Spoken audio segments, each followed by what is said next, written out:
Chapter 1555.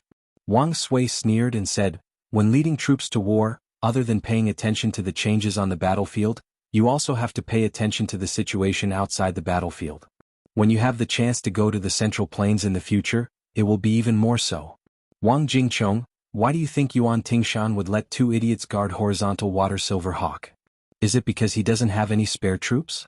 Even if we take a step back, Li Jiayin Castle, which is on the same line as him, has 8,000 private cavalry. Their cavalry battle isn't weak, so what problem can they have in defending the city? Isn't this clearly giving way to us? Otherwise, if we continue to win battles, how long do you think he will be the general of Jizhou? The Guangling Road War is so unbearable. If an imperial edict is sent to the general's mansion of Jizhou, the imperial court wants him to be the general of the southern expedition. Lu Xingxiang, will he dare to say no? Even if he dares, that kid's father-in-law will be the first to take care of him. Great Ru Shiwei said impatiently, "I don't believe that Gao Ying and Wei Quanxiao have the courage and insight of Wei Jingtang, and don't have the ability of Wei Jingtang. After taking down the two cities, whether we go south to Jizhou, west to Hezhou, or finally back to the east, we will have great prospects. General, just give the order to attack the city. Wang Jingchong shouldn't fight with me for the merit of horizontal water city." Wang Sui sneered and said, "Attack the city? Attack my ass. If you want to die in battle, die in Yuzhou." Great Ru Shiwei was stunned. "What do we do there?" Wang Sui looked at the border city shrouded in twilight and said, "Tell them that if they surrender, we won't kill them. Give them an hour to think about it. Also, we only want the food and armor in the city. As for the people, as long as they are willing to take off their armor and leave horizontal water city empty-handed, we will let them go." Great Ru Shiwei muttered, "Boring?" Wang Sui turned to Wang Jingchong and said, "Go and tell those three brutes that horizontal water city will belong to you and Great Ru Shiwei. Silver Hawk City will belong to the three of them." Wang Jingchong nodded and was about to leave when he heard Wang Sui say indifferently, "When the soldiers of the two cities retreat to the south, it will be up to the five of you how to earn merits. Remember, leave some alive to pass the message to Yuan Tingshan so that Ji province will know that we are heading south. After that, according to the arrangement, horizontal water and silver harrier cities will each leave 3,000 soldiers behind to guard their cities. The rest will follow me to River Province." After Wang Jingchong left, Wang Sui asked with a smile, "Lord Qiu Gemo, I heard that you want to have dinner with us?" Great Ru Shiwei, whose eyes were burning with passion, chuckled and said, "There are 2,000 to 3,000 people in horizontal water city. It's barely enough for me and my children to have a meal. It's not enough to fill our stomachs, but it's enough to keep us from being hungry for a while." Wang Sui was expressionless. He raised his head and silently looked at the horizontal water city that had resisted countless grassland cavalry since it was built. At the end of the summer of the first year of Xiangfu, Heng Shui and Yin Yao fell into the hands of Beimang. It was rumored that Beimang's main force on the eastern front was going to bypass the two Liao defense lines and use Jizhou as a breakthrough point to invade the south. Everyone in Liang was shocked. Not long after the newly appointed Huainan Dao administrator Han Lin took up his post, he was given the title of Grand Secretary of the Imperial Court. Huainan Dao Jidushi Kainan was given the title of Primary Grade 2 West Protecting General.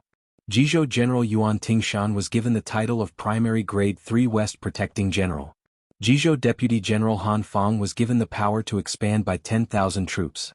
Along with this imperial edict, there was another secret edict delivered personally by Song Tonglu, the chief eunuch of the ceremony directorate. The Battle of Jizhou had to be limited to Jizhou North.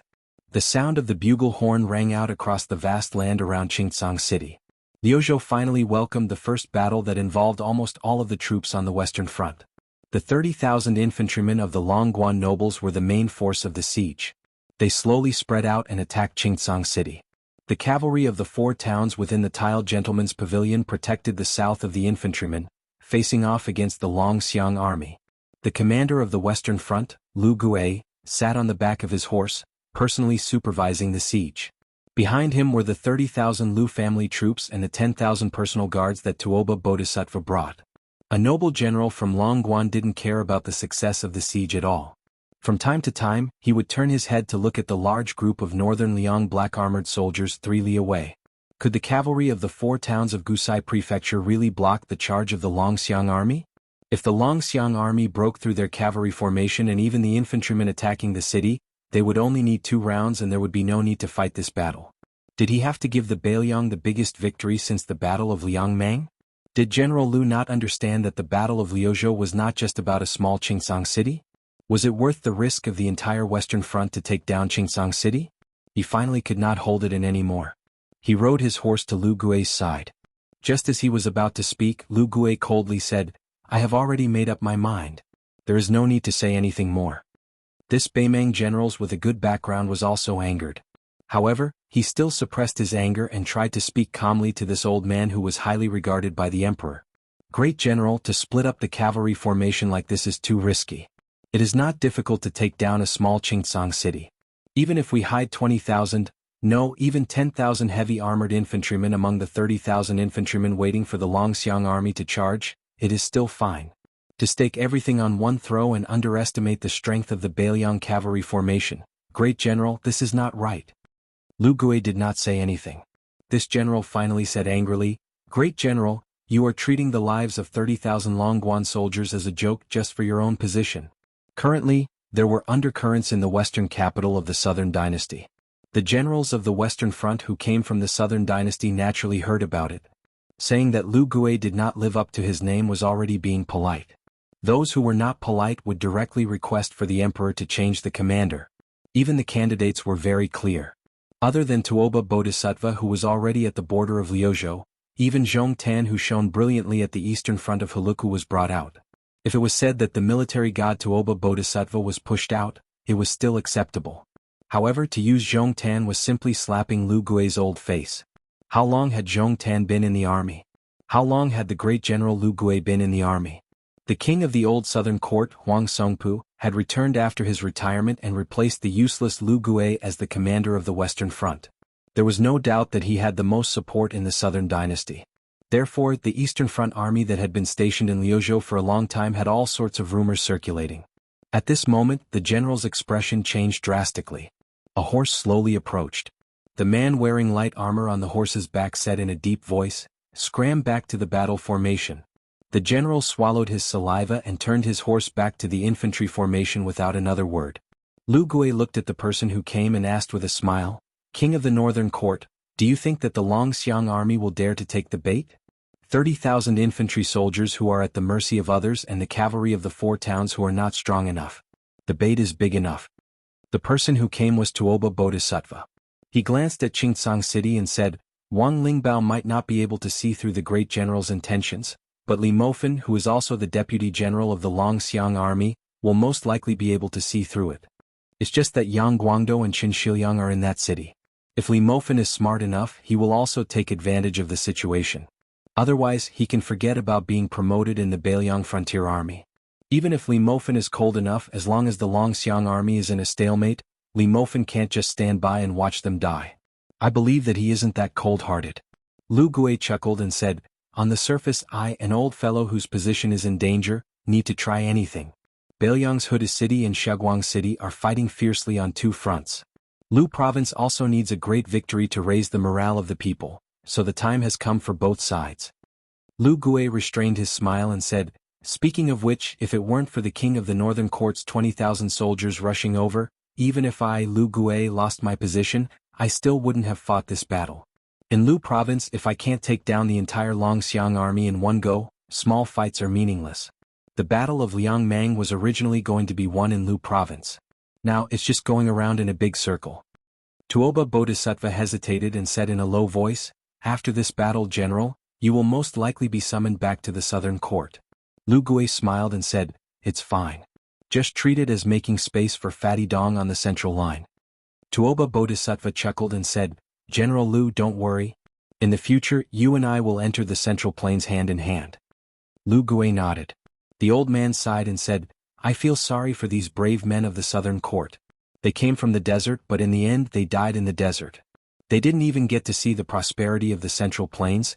Even a glimpse would have been good." PS1. Yesterday, writing that Ancestor Gu and Li Yishan met was a slip of the pen. PS2. Every Alliance Master will be given a set of physical books in the snow. I definitely didn't forget this. When the books are finished, they will be given out together with a signature. However, they won't sign every book. They will only sign one book, but they will write a message.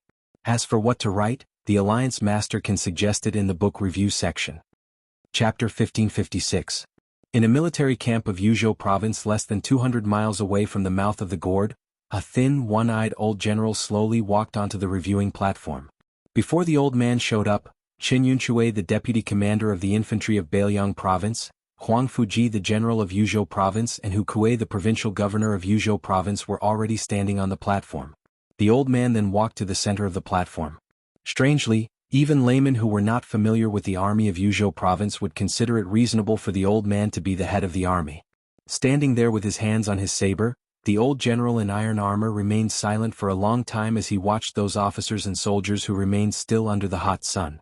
The old man remained silent as if he wanted to look over all the tens of thousands of infantrymen who were going to set out for the battle and identify all the flags of the old camp of the infantry of Yuzhou province.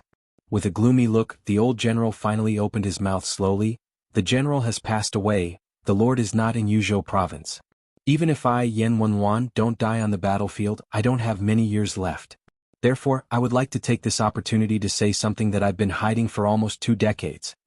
The old general picked up his saber and pointed at Qin Yunshui, the deputy commander of the infantry of Bailiang province, on his side. Old Qin, you must know our deputy commander. I remember that this guy accompanied me to drink in Lord Qingliang's mansion 16 years ago. At that time, Qin Yunshui was just a class 3 general. The general joked that it was a waste of talent for you to lead 40,000 to 50,000 infantrymen in Yuzhou province. Why not go to the border of Liangzhou province and give you 30,000 cavalries? Yan Wenwan didn't look at her best friend who had known her for most of her life. She just pointed at the embarrassed Qin Yunshui with the cold knife.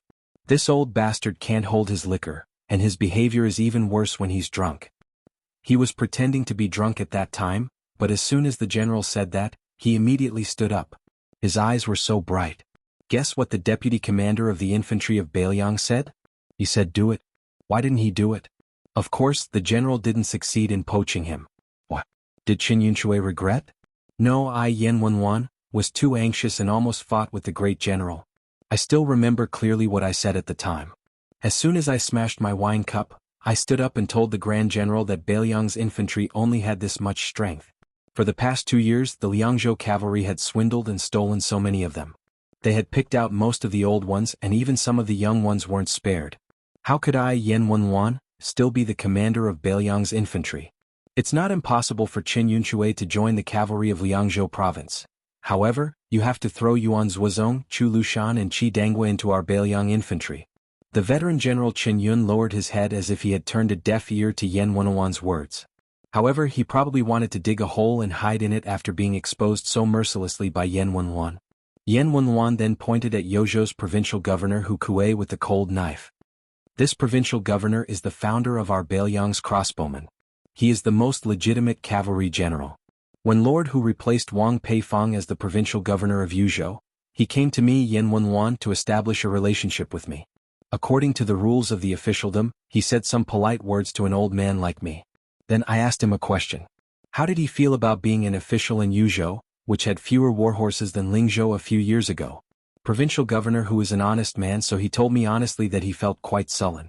He said that he thought he had a chance to be Lu Jinu's assistant in Huda City.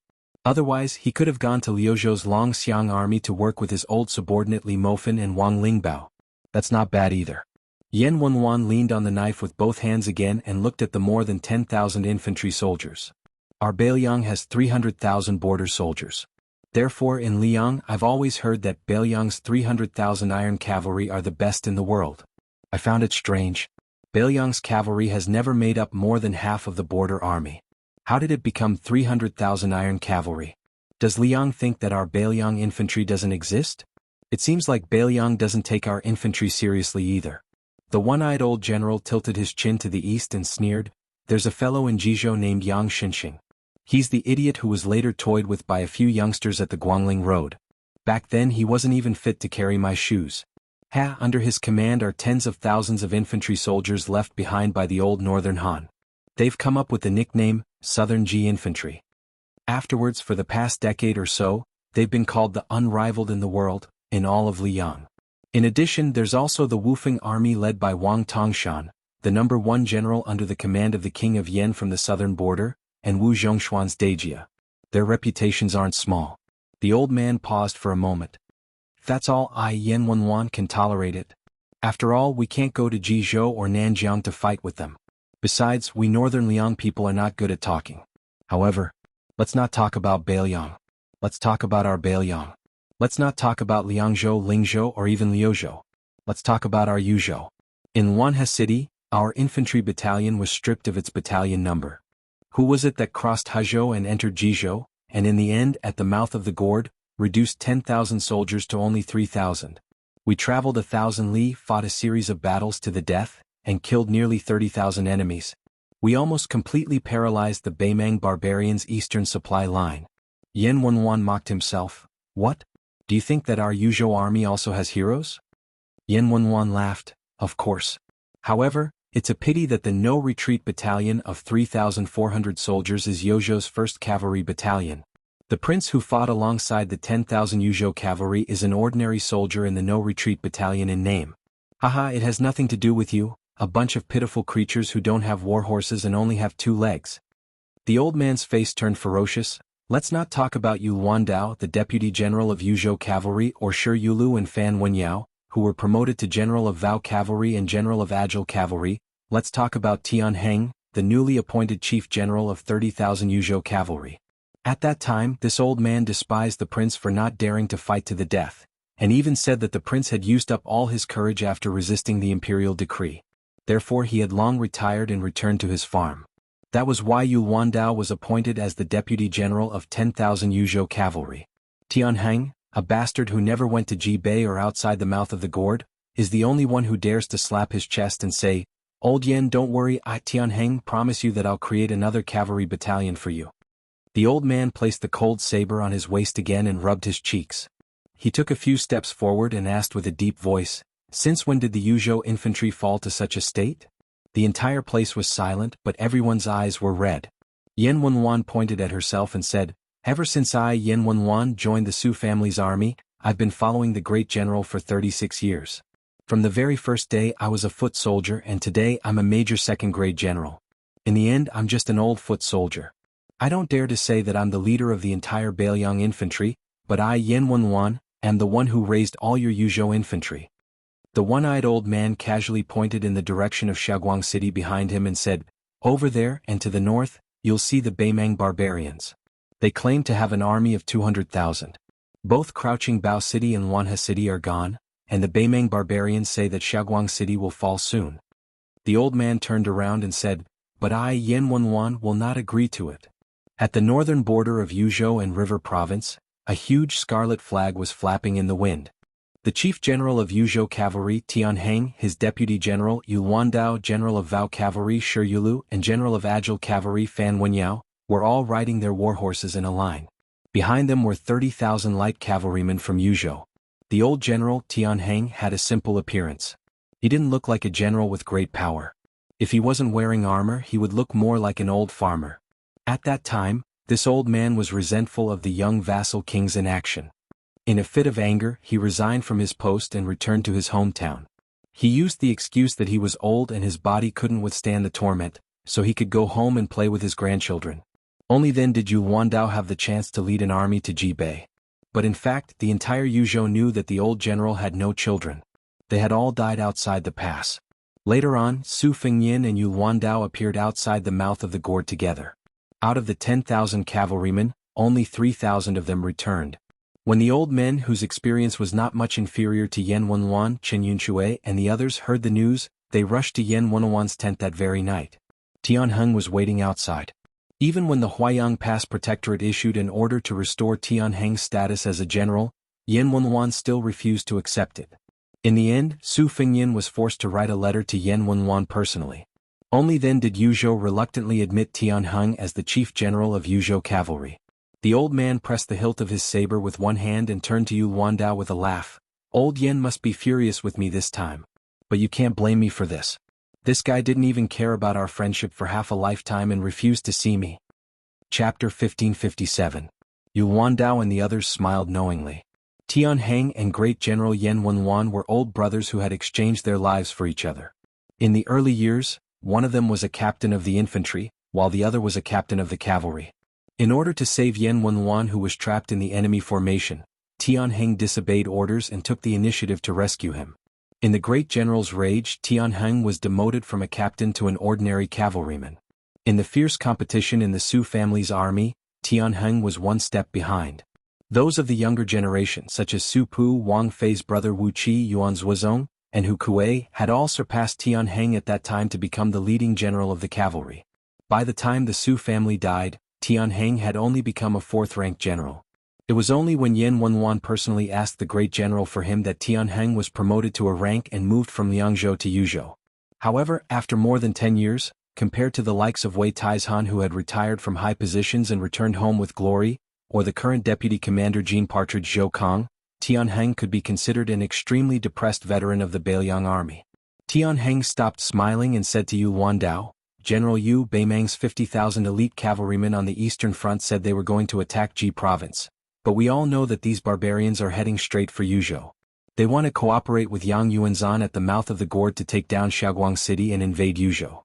Our original plan was for you and me to split into two groups. One group would intercept those 50,000 at the border of the River of Spirits, while the other group would continue north along the outer edge of the mouth of the gorge.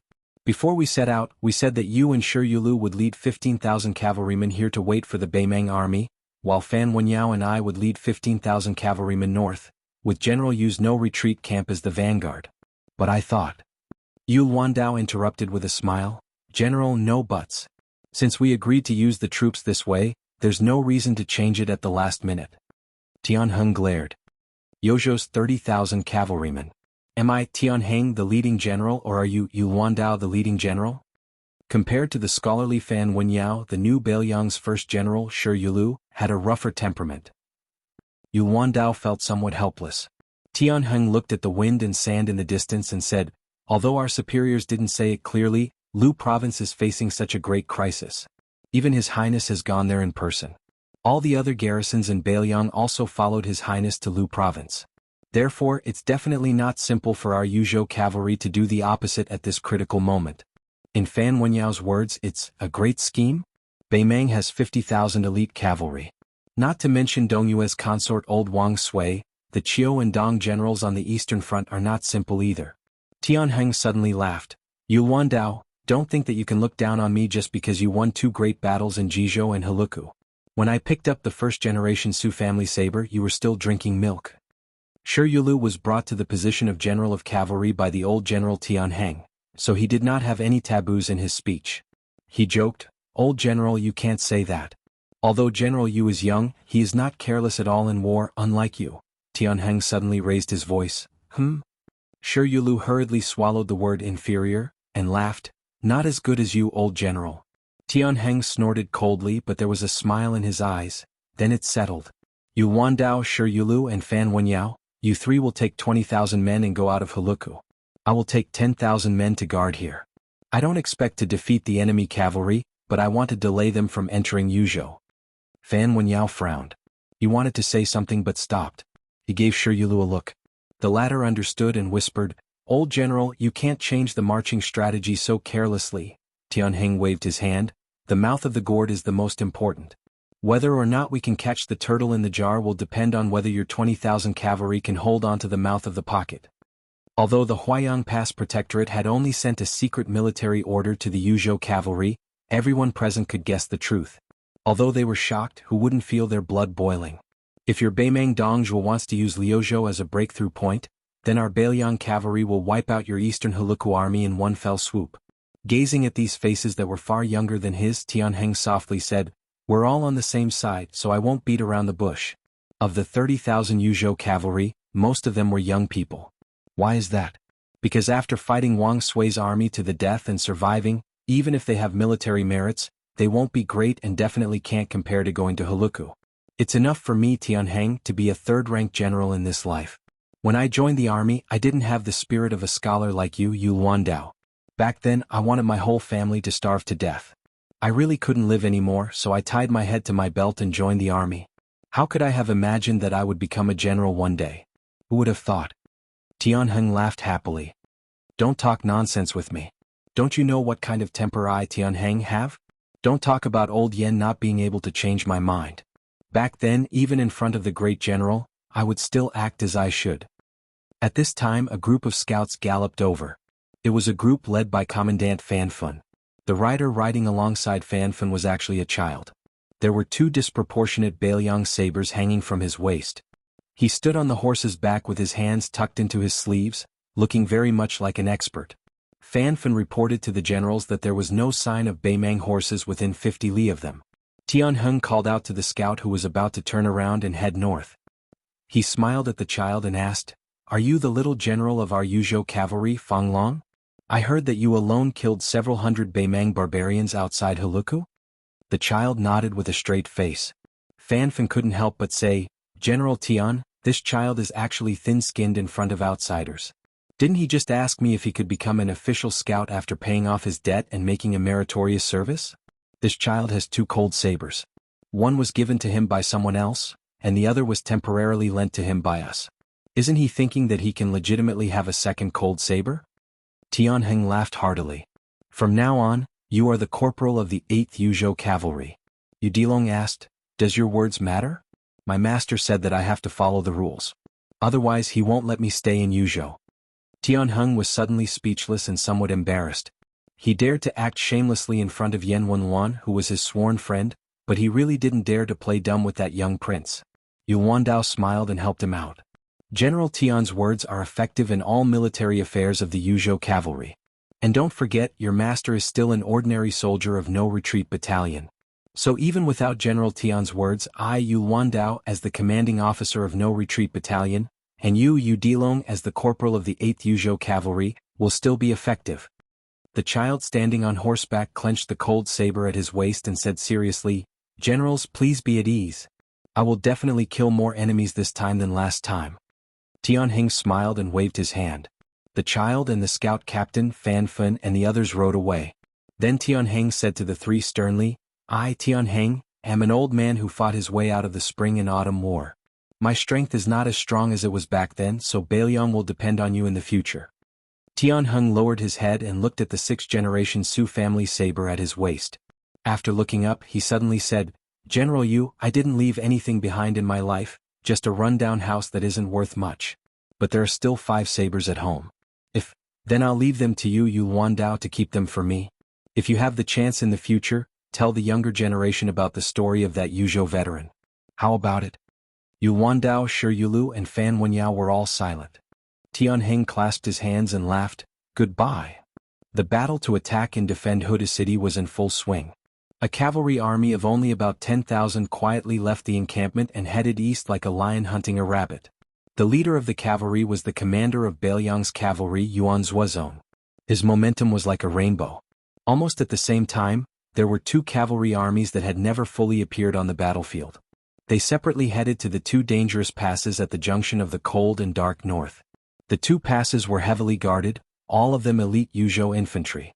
The area around the pass was heavily guarded. There had always been an iron law that if unrelated people appeared, they would be killed without mercy. A few months ago, as a large number of sealed items were added to the 2 passes, a large number of Baelyang's top crossbowmen began to secretly roam around these 2 places. The 2 cavalry armies added together only had a little over 9,000 people. It was not weird for one person to have 2 horses, but what was shocking was that each of these war horses were Baelyang A-grade war horses. One must know that in the entire Baelyang, only 3,000 dragon elephant cavalry could be equipped with A-grade war horses. Yuzhou only had 300 to 400 of them. Lingzhou did not even have a single one. These strange horsemen clearly didn't carry cold swords or crossbows, but every one of them was an elite of the border army with outstanding physical strength. Their robust physiques and their swift and fierce aura were intimidating even if they didn't even wear light armor. One was the Rouge Cavalry. The other was the Wei Bear Cavalry. When they were on the battlefield, all of them wore armor. That was the Rouge Cavalry, the Wei Bear Cavalry. During the Battle of Huda City, when Lu Zhou was in a state of emergency, when Yan Wenwan had to move 10,000 death warriors to reinforce Xiaoguang City, 20,000 Yuzhou Light Cavalry, 10,000 Great Snow Dragon Cavalry, the Iron Cavalry of the Baelyang Cavalry, 9,000 True Heavy Cavalry. They would all appear outside the mouth of the gourd. Chapter 1558. Liangzhou's Huda City had become the second fishing island of the Central Plains. However, that time, it was the Su clan's Iron Cavalry that was obstructed in the Central Plains. This time, it was the northern Mang's horseshoes that were densely packed together in the Dragon Eye Plains outside the city. The great king of the southern courtyard, Dong Zhuo, personally led a crow's pen, patrolling a troop of infantry that was ready to attack. Beside this fatty was a young man and woman of noble status. Among them, the sickly-looking young man had many identities. None of them were simple. He was Chun Jinzhou of northern Mang's four great Jinzhou, the leader of the southern dynasty's strategist, the chess, sword and music school's divination operator. Of course, his most fundamental identity was Tuoba Bodhisattva's eldest son, Tuoba Chi-yun. The woman who had just been officially taken away by Zhong Tan of the Calabash Vanguard was called Yelu Yuhu. This man and woman almost succeeded in scheming against Su Fengnian outside the Calabash Vanguard. Unfortunately, Yuan Zuozong led 10,000 great snow dragon cavalry to the battlefield, making them and that Taiping commandant's efforts go to waste. Dong Zhuo pointed at Huda City with his horsewhip and said, Huda City, which is said to be able to support 10 years of war, has run out of winches and wooden bales in less than half a year. We've also used up more than half of the bricks and clay bales. We've also cut down countless iron bales, spears and battering poles. There are only 3 crossbows left on the city wall that are still intact. The broken ones have piled up into mountains. Of course, there are still many small and medium crossbows and light crossbows in the city. There are still hundreds of thousands of arrows in the warehouse.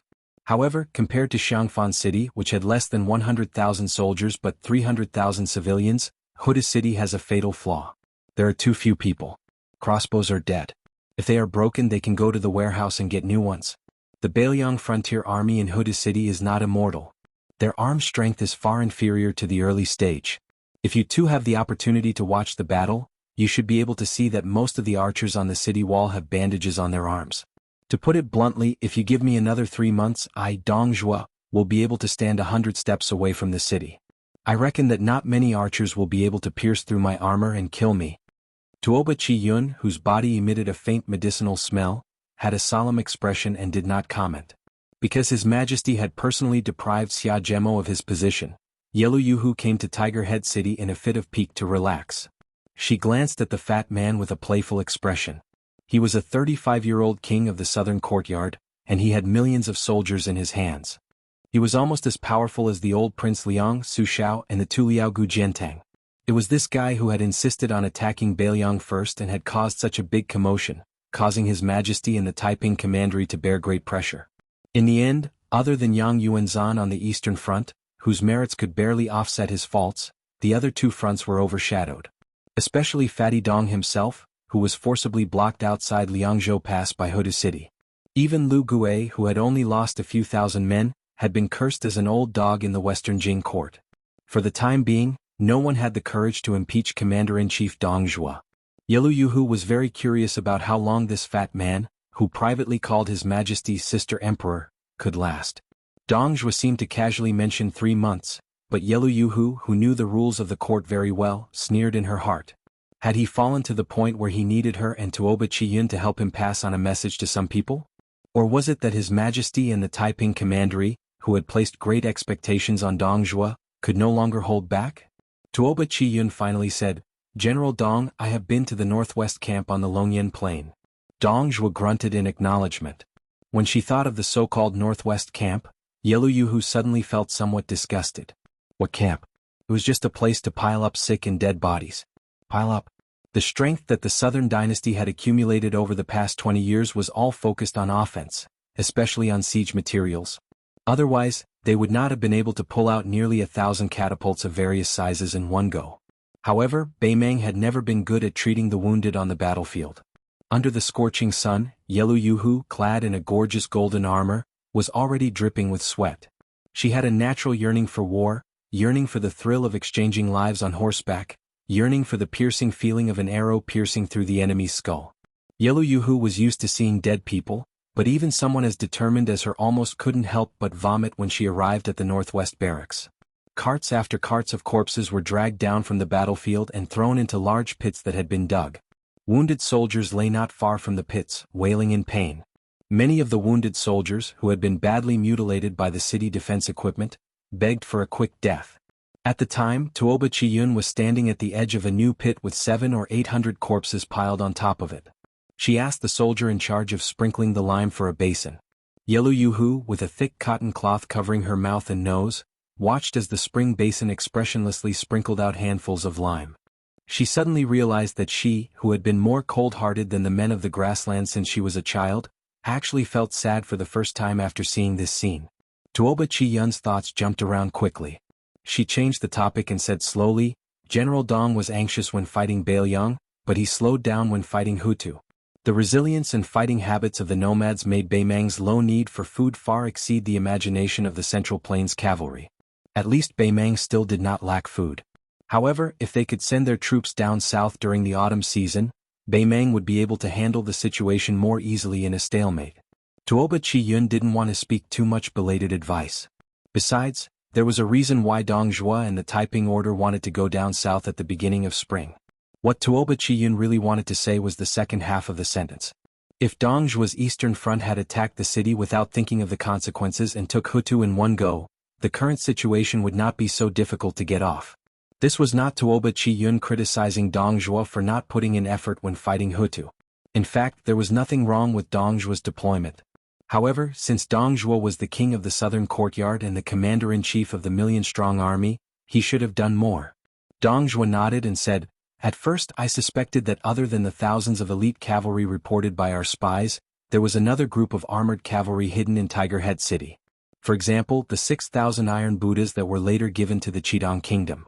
I even suspected that at least one of the two groups of northern Liang's heavy cavalry, which totaled about 9,000 people, was hidden in Tiger Head City. Because I felt that since Chu Lushan dared to place the Huayang Pass behind Hutu, he must have wanted to fight me head-on. He wanted to fight with me south of Hutu and north of Liuya and fulling in a big battle where both light and heavy cavalry would appear. Dong Zhuo said in a deep voice, Until that ambush where everyone had their own schemes, I first used 4,000 cavalry at Yaslope as bait. As expected, the Fulling Army's commander-in-chief Wei Liang was greedy for merit and advanced prematurely. His formation was disrupted by the 8,000 cavalry.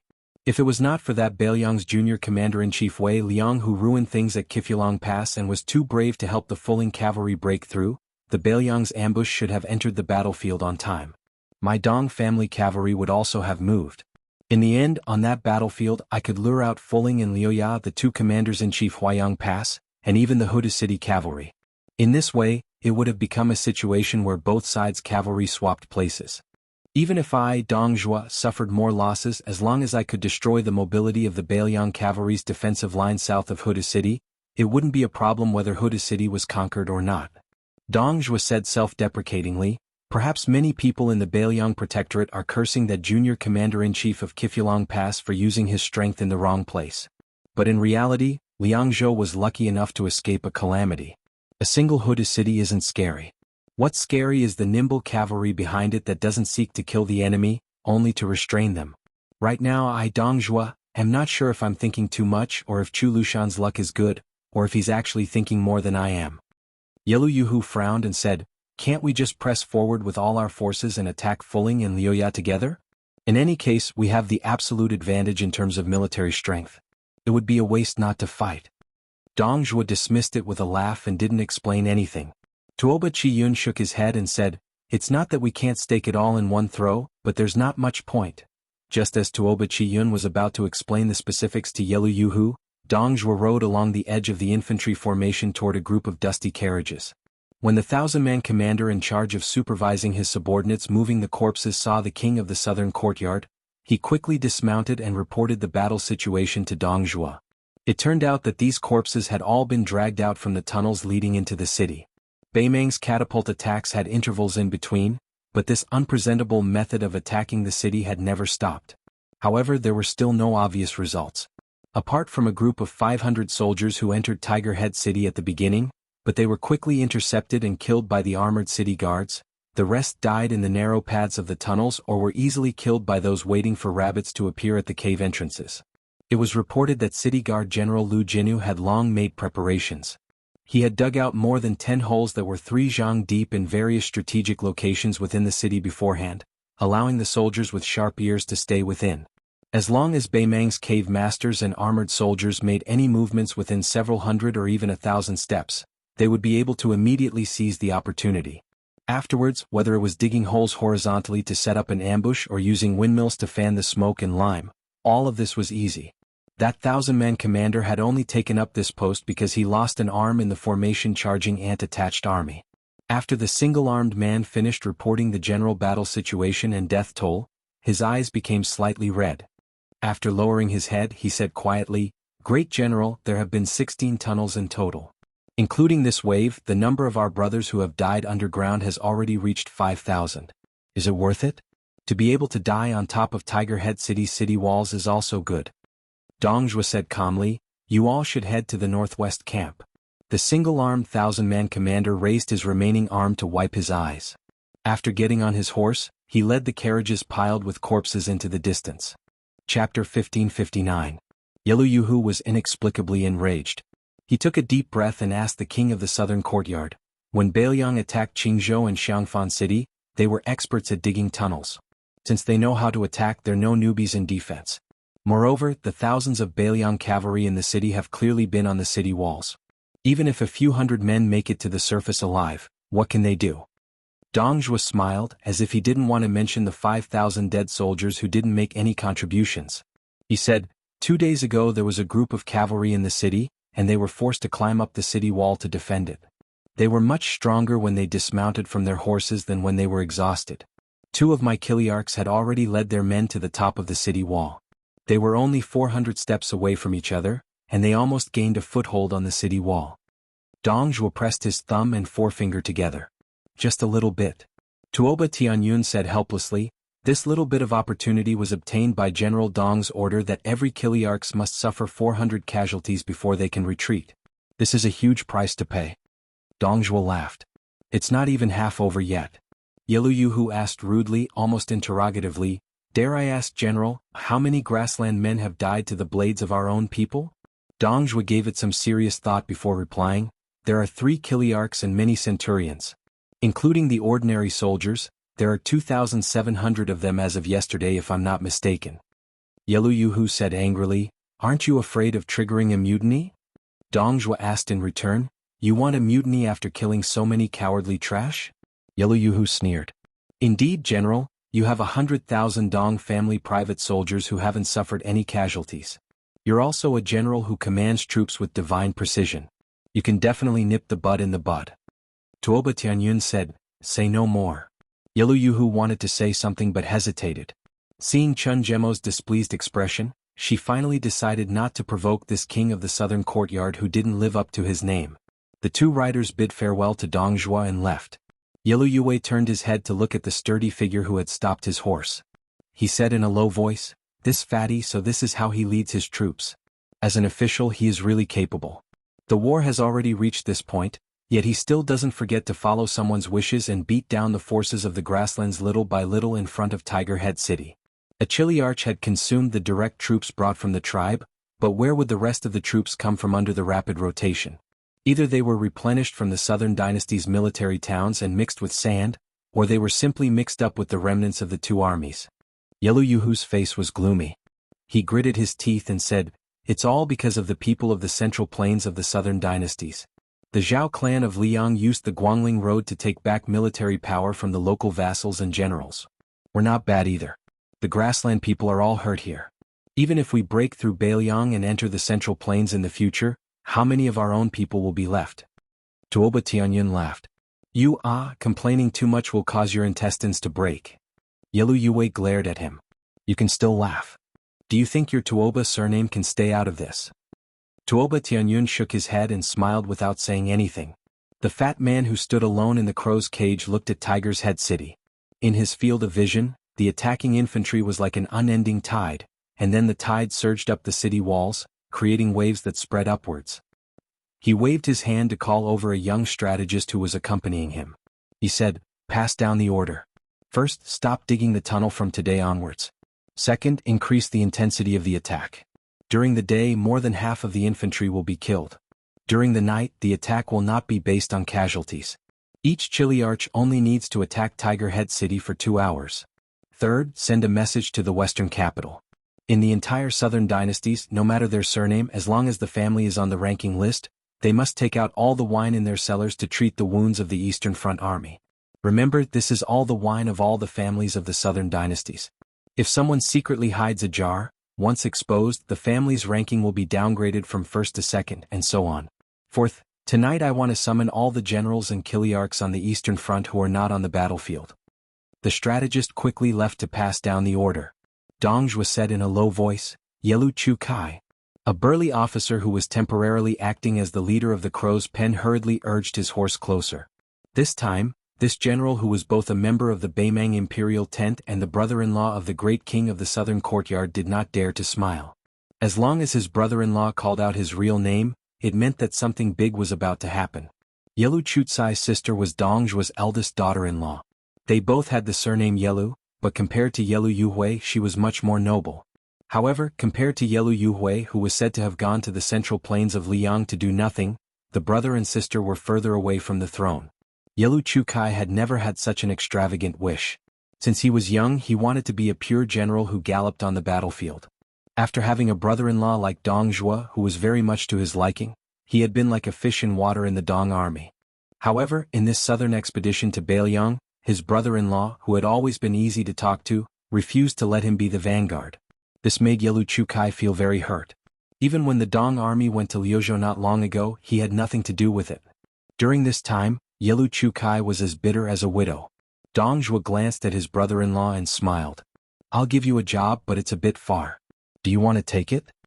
Yelu Chukai asked carefully, will I get any military merits?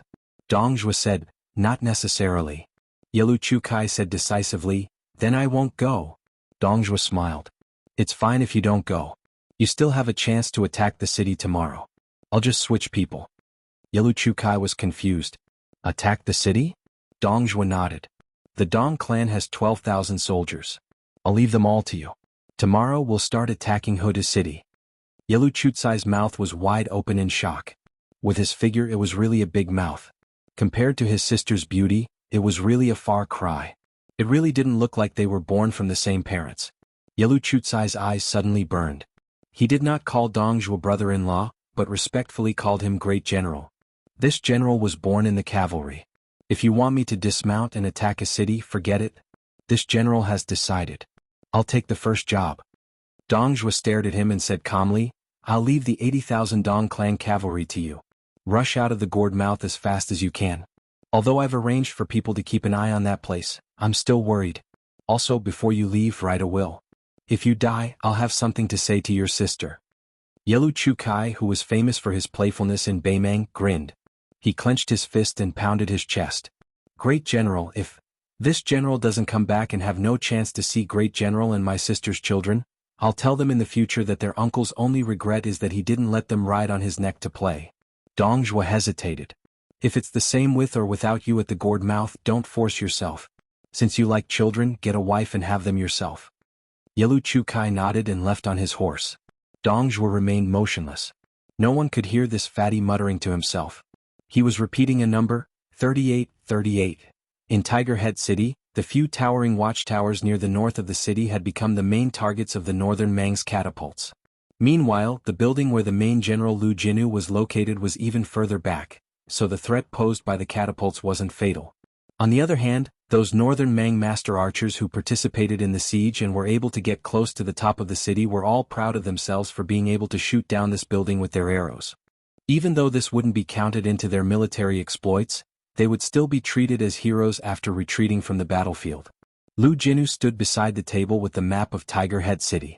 The map had marked all kinds of details of the battlefield, such as the degree of damage to the city wall, the area where the ballistae were missing, and the dangerous battlements that had been hastily built several times, etc. Lu Jinu stared at the northeast area of the city defense map. After the ballistae were destroyed in this area, Beimang didn't give up on attacking the city from the north. They focused on increasing the density and thickness of their attacks in this area. A large number of siege weapons began to move from the northwest to the northeast. A city patrol officer walked into the building with large strides, laughing loudly as he said, "General, these northern Mang barbarians really don't have a good memory. Another 700 or so rats died today, a small half of them suffocated to death. When this general brought people down, they were all slaughtered without much effort. Same as before, that tunnel has been completely filled up. In addition, there will be 2 acupoint masters and a cavalry troop watching the nearby area day and night." Lu Jinu nodded. He raised his head and asked, "Have you used up all the lightning bolts hanging outside the watchtowers?" Lightning bolts were a special type of soft curtain used by the Central Plains to deal with siege.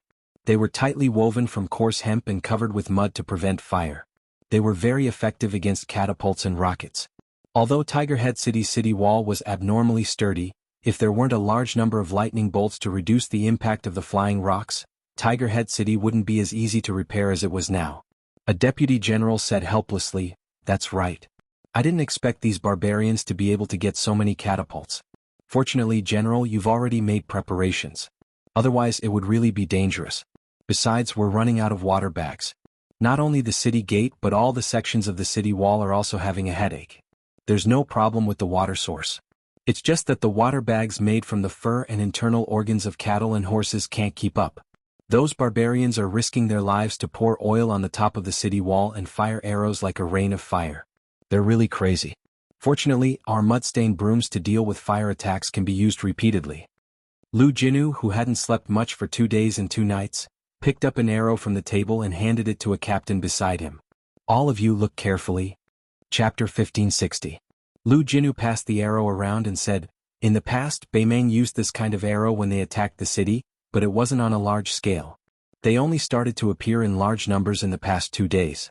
Previously, half of the arrows matched the current configuration of Beimeng's elite cavalry.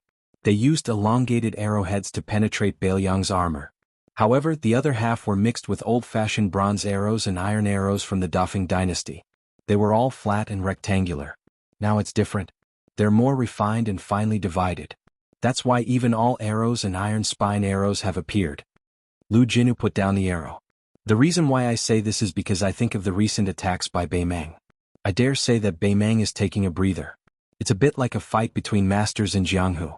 Before Beimeng launches the next wave of attacks, this will be an opportunity for us. Of course, it could also be a trap.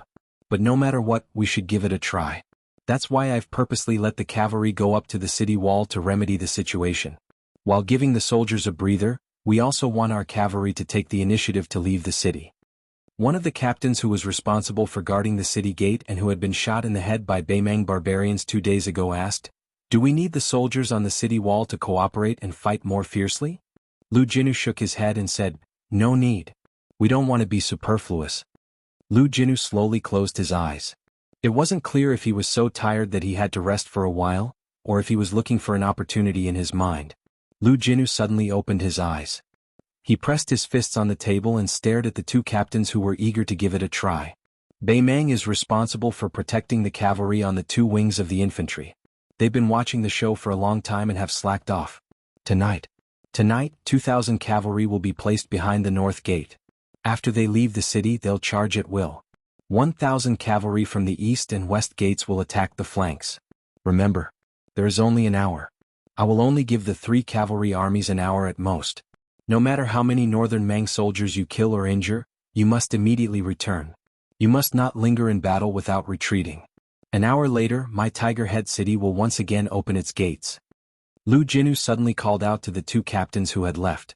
"Let me tell you in advance that Beimeng might not even give us a chance to reopen Huda City." A tall, white-haired captain nodded and said, "Understood."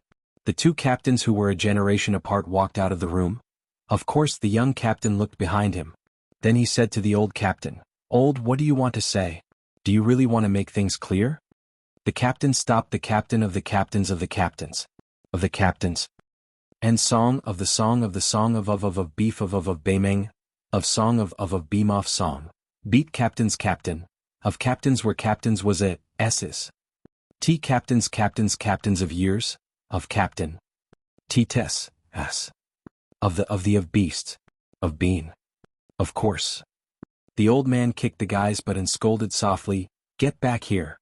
And let me finish." When Captain Song turned around again, the captain pointed to the north and said softly, "I only have a son and a daughter. My son died in Beimeng in the first year of Yonghui. My son-in-law, who was also A's captain, died 8 years ago outside the Liangzhou Pass. Fortunately, I have grandchildren. The He family's bloodline hasn't been cut off. But it's not a good feeling to die before your own." The captain smiled. "I know you fought with my son-in-law in the past. You also complained that I chose him as my son-in-law and not you. That's why you've been fighting with me all these years in Huda City. With my temper, if it was 30 years ago, I would have beaten you to a pulp. The captain rolled his eyes and muttered, "Can't beat me." The old man couldn't be bothered to argue with this lad. He sighed with emotion and said, "Not counting the years of fighting in the Central Plains, I've been living in northern Liang for almost 20 years. I have a home and I live a peaceful life. Even if my family members die, the children can still wear mourning clothes. It's not like the chaotic times when I was young. Living is more difficult than dying. I occasionally return to my hometown and watch the children practice writing every day. They look like they know how to do it. They're even more skilled at holding a brush than I am at holding a spear. I listen to their study outside the study room. The way of life in Bailiang today is really good." The captain patted Captain Song's shoulder. "In such a good world we'll live as long as we can. As for me, I don't plan to go back no matter if the city gate can be opened a second time tonight. You want me to get off my horse and fight Baimang barbarians at the city gate in the future? I can't kill many of them. It's better to kill more on horseback. Little Song, are you still going to fight with old Biao to get out of the city?" The captain cupped his fists slowly, but there were many things he couldn't say. The captain laughed and walked away in big strides. In the end he was kicked in the butt by the guy surnamed Song. The latter ran downstairs like a gust of wind and said, "Old Biao, if I didn't take your daughter away back then, I swore to kick you in this life. Don't be angry." The old man patted the armor on his back and laughed, "You little bastard. Fortunately, I didn't choose you as my son-in-law back then." Baimang attacked the city day and night. Piles of orderly bonfires burned on the battlefield outside the city. Both Liangmang and Huda City were used to it. At midnight, in Taoist alchemy books, it was regarded as the beginning of Yang, the time of fire. On each of the 3 plazas leading to the 3 gates of Huda City, a cavalry unit began to go into battle. Long spears hung from their saddles, cold sabers hung from their waists, and crossbows were not carried. The old general in the north stretched out his hand and grasped the long spear that he had snatched from a West Chu general of the West Wall. He smiled and said, "Old man, after taking my surname, you haven't been wronged, have you?" When the creaking sound of the gate slowly opening was heard, the captain suddenly squeezed his horse's belly and began to charge. In order to cooperate with the 3 cavalry units, especially the cavalry in the north, and not to reveal any signs prematurely, a rain of arrows at the north gate was aimed at the Baimang barbarians near the city gate. Therefore, when the Baimang infantry were caught off guard and realized that the city gate had opened on its own, they were stunned for a moment.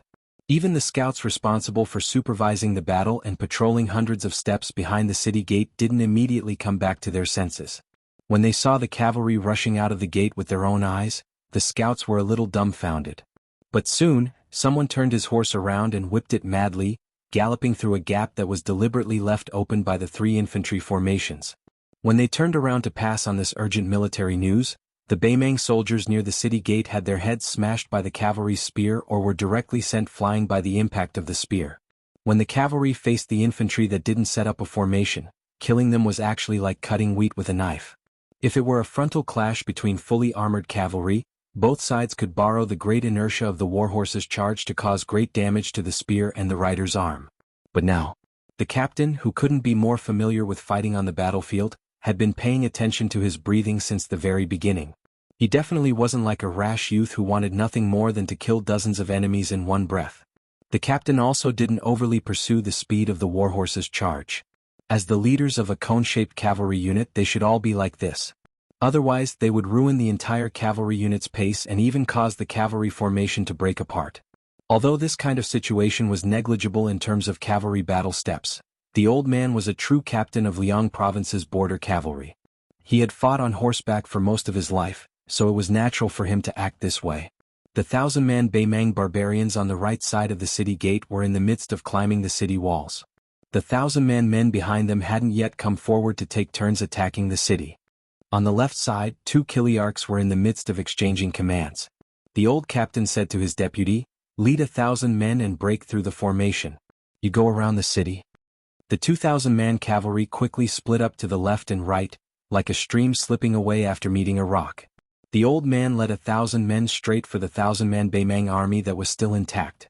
The 6 or 7 Baimang soldiers in leather armor saw that they couldn't escape. They clenched their teeth and brandished their blades as they charged forward. The old captain directly charged past, the tip of his spear slanted slightly downwards, aiming at the neck of a Baimang soldier.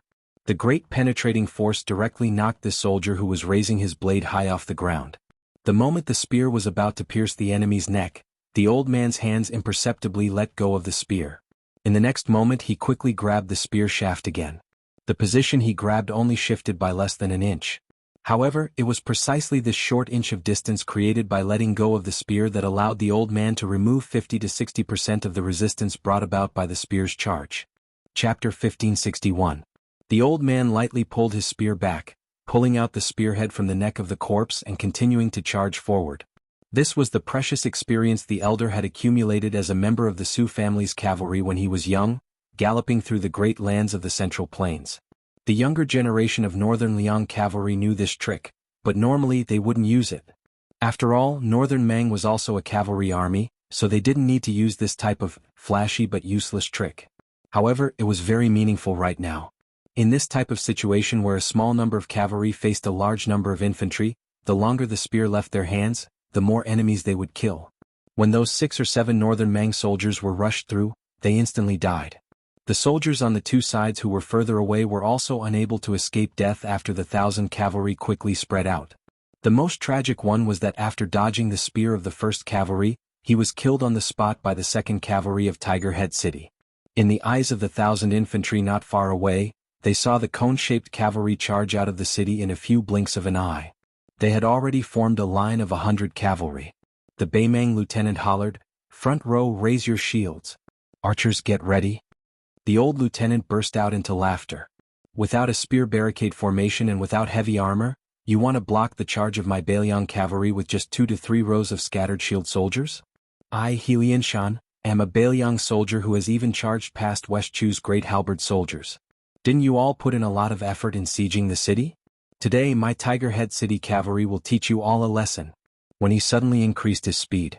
First, this row of elite Bailiang cavalry used the corners of their eyes to increase their speed. Very quickly they continued to maintain a perfectly straight line. The cavalry behind this row did the same. The 1,000 cavalry were all the same. This was the Bailiang cavalry. The old lieutenant casually brushed aside an arrow that was flying towards his face. As for the one that was flying towards his shoulder armor, he did not even bother about it. The moment the cavalry touched the arrow, the heavens and earth seemed to have stopped. One by one the Bailiang horses jumped high into the air. Above that line, above the heads of the Baimang soldiers who were kneeling and raising their shields, it was a spectacular sight. When the horses' hooves finally landed on the ground, it was time for the dead. A Tiger Head City lieutenant with astonishing physical strength fiercely stabbed his spear into the chest of a Baimang archer in the back row. He dragged the corpse, which was bleeding profusely, and slid backwards. The spearhead that pierced through the chest smashed into the abdomen of a second Baimang soldier behind him. The cavalry lieutenant suddenly pushed his spear and then let go. The moment the warhorse charged between the two corpses, the lieutenant bent down and grabbed the spearhead tightly. He pulled it out of the corpse in one breath. As if their hearts were connected, the Bailiang warhorse suddenly exploded with a shocking second charge. It fiercely knocked away the third Baimang barbarian who was trying to chop at his master's arm. The 1,000-man infantry formation, which only had a small number of shield soldiers, a certain number of archers, and a large number of city-climbing swordsmen, did not have any thickness to speak of. The 1,000-man and 1,000-horse charged through. The 900 cavalry from Tiger Head City did not stop at all. They did not care about the 1,000 Baimang men who were covered in dead and injured on the ground.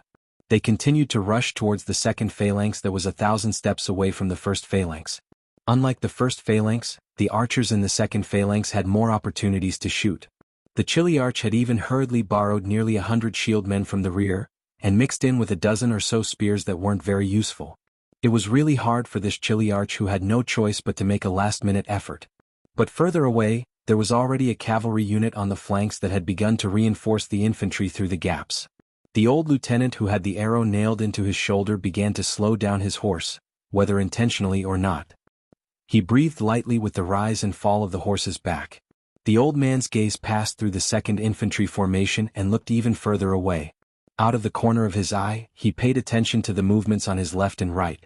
The cavalry unit on the Baimang's right flank that was fighting the fire from afar numbered about 2,000. The old lieutenant shouted loudly, "Break through the left half of the infantry formation in front, and then just charge to the left. Let that Baimang cavalry unit eat dust behind us." When they were less than 500 paces away, the cavalry began to accelerate their charge. The front line began to shift to the left. After several waves of dense arrow rain, half of the 700 Tiger Head City cavalry successfully charged to the left. This time, they ruthlessly crashed into the third formation without holding back. After this collision, apart from the 50 to 60 cavalrymen who were still holding spears, this cavalry unit that seemed to have entered a no-man's land began to switch to Bailiang sabers. But this time they abandoned their spears and switched to sabers. The damage inflicted on this Baimang infantry formation was even more exaggerated than when the Bailiang cavalry crashed into the 2nd Infantry formation. Most of those spears pierced into the chests of the Baimang infantry. The Liangzhou cavalry had an iron law. If the spears that left their hands before switching to sabers couldn't kill the enemy, they would be counted as having done nothing after the battle. In the firelight of the late night, this large expanse of dazzling snow-white sabers was particularly eye-catching. Even the commanding general Lu Jinu, who was far away on top of a tall building in Tiger Head City, could see everything clearly. This cavalry unit, including Lieutenant He Lianshan, had no intention of returning to Tiger Head City alive. Lu Jinu knew this very well. At this moment, Lu Jinu and the other lieutenants in the building were all standing in front of the railing. Lu Jinu didn't show any grief on his face. He only said in his heart, "Rest in peace. When we return, let's find the great general underground for a drink." Lu Jinu turned around and limped back into the building. He remembered that time when the young vassal king, who was covered in blood, led 20 or so Wu family swordsmen back to Tiger Head City. The young man casually asked Lu Jinu if the Central Plains couldn't be defended without Bailiang. Lu Jinu told the young man that the answer was no. In a short 20 years the Central Plains was still unyielding. When the day came when there was no way to retreat, many people would realize that they could also face death without hesitation. Just like our Bailiang. In the end, Lu Jinu added with a smile, however, the Central Plains outside of Bailiang can be unafraid of death, but if they want to kill hundreds of thousands or even 1,000,000 barbarians like our Bailiang, they can forget about it. At that time, Lu Jinu saw the young man trying to hold back his laughter. Lu Jinu suddenly turned around and ran out of the building. A tall but meticulous officer immediately grabbed the Tiger Head City general and said angrily, "General, we've already given a military order to His Highness. Tiger Head City has to be defended for at least 3 months. That's the minimum." "What's wrong? General, you want to quit? Isn't it easy to die? Don't talk about going out of the city to kill the enemy like Officer He. General, you just need to stand on the city wall and you'll definitely come back in 2 hours." Lu Jinu said unhappily, "I'm going to sleep." The tall officer was puzzled. "Really?" Several officers who were obviously worried about Lu Jinu said in unison, "I'll send you off, General." Lu Jinu thought about it and broke free from the tall officer's hands. "Forget it, I'm not sleepy anymore. Come, let's quickly discuss how to bring back the other cavalry units that went out of the city. Judging from the movements outside the city, the Baimang cavalry is trying to set up a net. It's faster than we expected. We have to think of a way in 15 minutes. If there's no other way, we should let them return to the city immediately. We can't wait until the first hour." The tall lieutenant couldn't help but curse in a low voice. Lu Jinu turned around but didn't stop walking. "Say that again?" The tall officer immediately shut his mouth. Lu Jinu stared at him. "Idiot." The tall officer turned around and curled his lips. "Do you think I'm an idiot? In any case, I was brought out by you." "Idiot?" Lu Jinu suddenly stopped and said in a deep voice, "That's not right. Bring me the map of the entire Liangmang border." When the map was spread out on the table, Lu Jinu fell into deep thought. The people in the building didn't even dare to breathe loudly. Lu Jinu's gaze quickly moved around the borders of the 3 provinces. In the end, he narrowed his eyes and stared back at Tiger Head City. He slowly said, "Right now, Baimang's true goal isn't to eat up the Longxiang army in Lu province. It's not to take down Shaguang City in Yuzhou, and it's not to take down our Tiger Head City." Everyone was puzzled. Could it be Lingzhou? But this was too preposterous. Lu Jinu extended a finger and pointed at a military town. "It's Huayang Pass behind Tiger Head City. To be more precise, it's the entire Liangzhou behind Protector General Chu Lushan." Someone asked, "But as long as Tiger Head City is still there, Huayang Pass is a dangerous pass that can be attacked and defended. On the surface, there are several Bailiang's most elite cavalry that can provide support at any time.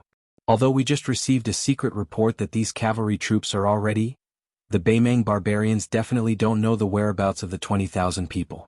Under these circumstances, what can Baimang use to attack Huayang Pass?" Someone said, "It doesn't matter if Lu province is lost or not. As long as the Longxiang army can preserve half of its strength, with the addition of Yozhou's Calabash Pass, we can definitely form an encirclement.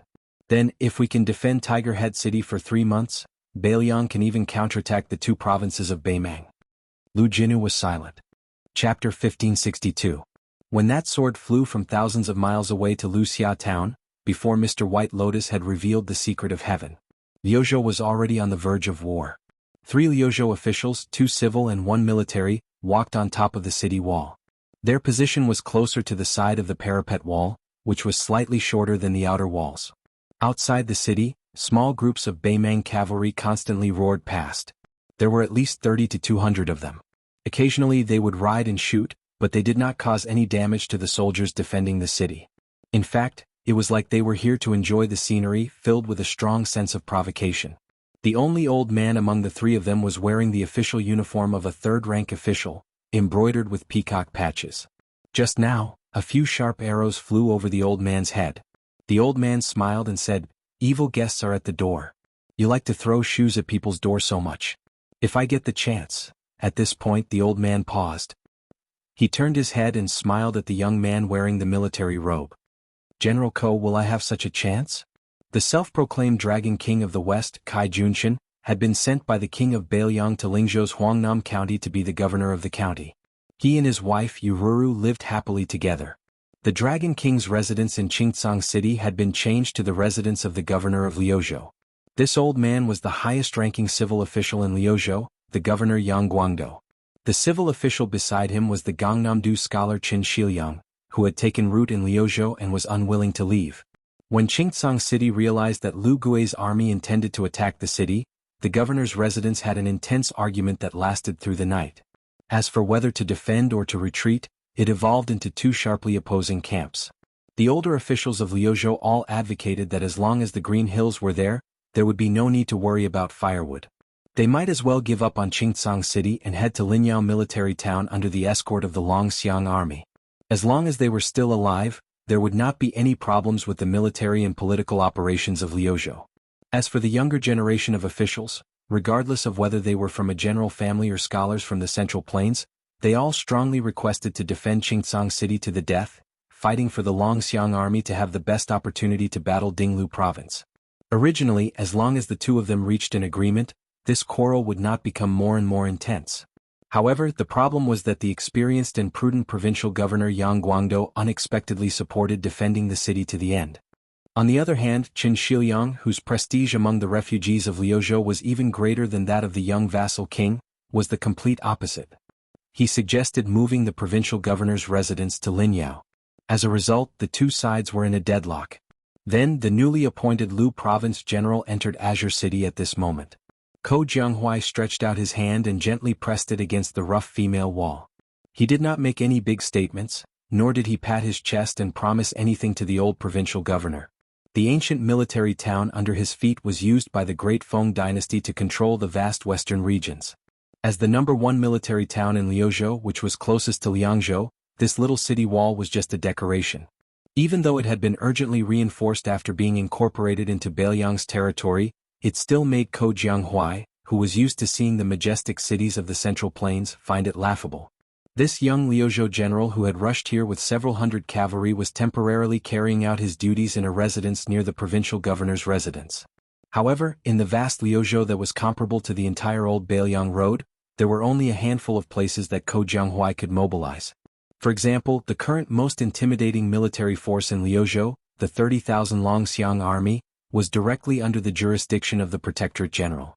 The main general, Su Longxiang, and his 2 deputies, Li Mofan and Wang Lingbao, were not people that he could order around. If Ko Jianghuai dared to interfere with the specific promotions and promotions of the Longxiang army, the Liuzhou general's position as general of Liuzhou could probably be counted on one hand. From start to finish, Ko Jianghuai did not recognize a single one of the generals and soldiers of Linyao and Fengxiang. Right now, he only had the 4,000 Qingcang army soldiers in Azure City and the 10,000 or so refugees that Qin Shiliang had gathered at his disposal. Even though they were not bad in individual combat and barely passable in defending a city, when placed on a large-scale battlefield, Ko Jianghuai did not know what else they could do other than give military merit to Lu Gui. Therefore, as a general of Liuzhou who was determined to achieve great things in the western regions, He was even worse off than a housewife who could not cook without rice. Right now he did not even have a decent stove. Ko Jianghuai walked near the outer wall and looked at a group of Beimang cavalry galloping away in the dust. He said softly, "The provincial governor wants to defend to the death because he feels that if he retreats, Liuzhou will go from being balanced to being in a disadvantageous position where he will have no initiative at all. A slight move in one part will affect the entire situation, causing a large hole to be torn in the connection between Liuzhou and Liangzhou. Beimang's Nanchao military town and Dongzhuo central line will be able to send an endless stream of troops here and thus affect the entire layout of Liangzhou. Mr. Chen wants to retreat because he is worried that the Longxiang army will fall into a trap and suffer great losses in the battle with Lu Gui's army outside Qingcang City. Once the Longxiang army loses the ability to pin down Beimang's western line army." Qin Shiliang rudely interrupted Ko Jianghuai. "Although I can't say that I am familiar with military affairs, I know that Lu Gui was able to endure until now because he definitely wants to fight a decisive battle. Qingcang City is the bait. I can even be sure that when Lu Gui's army attacks Qingcang City, they will not be too swift and violent at first. They will only bait and force the Longxiang army to increase their forces bit by bit until all 30,000 of the Longxiang army is trapped in a quagmire. Moreover, I am not advocating for Qingcang City to be abandoned, but rather for the provincial governor's officials to retreat to Linyao military town. Qingcang City will still be defended to the end by me and those 14,000 soldiers. This way the Longxiang army will be able to attack and retreat, and will not be trapped in a quagmire." The current Qin Shiliang's skin was tanned, and he no longer had the elegance of the weak scholar from Baogua Temple. To put it simply, he used to be a handsome scholar who could have caught the eye of a vixen in an ancient temple. Now, even if there were vixens in the world, they would not be willing to pay attention to a scholar with calloused hands who toiled all day. Yang Guangdou, who had been filled with anger for the past 2 days, coldly snorted. "Not just me, but almost the entire Liang knows that in the king of Beiliang's heart, you Qin Shiliang, are worth the entire provincial governor's mansion." Qin Shiliang frowned. "Then tell the Longxiang army in charge of the escort that I, Qin Shiliang, will also retreat to Linyao military town." Yang Guangdou laughed angrily. "Do you think that Li Mofen and Wang Lingbao who can become generals are idiots? They are all shrewd. It's fine if I, Yang Guangdou, die, but if you, Qin Shiliang, die in Qingcang City, under the nose of Li Mofen and Wang Lingbao, 2 dignified deputy generals of the Longxiang army, do you still want to climb up the ranks of the Beiliang frontier army?"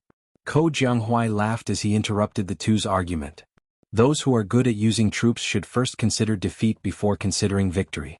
This is indeed a valuable advice in military books." In truth, Yang Guangdou was very curious about this young West Chu survivor who had almost become a general. According to Ko Jianghuai's temperament during the series of battles in Guangling, he was not a general who calculated the gains and losses of one place. On the contrary, Ko Jianghuai, whose overall military strength was inferior, was best at large-scale long-distance raids. He always had the advantage in the battlefield, causing the Guangling army that had been beaten into a sieve to be badly battered. Zhao Yi's elite troops were so frightened that they did not even have the courage to go out of the city to help. They were afraid that they would take the initiative to walk into a trap again. After Ko Jianghuai wiped out all of Zhao Yi's main forces on the eastern front, they completely lost contact with the various cities and passes. Yang Guangdou had originally thought that after Ko Jianghuai came to Qingcang City, he would support Qin Shiliang and the other civil officials and advisors in the provincial governor's mansion who were focused on stability. After thinking about it, Yang Guangdou was also worried that the young Ko Jianghuai was anxious to establish his prestige in Liuzhou and wanted to use the Battle of Qingcang City to accumulate military merit for himself. Yang Guangdou hesitated for a moment, then decided not to hide anything. He directly asked, "How confident is General Ko? Can you give this official a hint?" Ko Jianghuai gazed at the Beimang camp in the distance. "If Qingcang City is just Qingcang City, and all the variables are only inside and outside Qingcang City, unaffected by outside interference, and the soldiers on both sides are just these people on the surface, then I only have a 10% chance of making the situation in Liuzhou better." Qin Shiliang smiled bitterly and said nothing. Chapter 1563. Ko Jianghuai continued, "The situation in Lu province is different from the eastern front of the Guangling path that I was at. Over there, it seems that there are many cities and passes, but they are all dead like chess pieces on a chessboard that do not move once they take root. The generals of the Guangling army of the Liang imperial court have all walked into a dead end, as if they do not have a city, they do not have a soul. In Lu province it is very different. This is a battlefield that is destined to be decided by the cavalry. The two garrisons of Linyao and Fengxiang are a small variable, while the backup that Lu Gui has hidden is a big variable. Similarly, it is a matter of saving a nearby fire from afar. Ko Jianghuai pointed to the east, even further east than the camp of Lu Gui's army. The true variable is in the hands of Bailiang. As long as Liangzhou sends 10,000 cavalry to Lu province, they do not need to be the Great Snow Dragon cavalry or the 6,000 iron stupas of Qidong. As long as it is the most ordinary cavalry of Liangzhou, it will be enough. Yang Guangdou shook his head. Although I advocate defending Qingcang City to the death, I am also clear that the survival of Qingcang City cannot wait for the cavalry of Liangzhou to hear the news and arrive.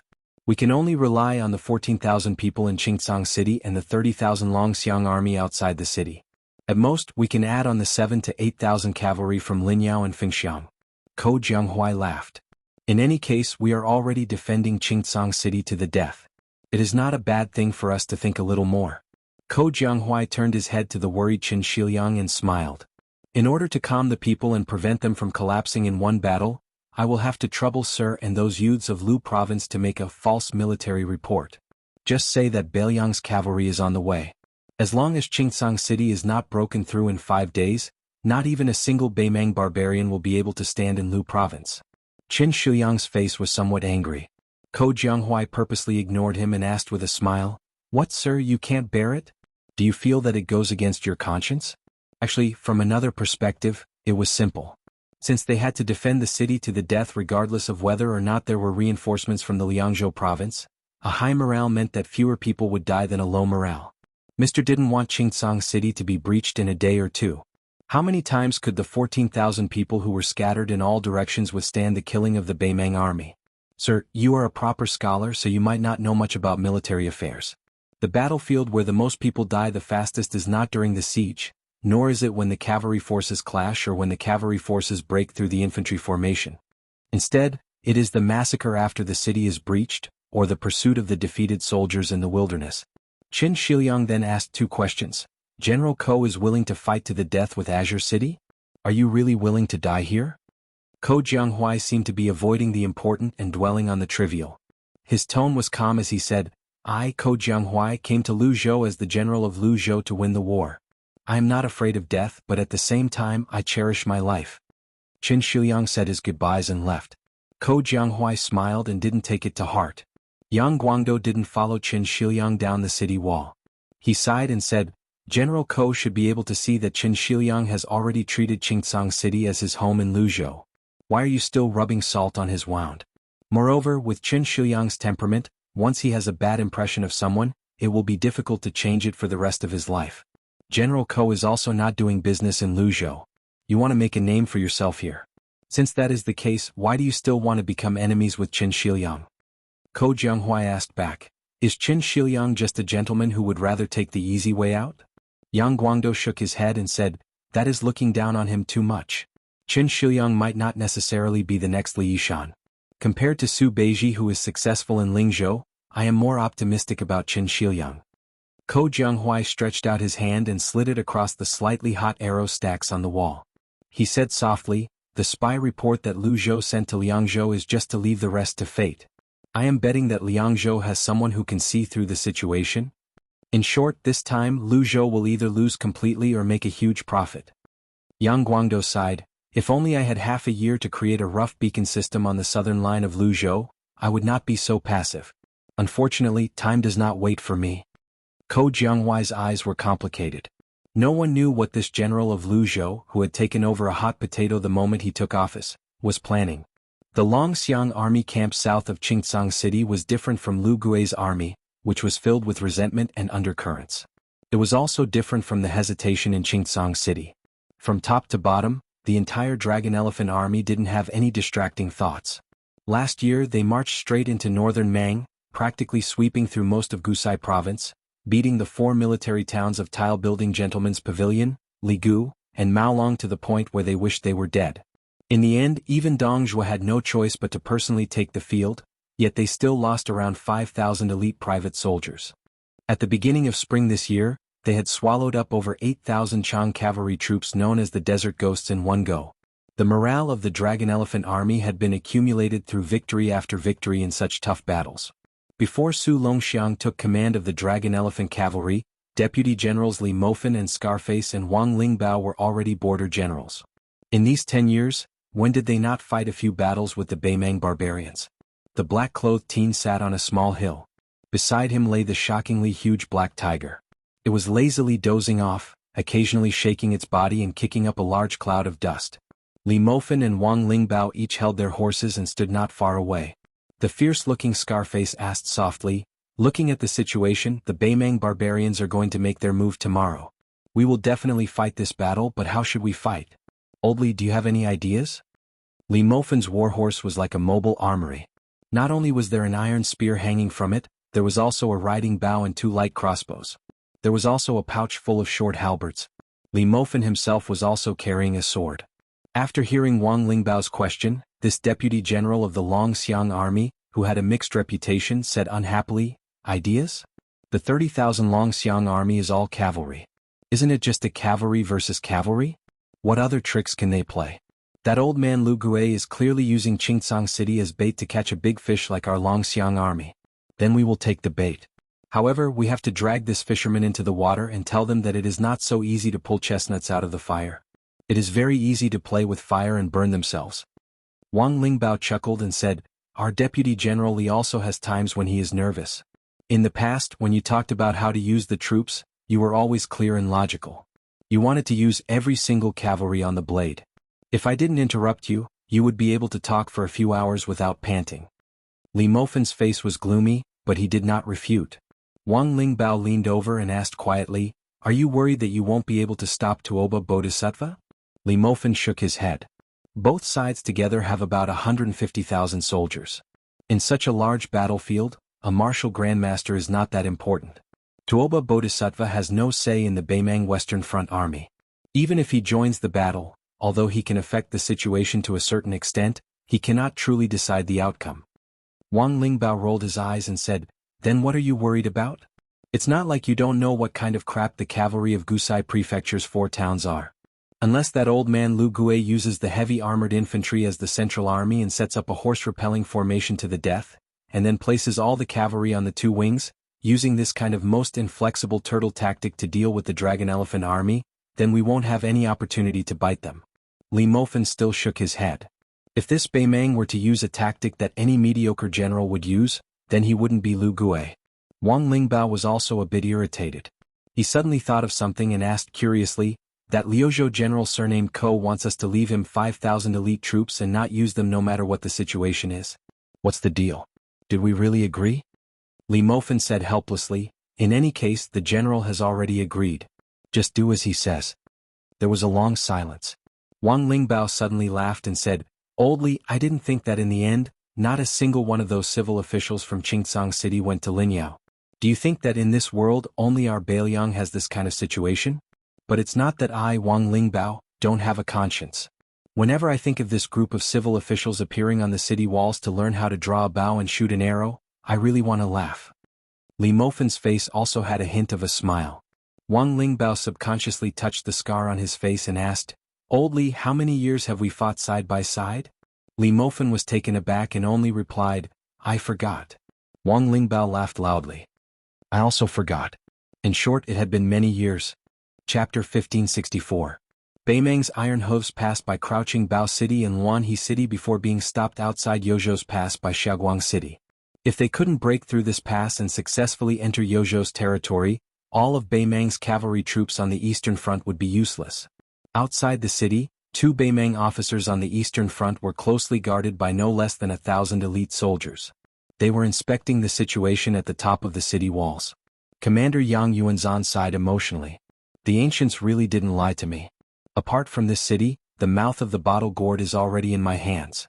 However, as long as Xiaoguang City is not broken, we will never be able to fight to the death with those 30,000 Yuzhou cavalry troops." Zhong Tan, the vanguard general who had just been conferred the title of Xia Jubo by the emperor, laughed. "It's really hard on you, great general. It's like you're leading a nest of baby birds, crying piteously for food. It's so noisy every day." The old general laughed. "Once we pass through Xiaoguang City, the entire Yuzhou will be under our hooves. At that time it'll be easy to fight.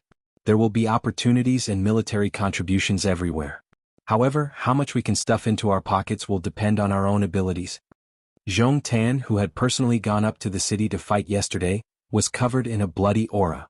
He said softly, "Now we just have to wait for Yan Wenwan to bring his Yuzhou infantry to fill the gap in Shaguang City.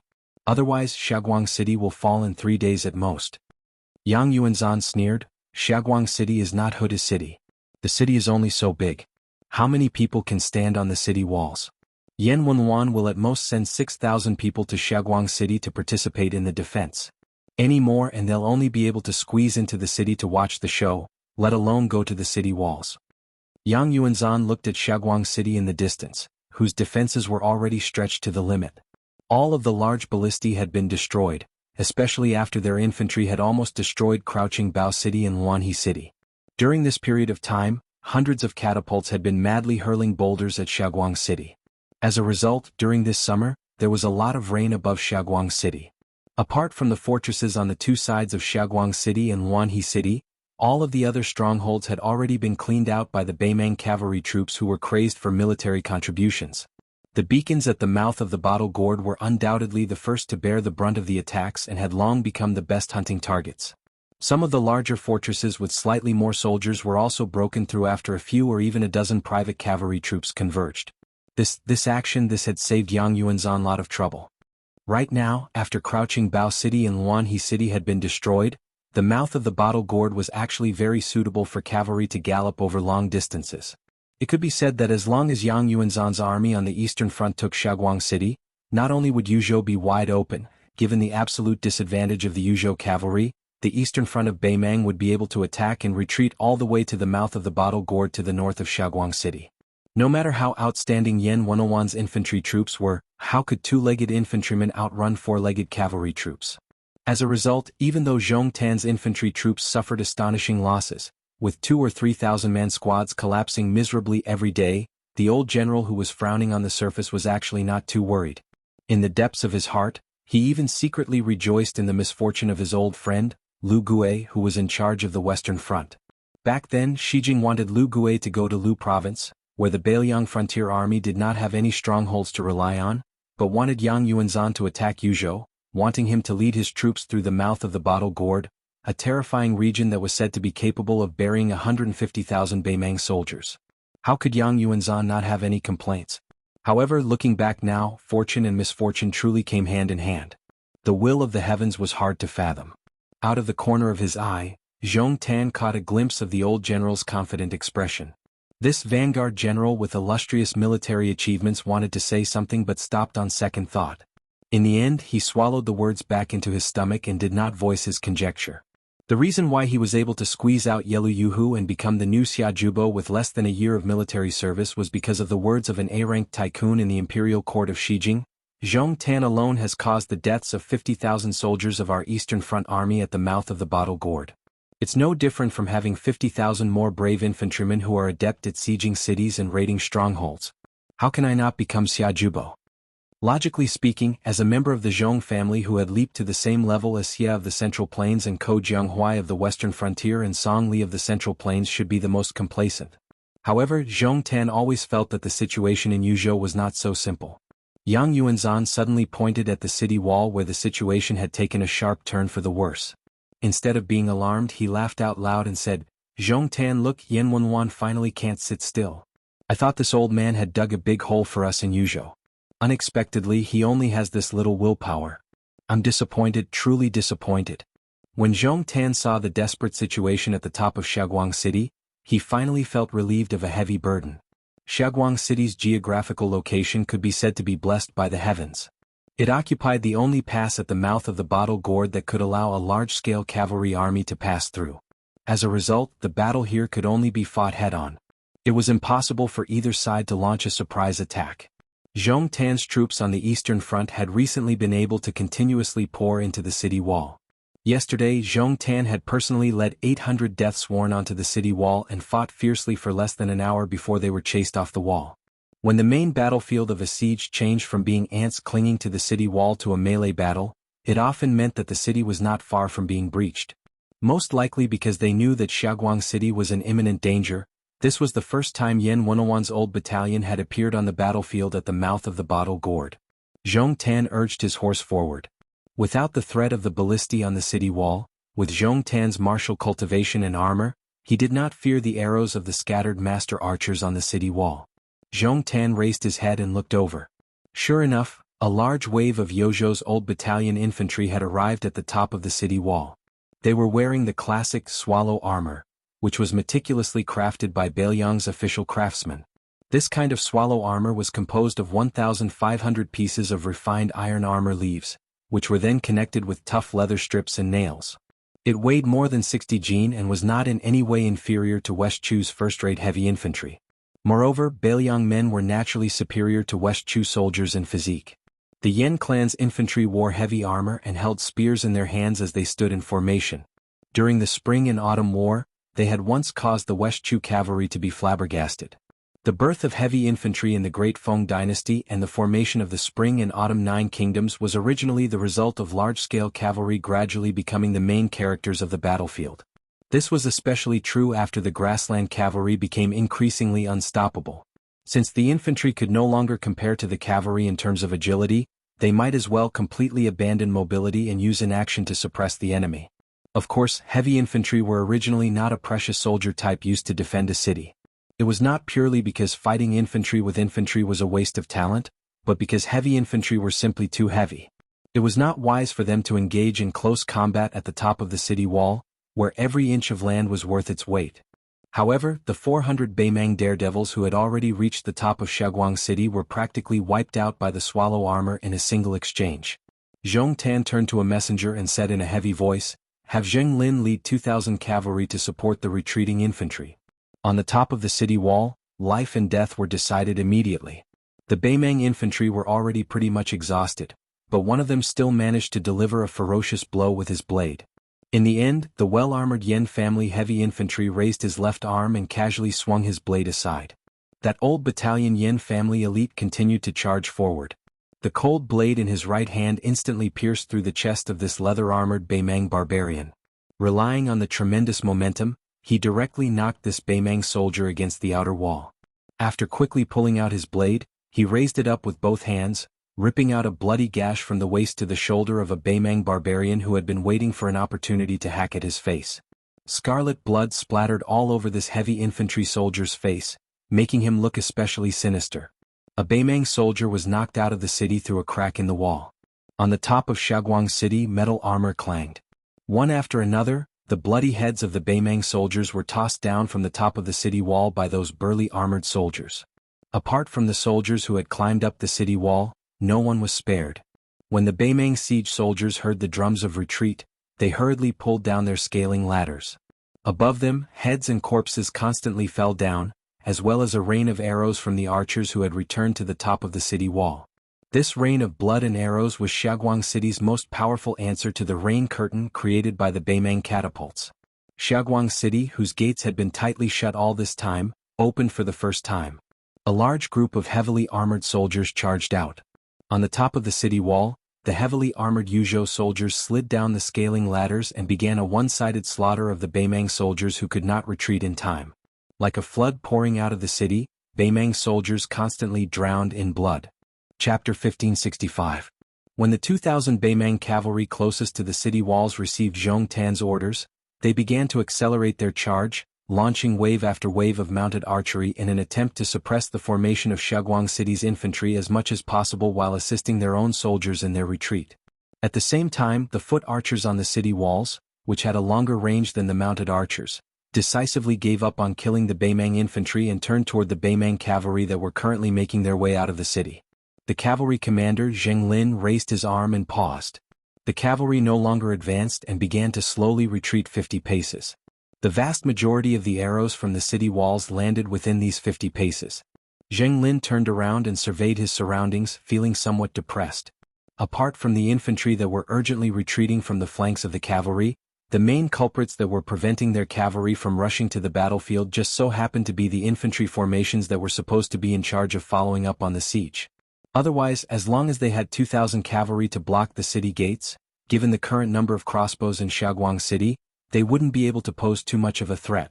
Then, even if the 4,000 cavalry couldn't completely stop the infantry from leaving the city, they would at least be able to make it impossible for them to spread out their formation comfortably. Zheng Lin's cavalry could be considered the elites of the Eastern Front.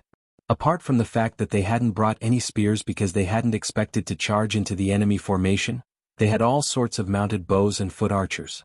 Lassos, axes, and all sorts of other weapons were also present. They were all clad in uniform chainmail, which was even more extravagant than the leather armor of ordinary grassland cavalry. Zheng Lin's unmoving cavalry seemed like a crane among a flock of chickens amidst the fiercely retreating Beimang infantry.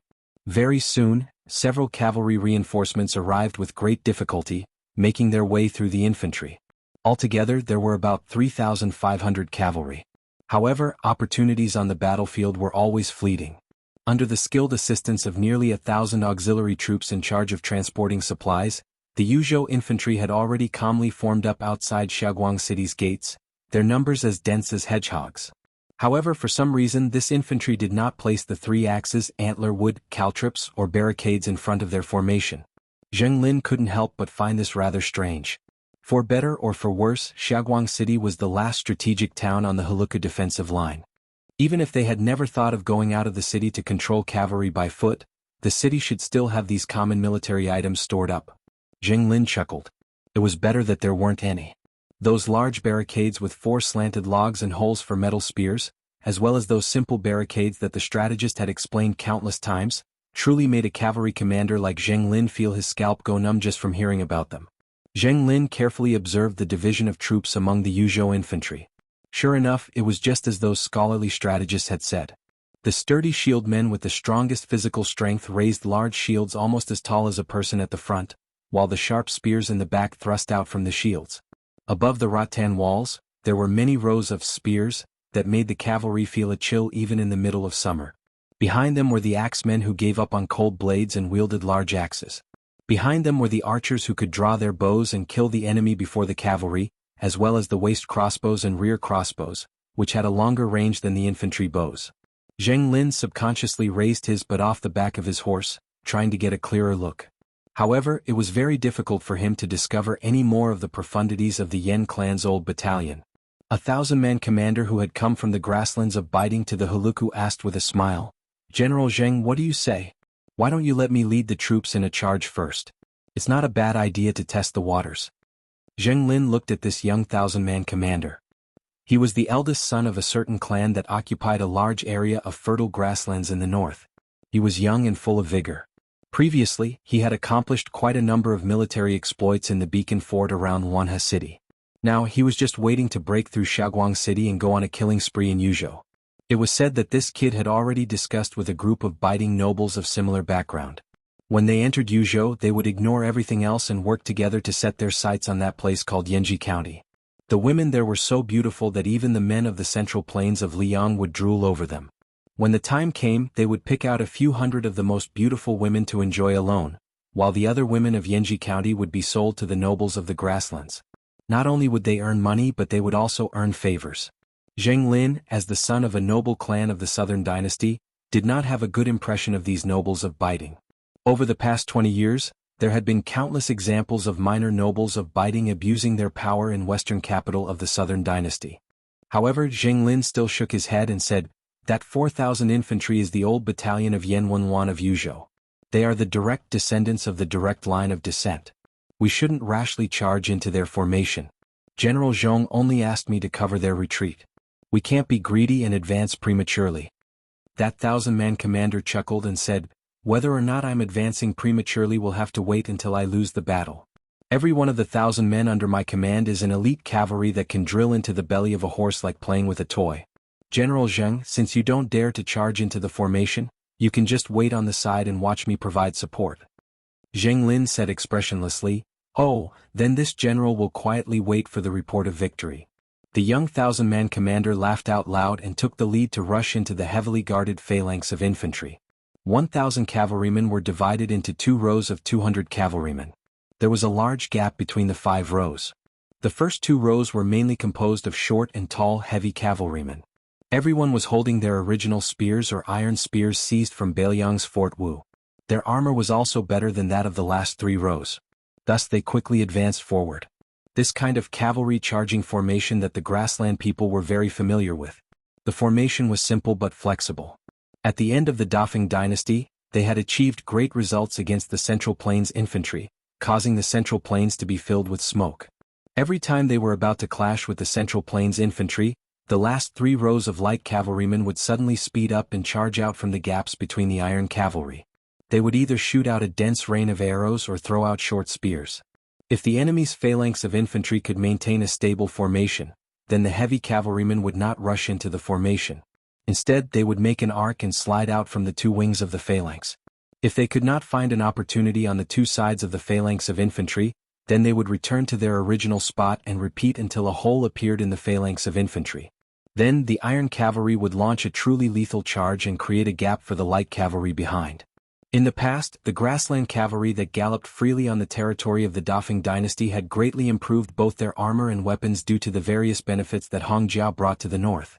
Unfortunately, the enemy this 1,000-man cavalry was facing was the heavy armored infantry of Yan Wenwan, the Bailiang frontier army. It was not the embroidered pillow dynasty that was boasted by some rich and powerful people that all the dynasties died because they were weak, only the Dafeng dynasty died because they were strong. When they realized that there were only 1,000 cavalry charging alone, this infantry square formation made a shocking move, going against the common sense of the art of war and putting down the shield wall and spear forest that were the essence of the horse-repelling formation. It was only between 300 and 100 steps. Under the sharp arrows of the large number of crossbows, the 1,000 cavalry that were shouting were thrown off their horses. A total of 600 of them lay down. What happened next was also completely different from what was written in the military books. The infantry formation didn't continue to fire arrows at a large scale. Instead, they shot down the dozens of mounted soldiers who tried to escape from the battlefield. The front line readied their shields and spears. It was like saying, "Cavalry charging formation? Then please come." After realizing that their 1,000-man commander had an arrow pierced through his chest, the remaining 300 Baimang cavalry charged over without caring about their lives. They charged towards those sharp horse-repelling spears. After one charge, the entire infantry square formation was still as stable as a rock. In front of the shield, in the spear, the 300 Baimang warhorses, without exception, were all pierced through by the 2.5-foot-long spears. On the walls of Shaoguang City, a short, one-eyed old man was accompanied by Yuzhou General Huang Fuqiong and Provincial Governor Hu Kuei, the 2 Bailiang border officials. From start to finish, the old man did not even glance at the 1,000 Baimang cavalry seeking their own death. Instead, he looked even further north outside the gourd. He muttered to himself, "In 3 days the 4 cavalry armies will be able to enter the gourd, right?" Outside the mouth of the calabash, the 20,000 Yuzhou cavalrymen were divided into 2. Commanding Cavalry General Shi Yulu and Agile Cavalry General Fan Wenyao each led 2,000 cavalrymen and continued north. They were in charge of destroying the grain transportation of Longyao province and intercepting those wandering cavalrymen. The Deputy General of the Yuzhou Cavalry, Yu Wandao, personally led 16,000 cavalry to welcome the arrival of the 2 cavalry armies. When the time came, the Yuzhou cavalry would act as guards for the latter. Even though the 2 cavalry armies added together only amounted to more than half of the Yuzhou cavalry. But Yu Wandao was not angry at all. 2 days later, a group of 10,000 cavalry broke away from the main army and charged into the gourd. There were dilapidated fortresses and unmanned beacons. It was a scene of devastation. A gust of wind blew past the city of Crouching Bao City. These 10,000 cavalry did not stop at Crouching Bao City. When they circled around the city, all the cavalry took out their Bailiang blades and raised them high up. The Great Snow Dragon Cavalry. They silently headed south. Chapter 1566. In the darkness of the night, a group of carriages quietly entered Liangzhou City and passed through the tightly guarded city gates without any obstructions. Mount Qingliang opened its E-gate, and the northern Liang Prince's mansion opened its doors to welcome guests in a manner that was normally reserved for the emperor. There were 3 carriages. The white-robed monk's family of 3 and the little monk Nanbei sat in the first carriage. Master White Lotus of Mount Longhu, Bai Yu and Han Guiqing of Mount Qingshan Monastery of Mount Wudong sat in the second carriage. Chang Sui, Su Huang and the others from Shangyin Academy sat in the last carriage. Su Weisheng led a large group of people out of Mount Qingliang to welcome the guests. Behind Song Dongming, the deputy administrator of Bailiang, stood a group of curious advisors. Song Dongming's official residence halfway up the mountain was known as the Dragon Gate of Bailiang. Su Fengyan's residence in Wutangan was known as the Phoenix Pavilion. It was clear that Song Dongming had an extraordinary position in Beilyong's officialdom. Only Li Dongbei and the little monk Nanbei could be counted as revisiting old haunts. Li Dongbei's eyes were sharp. She immediately spotted Song Yu, the chief steward of the prince's residence. She trotted over and greeted him warmly. Song Yu, who had been the steward of the Su family for most of his life, was also very happy to see this little girl. This rigid old man, who was privately called the cold-faced Yama by the officials of Liangzhou, actually squeezed out a smile for the first time. Probably because he was not used to greeting people with a smile, his face was slightly stiff. However, the old man still smiled and said that he would personally accompany Miss Li to the cosmetics store tomorrow. The little girl was very happy. Lu Qingyan and Wang Chudong did not show their faces in public. After all, the two girls were future princesses. It was not proper for them to go out and greet guests. Su Weisheng greeted the white-robed monk and Master White Lotus first, then walked to Chang Sui and the others. Chang Sui raised his empty wine gourd and shook it. He smiled and said, "Green ant wine, no more and no less. 1 pot a day. Junior sister, you have a big family business. This shouldn't be a problem, right?" Su Weisheng nodded and said, "Drinking is not a problem. Just don't go to Tidehark Lake to drink in the middle of the night. If you fall into the water, you will be fed to the fish."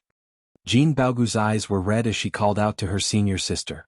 Su Weisheng smiled gently and said, "It's only been a few years since we last met and you've already grown up. Do you want me to be your matchmaker?"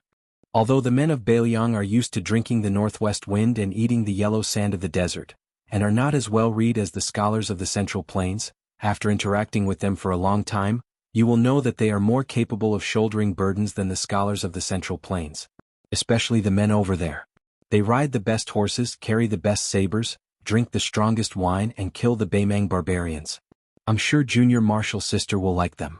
Jean Bauscher grabbed Su Weisheng's hand and held it in her arms. She smiled coquettishly and said, "Senior sister, you're not married yet. Why should I be in a hurry?" Su Weisheng turned to greet Su Huang, Sima Kan and Lu Duanmao. She did not say anything extra and just called them Senior Marshal brother and Junior Marshal brother. The white-robed monk stood next to his wife and watched as Bai Yu and Song Dongming hit it off at first sight. One was a Taoist immortal who was highly regarded by the late emperor, the other was a scholar who had a high chance of becoming an important official in the imperial court. These two were among the few scholars in the entire Liang dynasty. They chatted happily. But when Li Dongxin recalled the secret conversation about leader Zhao on Mount Wudong, the white-robed monk felt a little tired. He sighed softly and no longer paid attention to Bai Yu and Song Dongming's conversation. After entering the palace, he looked around at the scenery. In the early years of the Liang dynasty, there was a saying, "Millions of families have suffered, but one family has become rich." In other words, the Su family, who occupied a mountain and sat on tide-listening lake, wantonly collected the wealth of the people in Beilyong. Their wealth was comparable to that of a country. Soon the aides of the Dragon Gate lined up to Li Dongxin. Probably because the deputy administrator had warned them beforehand, these Beilyong officials who had admired the white-robed monk for a long time did not dare to open their mouths and talk about their daily lives. They all respectfully introduced themselves and at most added a few compliments. The white-robed monk smiled and nodded in return. The latter did not think that the abbot of the two Zen temples was putting on airs. Everyone knew that when the white-robed monk returned to Tian City after traveling thousands of miles to the west, he only put his palms together and saluted the emperor who personally led the horse for him. He did not even turn over and dismount from the horse. This group of officials who had leaped over the northern Liang Dragon Gate had already achieved a certain level of attainment in the official field, hence they did not want to give the Wudong Mountain's great Jinren Han Gui the cold shoulder. Very sincerely, they asked for advice on the Taoist school's health maintenance technique. Forget about other things, Han Gui, who had the highest chance of becoming the next Wudong sect leader, could not be considered cold shoulder anymore. In the future he would be a minister of the same rank as the Six Ministries minister, who would dare to slight him. In addition to the white-robed monk and his wife who led the chief butler Song Yu to a house to stay, the east and west girls and the north and south monks had already left the group and wandered around with familiarity. Along the way she could accurately call out the names of the maids she met. She also had an elder sister. The clever maids of Mount Qingliang certainly remembered this little girl clearly. She was someone who was doted on by His Royal Highness as his own sister. The little girl had a good temper, so it was hard not to like her. Bai Yu and Chang Sui followed Su Weisheng and Song Dongming to the unique official residence halfway up the mountain. Although it was called the Deputy Administrator's residence, it was actually a continuous series of short courtyards. A deputy administrator and more than 30 assistant officials dealt with government affairs and basic necessities of life here. Those Dragon Gate officials, who were like the male servants of the Liang imperial court, sensibly dispersed and went back to their own homes. They continued to deal with the affairs gathered from the governor's mansions of the 3 provinces of Beiliang. In the last room, except for Su Weisheng, who was in a wheelchair, Song Dongming, who was an important minister of the border area and had to be admitted by the Liang imperial court, Bai Yu and Chang Sui, who were temporarily in Mount Qingliang as the top guests of the prince's mansion, Su Huang, who was a master of the art of war who was about to go to Huayang Pass, Sima Kan, who was already the governor of Taiyu County, in Lingzhou, Lu Duanmao, who was about to enter the governor's mansion of Lingzhou as an assistant to Su Beiji, and Jin Baoshi, who wanted to enter Wutang'an, all sat down. Chapter 1567. Su Weisheng went straight to the point. Just as Mr. White Lotus predicted, the situation on the Western Front is extremely unfavorable to our Beiliang. His Highness has already personally headed to Liuzhou. According to the latest reports from our spies during the day, all the cavalry stationed in Liangzhou have received the order and are moving out urgently. However, apart from the 2 units of 6,000 cavalry that were originally stationed in the western part of Liangzhou, they only need to wait where they are and do not need to travel long distances. Apart from the 1,000 Horned Eagle cavalry led by Luo Hongkai, who was near Mount Wudong, and the 2 captains who passed by later, a total of 2,300 cavalry, the fastest unit of Liangzhou cavalry will arrive at the border between Liangzhou and Liuzhou one day after His Highness. The slowest will take 4 days, and this is under the premise that they completely disregard the horse's stamina. Because the Tianjing horse farm in Beiliang is only second to the Xianli horse farm in scale, and it just so happens that it is not far from where His Highness is located, they are able to transfer 600 A-grade warhorses and 4,000 B-grade warhorses. This is probably the only good news we have. Su Weisheng paused for a moment, then said with a grave expression, "To tell you the truth, Wang Sui has already led 50,000 cavalry to easily take down Ji Bei and Heng Shui. This elite cavalry that is confronting the Liangyang Liao is currently heading for the eastern gate of Yuzhou. Their goal is to cooperate with Yang Yuanzhan's army in the gourd mouth, attempting to destroy half of Yuzhou in one go." Su Huang slowly asked, "Even if Great General Yan Wenwan's Yuzhou infantry were to send a unit north to reinforce Shaoguang City, given that Yuzhou already has 30,000 cavalry, it wouldn't be too difficult for them to simultaneously defend the last line of defense at the gourd mouth and the eastern border, right?" Su Weisheng smiled bitterly. "It was originally like this, but we encountered 2 whimsical leaders. Under their insistence, not only were the 30,000 Yuzhou cavalry sent north from River Province to the gourd mouth, even the 10,000 Great Snow Dragon cavalry and 2 heavy cavalry units left their garrisons and rushed to the gourd mouth. As a result, not only is Liangzhou's Huda city in a critical situation, the rear areas of Huayang Pass and Liuya Fuling are practically empty. In addition, the cavalry in Liang Province is rushing to Lu Province to put out the fire. Once Huda city falls, Liang Province will be in an unimaginable and terrifying situation. The 2 deputy commanders of cavalry, He Zhonghu and Zhou Kong, as well as the deputy commander of infantry, Great Ancestor Gu, do not have enough soldiers to support the situation of Huda city being lost. Therefore, the other deputy commander of infantry, Qin Yunshui, has already led 30,000 elite infantry to Liangzhou. Su Huang's expression changed slightly as he began to quickly calculate the gains and losses in his mind. Chang Sui's wine gourd was already filled to the brim with green ant wine. Song Dongming sat upright while Bai Yu narrowed his eyes. No one knew what he was thinking. Su Weisheng sternly said, "Right now we can only hope that Lu Province will not lose and that Huayang Pass cannot be lost. This way, Beiliang will be able to smoothly engage in an encirclement and annihilation of an unprecedented scale. Otherwise, even if Huayang Pass falls, let alone Huayang Pass, we won't be able to endure a one-for-one trade between Beiliang's Lu Province and Beimang's Gourd Pass.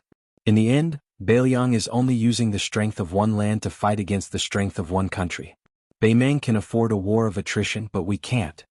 Su Huang softly said, "In this case, whether or not your Highness's reinforcements from Liang Province can change the situation in Lu Province is of utmost importance. Whether or not Protector General Chu can protect Huda City and Huayang Pass Liuya Fuling as the first line of defense on Beiliang's border is of utmost importance. Whether or not Commander Yuan and the Yuzhou cavalry can block and finish off the army of more than 200,000 soldiers in the Gourd Pass is of utmost importance. Su Huang repeated the 3 words of utmost importance. This meant that if Bailiang wanted to win this shocking gamble, they had to do it step by step. There could not be any major mistakes in each step, otherwise they would lose everything. Chang Sui wiped away the wine at the corner of his mouth, asking with a smile, "Then I'll only ask about the battlefield that Bailiang has the most confidence in. At the Gourd Pass, Yuan Zuozong's Great Snow Dragon Cavalry, those 2 heavy cavalry that have disappeared for 20 years, and the Yuzhou cavalry of Tianheng and Yuluan Dao. Just how confident are they that they can capture that old turtle Yang Yuanzhan?" Su Weisheng smiled and extended a hand. Chang Sui rubbed his chin, saying regretfully, "Only 50%, then it's difficult. I have to think of a way out for myself. Otherwise, before this chair under my butt of Mount Qingliang has even warmed up, I might be able to hear the hoofbeats of the Beimang barbarians." Su Weisheng once again slowly flipped his palm. The corners of Baiyu's lips curled up. Chang Sui stared. "Junior sister Su, are you playing with me?" Su Weisheng smiled. "Although the number of soldiers blocking the Gourd Pass is not many, for better or for worse, it's almost half of what my father has accumulated for most of his life. If they still can't win, then where does Bailiang's confidence come from to confront Beimang's million-strong army?" Chang Sui suddenly laughed. "Why don't I go to Xiaoguang City in Yuzhou right now, and junior sister let me command a heavy cavalry?" Su Weisheng laughed coldly. "Senior brother, if you can stop drinking then I'll agree." Chang Sui said resentfully, "Then forget it." Su Huang suddenly frowned. "I heard that Beimang has also spared no effort in building 2 heavy cavalry units named after the 2 surnames of Yelu and Murong." Su Weisheng said softly, "It has nothing to do with the Gourd Pass. We just received a report from a spy at the border that one of them has already rushed to the Liuzhou border. This is where Lu Gui's confidence in wiping out the 30,000 dragon elephant cavalry lies." The entire room sunk into silence. Baiyu, who had not interjected all this time, shook his head with a bitter smile. Jean Bauscher was stunned for a moment. He couldn't help but ask, "Even if the cavalry reinforcements from Liangzhou can arrive in time, will they still be of any use?" Su Weisheng said helplessly, "If it were up to me, I'd just do my best and leave the rest to fate." Everyone in the room fell silent once more. For some reason, Su Weisheng smiled happily without any trace of dejection. However, if it were a certain fellow, he definitely wouldn't think this way. He would only say, "Losing is better than admitting defeat. Whether it's okay or not, let's talk after the fight." Liangzhou's Tiger Head City, inside the Gourd Pass, outside Qingcang City, Liuzhou's eastern border. Bailiang was fighting on all 4 fronts. Chapter 1568.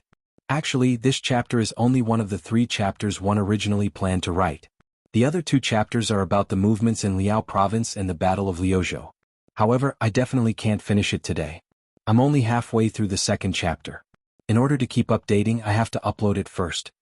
In the western capital of the Southern Dynasty, there was a mansion of a wealthy family whose threshold was so high that a child had to climb over it. The gate was as busy as a marketplace, and carriages and horses were like dragons. The guests were all here to congratulate the old master of this house for becoming a centenarian. In the entire western capital, there were only a few people who had lived to this age, and there was no one else who had such a good reputation as the old master. Even the big shots in the western capital who had lived to the age of 70 didn't know the real name of this centenarian. They all called him Old Wang, and the younger ones could only call him Old Master Wang. The Wang family was one of the big families of the Southern Dynasty. Although the descendants of the Wang family who were 2 generations younger than Old Master Wang didn't amount to much, and they only had 1 assistant minister of the Ministry of Rights and 2 military town captains, and 2 of them were dead now, but fortunately, Old Master Wang's great-grandson was very capable. He climbed all the way from the bottom of the Beimang army and became one of the 4 Jinzhou of the king's tent with real military achievements. Now that he married a noble from Longguan, the entire family's trend could be said to be thriving day by day. Today's birthday celebration wasn't harmonious from the beginning to the end.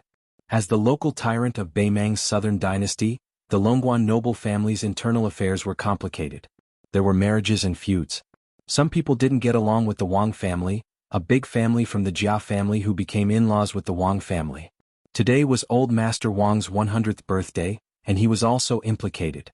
Someone openly sent a piece of calligraphy that only had the 4 words, "Live a long life." Even the guests who came to visit couldn't stand this kind of unscrupulous slap in the face. However, Old Master Wang actually took the calligraphy with a smile and didn't forget to ask the housekeeper to give the servant who sent the calligraphy a piece of silver for the celebration. After all, Old Master Wang was a centenarian and couldn't entertain guests for too long. After greeting some important ministers and family friends of the Western capital, he handed the task to his nephew who had been the assistant minister of the Ministry of Rites for 16 years to entertain the guests. The old man returned to the quiet courtyard to rest. The courtyard wasn't small, and there were dozens of extremely rare plum trees. Old Master Wang called himself Wild Plum Forest Elder. In this noisy dusk, Old Master Wang asked the servants in the courtyard to move a rattan chair under the plum tree.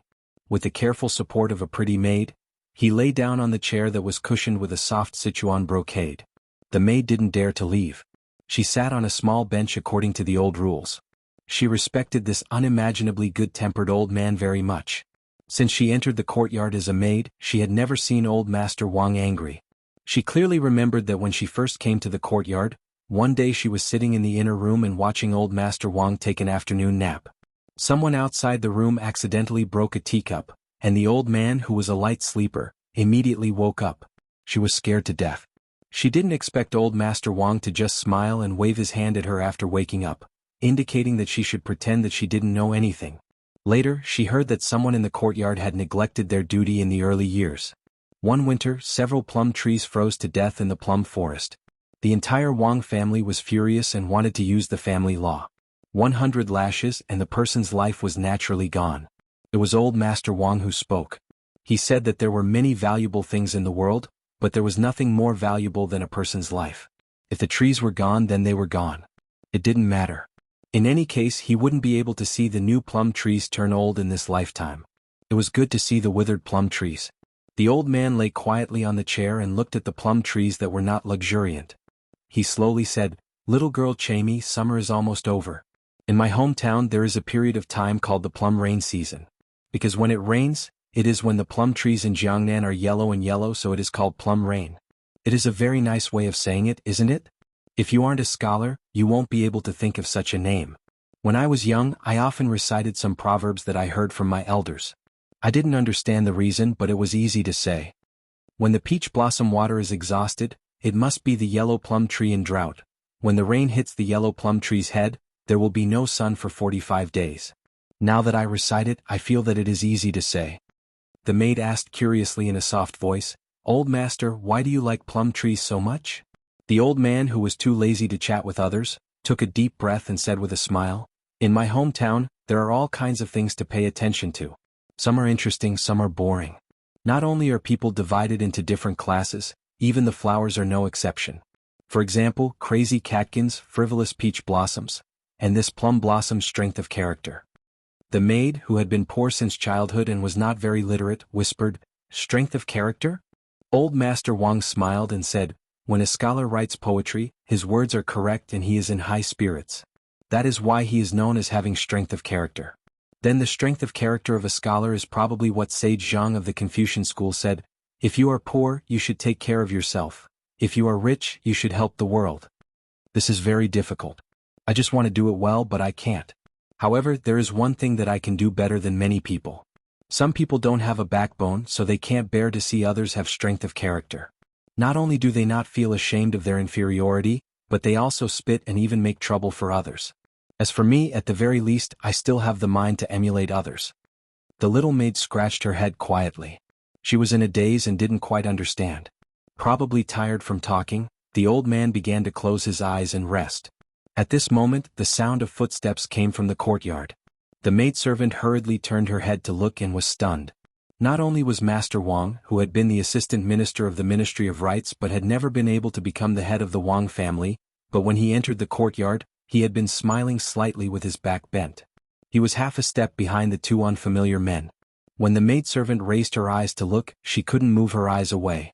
This was because the youngest girl among the three was simply too beautiful. When the assistant minister of the Ministry of Rites, Wang Xianling, approached the rattan chair, he slightly quickened his pace and whispered to the old man who seemed to be asleep, "The crown prince is here." The old man opened his eyes and was just about to get up with the help of Wang Xianling and the maid, Chimie, when the tall man in the prime of his life hurriedly said with a smile, "Old Master Wang, you don't have to be so polite. Just lie down." Yelu Hongkai came empty-handed this time. He was in the wrong and rude. It is fortunate that old master doesn't blame him. Although the trembling assistant minister of the Ministry of Rights had already received a signal from the Crown Prince of Beimang, he still couldn't dissuade the old man's insistence. After the latter stood up, he very laboriously but respectfully bowed. The Crown Prince, who was secretly visiting the Wang family mansion, said helplessly, "Old master, you are making Yelu Hongkai feel ashamed. Sit quickly, sit." The old man tried his best to sit upright on the rattan chair. Wang Xianling and the maid in the small courtyard each brought over a yellow rosewood chair. When the assistant minister saw that the beautiful woman actually sat down almost at the same time as the Crown Prince, his eyelids suddenly twitched. The Crown Prince of Beimang, who had rushed back to the west capital from the battlefield of Huda City, said pleasantly, "Old master, you are famous for your essays. You are a pure gentleman that even His Majesty praises endlessly. This time I suddenly heard that it was your 100th birthday and hurried over. At the moment I couldn't come up with a suitable birthday gift, so I had to come empty-handed. I will definitely make up for it later. I hope old master will be magnanimous enough to forgive me." The old man laughed heartily and said, "This old man is honored by your highness, honored by this old man." Chapter 1569. Wang Xianling heaved a sigh of relief when he saw that the old master, who had become less talkative over the years, was in a good mood and did not become muddle-headed. He thought that it was true that having an old man in the family was like having a treasure. Judging from the situation, he could only stand now. Was there a chance for him to sit on the minister's seat? Even though Yelu Hongkai wasn't well received by those grassland great generals in northern Mang royal court, not many of northern Mang's most authoritative great generals and edicts clearly expressing their support for him, in the end, this person was still the rightful first in line to the throne. Among the southern dynasty remnant people who attached the most importance to orthodoxy, there were still quite a few nobles who thought highly of Yelu Hongkai. In the past, the two previous great kings of the northern and southern dynasties, Huang Songpu and Su Huainan, were actually extremely close to this crown prince who had a gentle nature.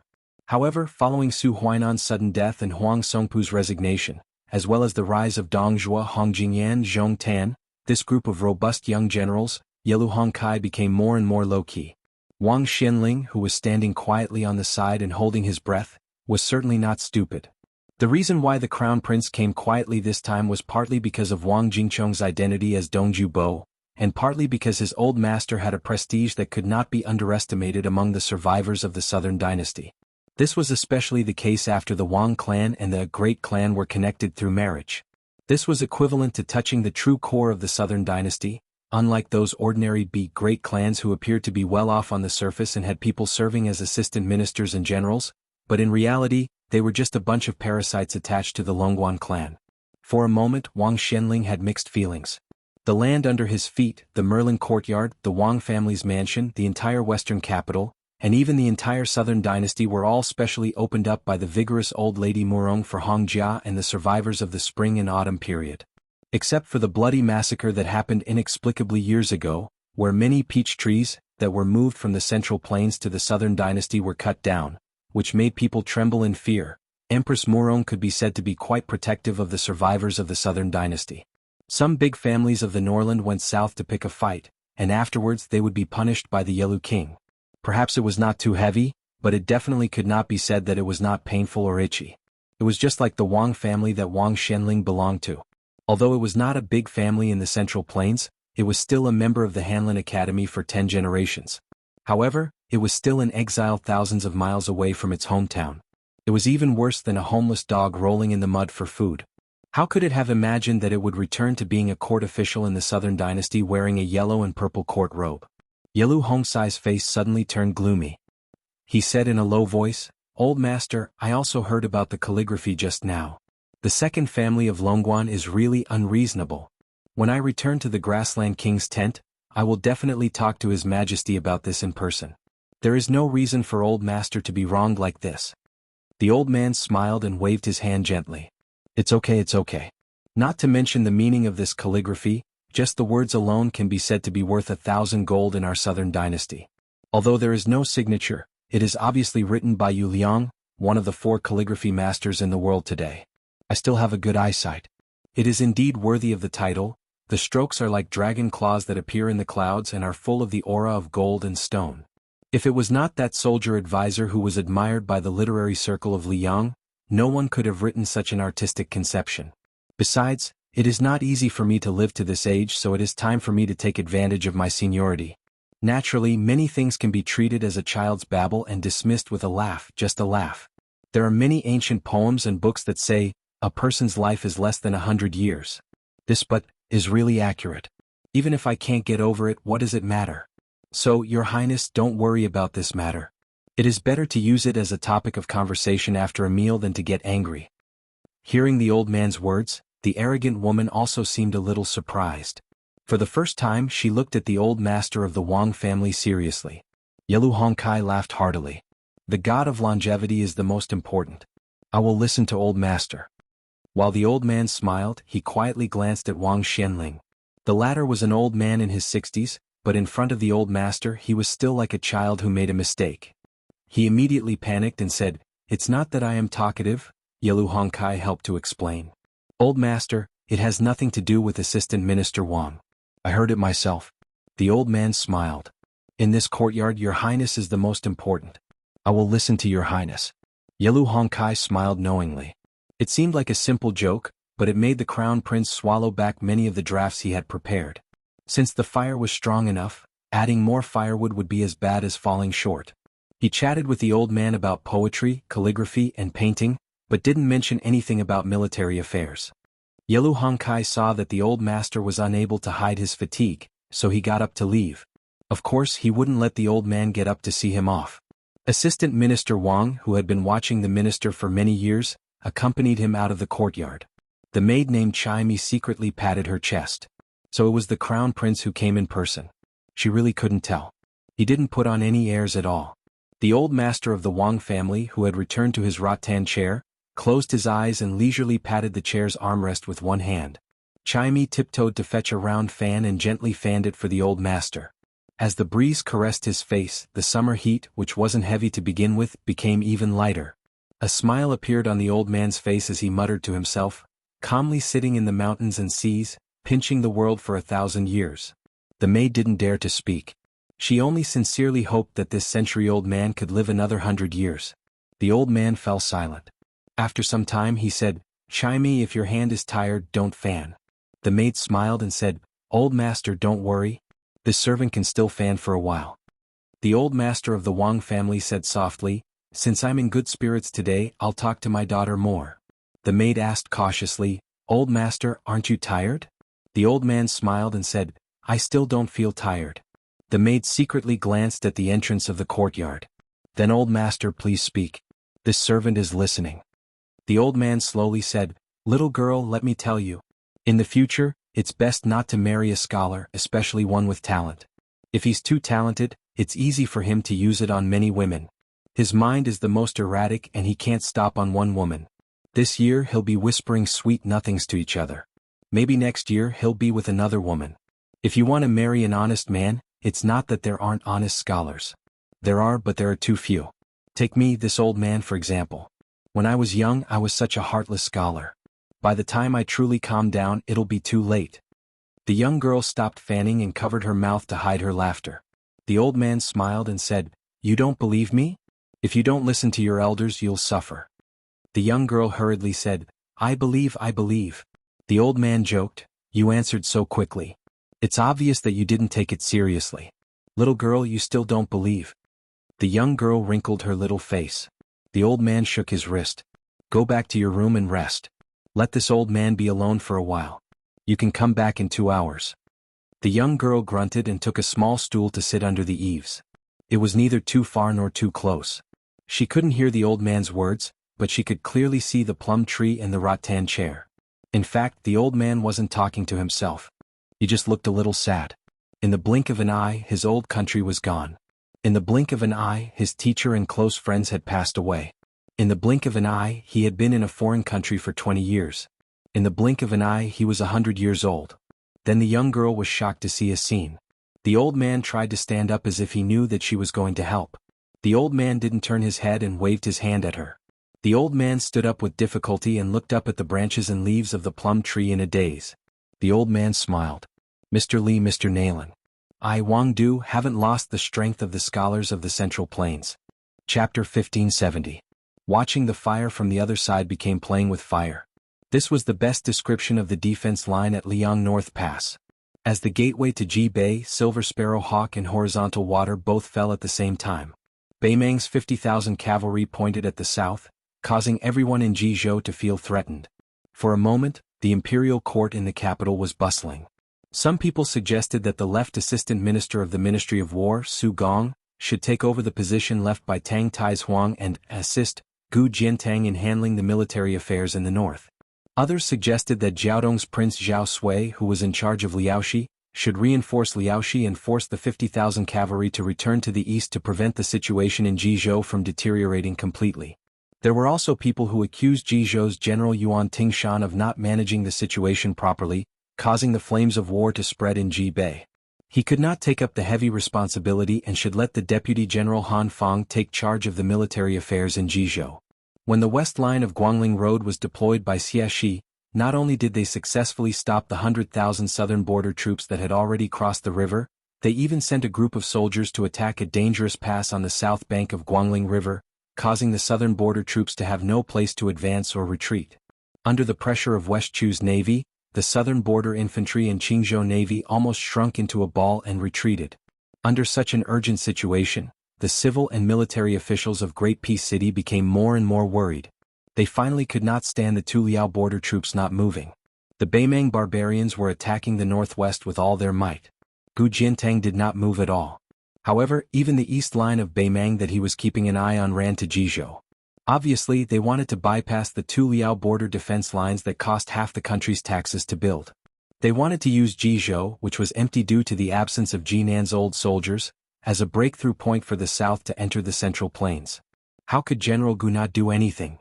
Are you not afraid that Beimang's 50,000 cavalry will attack the west of Jingji? Although you, Gu Jiantang, are the only remaining pillar of the dynasty, your heart is really too big, isn't it? There was a town called Taiping near the border of Jizhou and Liaodong. Most of the residents in the town were from the border army, and some of them were officials who were exiled by the imperial court. Occasionally there would be traveling merchants passing through the town, and they would do some small business on the way. In the past 4 to 5 years, the cheap and good green ant wine was in high demand here. Unfortunately, after Gu Jiantang left his post as the Minister of War, he held the title of Pillar of the country and served as the governor of the two Liao provinces. The border army knew that General Gu did not get along with the Beimang, so the green ant wine produced in Beimang was not sold by many merchants these years. Although Taiping town was small, it had all the essentials. There were 3 to 4 restaurants and even a proper brothel. There were even more private prostitutes in the small kills.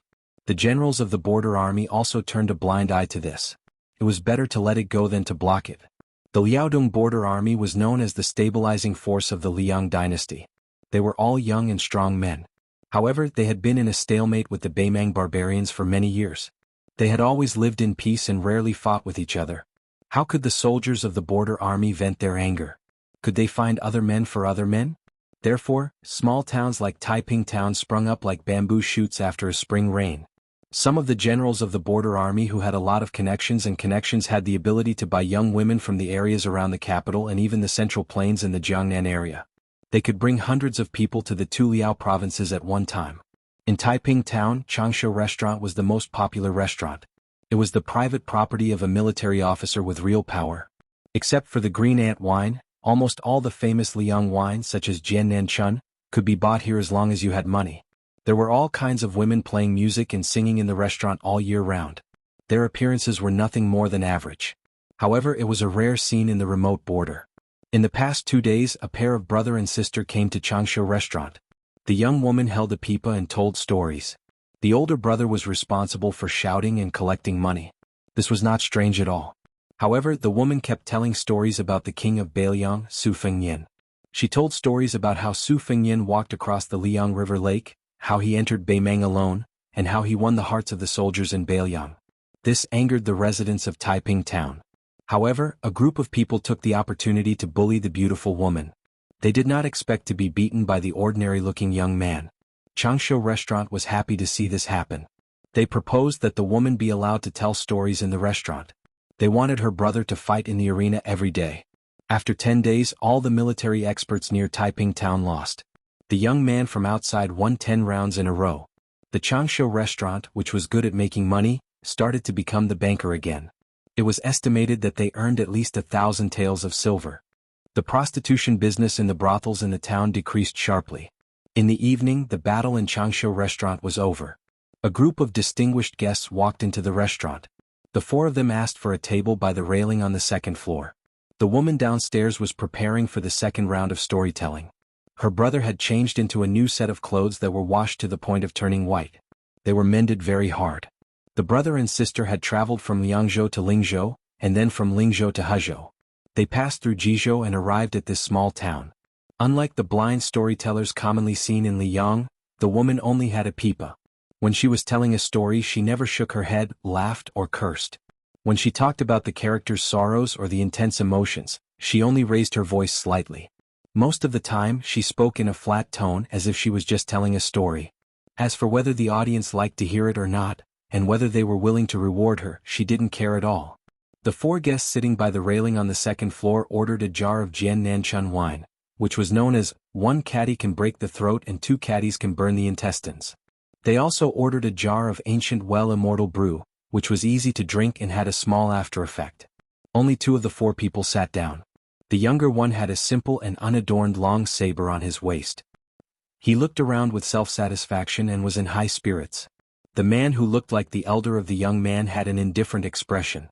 After opening the jar of immortal brew, he drank by himself. The other 2 standing had 2 Liao border army standard war blades hanging from their waists. Although they didn't have the same status as the 2 seated here, others could tell with a single glance that they were extraordinary figures who led troops all year round. Otherwise, the aura of the battlefield on their bodies wouldn't be so strong. The young man stretched his neck and glanced at the people downstairs. He was a little impatient and frowned. Why isn't that Ji guy here yet? Looking at his posture, he really thinks that he's one of the top 10 masters in Great Snow Plateau. The older man with gray hair on his temples did not bat an eyelid. A burly man who was standing seemed to dislike this arrogant young man. He said with a fake smile, General Yuan Ji Lu, and is one of the top 10 masters in Great Snow Plateau of Mount Hui. What's there to be proud of? The young man called General Yuan drank a mouthful of liquor and sneered, only a country bumpkin would take a martial arts evaluation made by a little girl seriously. In the end, only the old master of the Wu family sword tomb can barely be called a master. As for the others, Chai Qingshan of the sword pool of Dongyue has little ability. It's fine if he can shut himself up in Guangling Taoism. As for this palace master of Nanjiang Dragon Palace who sneaked into Liaodong, who is he? The young man slowly spun the wine cup with 2 fingers. He glanced at the person who exposed him and said with a smile, there's also that number 1 master of Nanzhao, Wei Miao, and the others. When they reach the Jianghu of the Central Plains, they will probably be beaten to a pulp. There's also that number 1 swordsman of Great Peace City, Qi Jiajia. He's the funniest. Flying swords for thousands of miles, what a great lineup. What happened in the end? The swords did reach Hezhou, but there's no more news of Qi Jiajia. Of these top 10 masters, even if the other 5 were added together, they would probably not be worthy of any one of the 4 people in the martial arts evaluation. The burly man was about to retort when his colleague pulled his sleeve. In the end, he swallowed his words and only snorted coldly. Chapter 1571. The young man didn't continue to criticize. Instead, he turned his head and looked at a middle-aged man 2 tables away. The man was wearing a short-sleeved shirt with a green headband wrapped around his head. His calves were wrapped in leggings. He would only be mistaken as a mountain man who often walked the mountain roads. However, there was an extremely coquettish and plump woman sitting beside him. Her clothes were gorgeous, but it was not the brocade and satin of the rich families in Liyang. Instead, it was tie-dyed and colorful. It was hard not to be eye-catching. It was clearly the Miao people's attire from the 100,000 mountains in the southwest. The plump woman had a string of silver bells on her hands and feet. When she raised her hands or feet, it made a pleasant sound. On the table beside her was a crescent-shaped knife with a snow-white scabbard. When she drank, one of her legs was casually placed on the bench. If one looked at her from the side, her slender thighs and round buttocks were extremely attractive. The woman also noticed the young man's gaze. She smiled charmingly and drank the whole cup of wine in one gulp. She raised her eyebrows provocatively at the young man. The young man put down the wine cup and made a gesture of holding something heavy in front of his chest. The plump woman was teased. Instead of being annoyed, she laughed like a flower. In front of the man beside her, she pushed the wine jar on the table with her palm. The wine jar moved like rolling thunder and hit the young man's back in an instant. The latter did not seem to move, but the wine jar deviated from its trajectory and brushed past him. It just happened to spin on the table and then gradually stopped. The woman laughed with a clumsy Central Plains official's accent. "You look good. As long as you drink, I'll be your friend." The burly man who did not get along with the young man reminded softly, "This Miao couple is not ordinary Jianghu masters. The woman has already done something to the wine jar.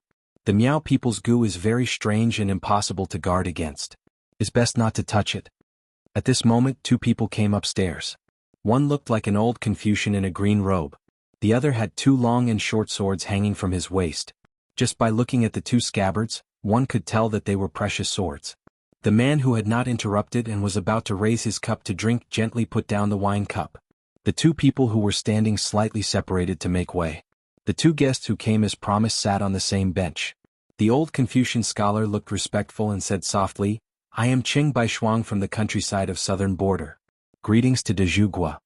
The famous swordsman with a cold expression also said, "Dragon Palace Ji Lu, and is honored to meet de Zhugua." After the death of the old Prince Liang Su Shao, there was only one pillar of the country in the whole world. It was Gu Jiantang, who held half of the Tiger Seal military power in the Zhaoshi dynasty. Gu Jiantang smiled and nodded. "It must have been hard for the 2 of you to come to Liaodong from the southern border." After the 2 top masters of Nanjiang Taoism sat down, the couple also got up and walked over to sit on the only empty bench. The burly man behind de Zhugua who looked like a door god wanted to stop them, but Gu Jiantang had already picked up the wine jar with the poisonous insect. The general, who became the commander of Liaodong's Duo Yen cavalry after Tang Tai's Huang, quickly loosened his 5 fingers from the hilt of his sword. The woman first gave the young general surnamed Yuan a coquettish look, and then smiled at Gu Jiantang. "My husband doesn't know how to speak your Central Plains language, so a woman like me is here to discuss important matters. General, please forgive me." Qing Baishuang frowned and then relaxed in an instant. He asked with a smile, "De Zhugua, this is?" Gu Jiantang didn't say anything. Aside from the young man beside him, he poured a bowl of wine for Qing Baishuang, Ji Lu and the couple. At the same time the young man who was ignored interrupted, "Qing Baishuang, Ji Lu, and what's wrong? My father-in-law is personally welcoming you, and you don't want to accept my toast? You want a drink as a punishment?" Ji Luan, who was not in a good mood, narrowed his eyes. He had traveled thousands of li to Taiping town. Qing Baishuang calmly picked up the wine bowl, shook his head and said with a smile, "Of course not. I'm just curious." Probably because she was sitting so close to Gu Jiantang, the woman put away her coquettish look and went straight to the point. "My husband is called Wei Miao. He is somewhat famous in Nanzhao. Of course he can't compare to Palace Master Ji and Sir Chen. Originally he would never set foot in the Central Plains, but there is no other way. The King of Shu and Sir Xie have spoken, so we have to make a trip." Gu Jiantang only had one daughter, so de Zhugua's son-in-law could only be Ji Zhou's general, Yuan Tingshan. Yuan Tingshan originally wanted to tease the woman, but unfortunately, he heard the storyteller downstairs talking about the young king surnamed Su who traveled to Mount Hui. Yuan Tingshan, who had an irreconcilable enmity with Su, sneered and suddenly stood up. With one hand on the railing, he fiercely slammed into the storyteller's brother like a bolt of lightning. The young man who had won 11 battles in Taiping town, crossed his arms in front of his chest, but he was still kicked by Yuan Tingshan. His slightly trembling hands put his elbows on a wine table. As a result, the entire table was flipped over. The wine and food splashed all over the man's body. The clothes he had just changed into were also affected. Yuan Tingshan stood on the spot and didn't follow up with another attack. He only laughed, "Not bad. You've hidden yourself quite well. You're almost at the 2nd grade master realm. No wonder you're so powerful in this small town. I'm confused. The brother of a Bailiang storyteller? I think he's a master from Bailiang's Fu Shui room, right? Did he come here to spy on the military situation?" That ordinary woman who was just a storyteller stared blankly for a moment. The young and taciturn man turned around and gave her an apologetic smile. Then he nodded and then shook his head. The smile on Yuan Tingshan's face became wider. However, the ruthlessness in his eyes and the killing intent all over his body made everyone in the restaurant tremble with fear. The young man, whose real identity was a Bailiang spy, said in a deep voice, "It has nothing to do with Ariu. She's just a storyteller. I can die but she can't." Yuan Tingshan laughed and said, "Whether you die or not depends on whether I'm in a good mood or not." "But she can't die." "Why can't she? With your mediocre skills? Or do you think you can scare me with your identity as a Fu Shui room's man of sacrifice?" The young man from the Fu Shui room wiped the blood from the corner of his mouth with his thumb and said, "Of course I can't." The young Bailiang man of sacrifice who was determined to die grinned and said, "In your Liaodong territory you crazy dog Yuan can kill people. I can't stop you even if I risk my life. But do you dare to kill? Don't you find it strange that an ordinary storyteller can make me accompany her?" Yuan Tingshan put his palm on the hilt of the world's #1 talisman knife. "Now that you mention it, I'm almost scared to death." The young man said indifferently, "Her name is Ariu. She's a guest of our protector General Chu." The young man added, "She's also a friend of our prince. Although I don't know what the consequences will be if she dies in Liaodong, I'm sure that our prince will personally demand an explanation from the entire Liaodong." Yuan Tingshan suddenly gripped the Nanhua saber tightly and was about to pull it out to kill. Su Fengyin was far away in the northwest. Even if he was the prince of northern Liang who had 300,000 cavalrymen under his command, even if he was one of the 4 grandmasters in the world, Yuan Tingshan still wouldn't dare to kill a lowly Fu Shui room's men of sacrifice and an insignificant woman who could only earn money by telling stories. The Su Fengyin could barely take care of himself. How could he have the leisure to care about the life and death of a woman? However, at this moment, the great pillar of the state, Gu Jiantang, who had not stood up to greet the 2 groups of guests, had unknowingly stood near the railing and said to Yuan Tingshan downstairs, "Enough." Yuan Tingshan did not turn around. The Nanhua saber was about to be unsheathed and draw blood. Gu Jiantang turned around expressionlessly and sat back in his seat. However, the famous saber he had given to Yuan Tingshan appeared in his hand. Yuan Tingshan strode out of the restaurant and left Taiping Town and Liaodong, returning to Ji Province. The woman sighed softly. The matter that the immortal-like scholar Xie Guanying had personally told her was most likely a failure. The reason Gu Jiantang was acting like this was actually to tactfully refuse the couple. Because Nanjiang and Western Shu treated Bailiang, or more accurately Su Fengyin, differently. Qing Baishuang smiled and lowered her head to drink wine. The wine was not bad. Unfortunately, it was not the green ant wine that His Royal Highness talks about every day. Otherwise it would be even better. Chapter 1572. The group walked on the grass of the courtyard ranch. The ground was soft and puddles of water would occasionally seep out from around their boots. It was clear that the pastures of Longxi were fertile and fertile. As a breeding ground for horses on the Bailiang Road, second only to the Xinli Ranch, Longxi had a unique climate. Since ancient times, it had been an important source of horses for every prosperous dynasty. The Dafeng dynasty raised 300,000 horses around Longxi and set up the post of Longxi horse husbandry supervisor. Lu Zhe, who was said to be on par with the founding emperor of the Dafeng dynasty, had collected 160,000 war horses during his 2 expeditions to the north. The nobles of northern Mang's Longguan Pass were actually the survivors of the Qin dynasty who migrated north during the chaos of war 800 years ago. If one traced their roots back, they were once the citizens of the Qin dynasty between Longxi and Tongguan. Among the group, the manager of the courtyard ranch, Zhao Liyuan, was particularly nervous. There was nothing he could do. The 5 or 6 people behind him who were temporarily acting as background had official positions, such as Horned Eagle Captain Luo Hongkai. Without exception, they were all the 14 captains of Bailiang. As for the only one who did not have an official position, he was the general of the Bailiang army, Shi Fu, who had been the general of Liangzhou for a few years. Unfortunately, he was dragged down by the label of the previous Bailiang governor-general. Before the new king of Liang could succeed him, Shi Fu had tactfully resigned. For some reason he was brought up again. Zhao Liyuan did not know whether Shi Fu was going to be punished or make a comeback. Other than the young man beside him being Su Fengyin, the main reason for Zhao Liyuan's uneasiness was that the courtyard ranch had been given a critical order this time. They could only take out less than 5,000 warhorses, and only 600 A-grade warhorses. It was still a lot short of the king of Bailiang's request. However, Zhao Liyuan knew that if the king had come half a year earlier to ask for horses, he would have been able to provide 8,000 A-grade Bailiang warhorses, let alone 8,000 regardless of grade. Previously, the Governor-General of Bailiang had urgently transferred 10,000 warhorses from here. These 600 A-grade warhorses were the last of what he had left behind with great difficulty. The imperial envoy from Huayang Pass who had come to the ranch to ask for horses had been so anxious that his eyes had turned red. He had cursed that person for doing something shady and said that what was so great about the Governor-General of Bailiang. Zhao Liyuan slapped the table and declared that he would submit to the king's Wutangan of Mount Qingliang. However, now that Prince Liang Su Fengnian was by his side, Zhao Liyuan did not dare to say anything bad about the Bailiang Governor-General of Huayang Pass to his face. He could only ramble on and on about how he was incompetent and had failed to live up to his expectations. Zhao Liyuan was not stupid. Not just Bailiang, everyone in the world knew of the relationship between Protector General Chu and the new Prince Liang. It was just that they had different surnames and were truly family. Su Fengnian and Zhao Liyuan walked side by side on the grass of the ranch. Behind them was Shi Fu, who was in the prime of his life but was silent all year round.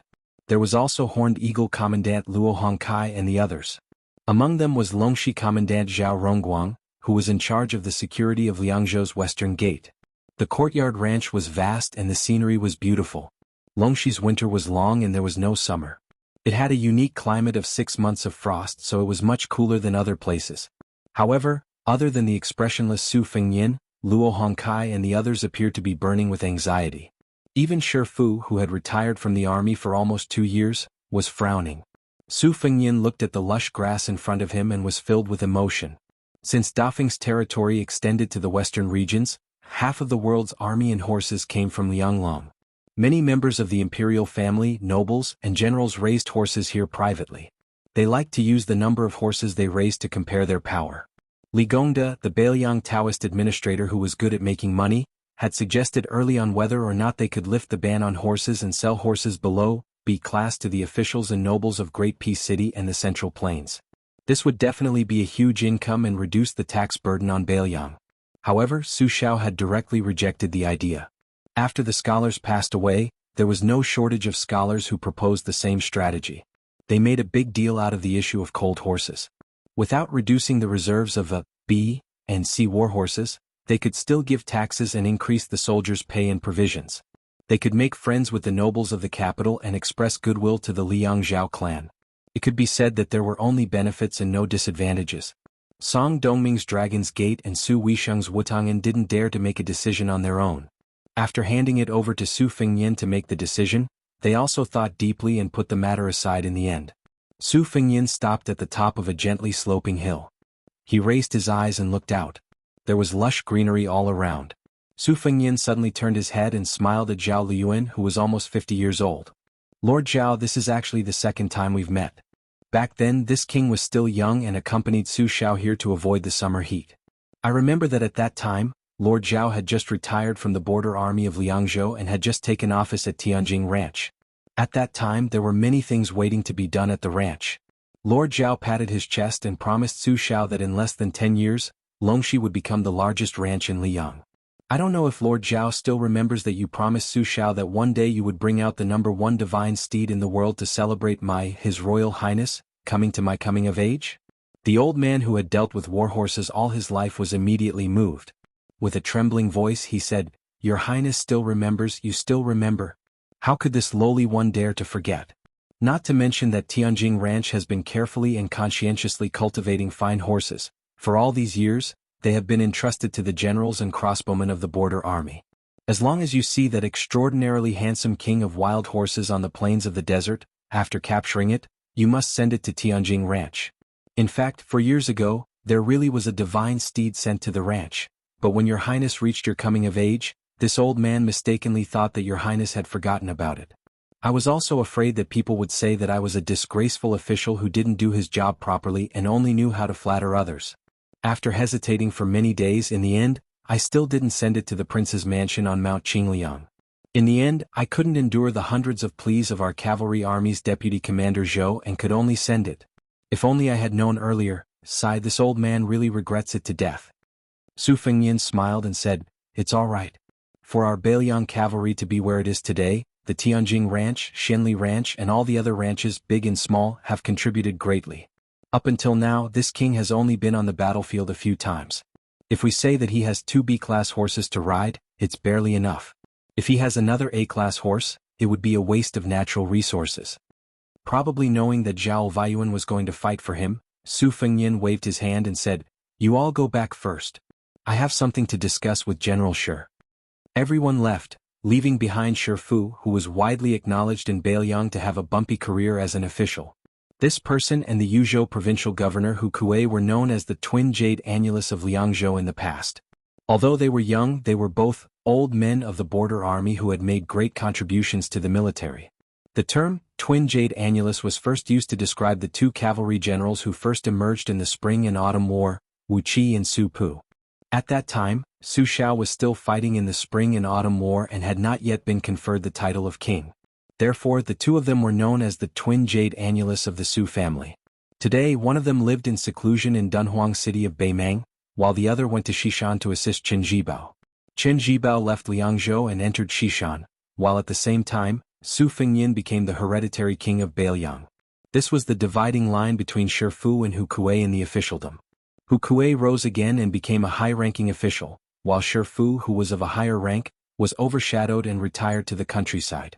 But strangely, both Mount Qingliang and the Huaiyang Pass Protectorate headquarters ignored Shifu's resignation. Even when Chu Lushan later took up the post of general of Liangzhou, he did not explicitly inform the Liangzhou military that Shifu had retired from the army. Military reports would still be sent every half a day to the Liangzhou general Shifu, who was resting at home. Chapter 1573. Su Fengyin asked softly, General Shi, this time the Western Shu sect sent 10,000 elite soldiers to the Guangling sect. Wei Fuqing and Yan Xiongyo were only appointed as deputy generals. An outsider, Huyan Ruanrua, was appointed as the main general. As for the border between Bailiang and Western Shu, Qin Jibao assigned a young man named Che Yi to guard the northern gate of Western Shu. Regarding these two matters, what do you think, General Shi? Shifu's brows furrowed even more, but he remained silent. Su Fengyin quietly waited for him to continue.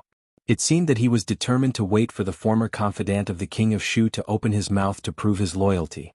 However, Shifu gritted his teeth and remained silent. His expression became increasingly gloomy.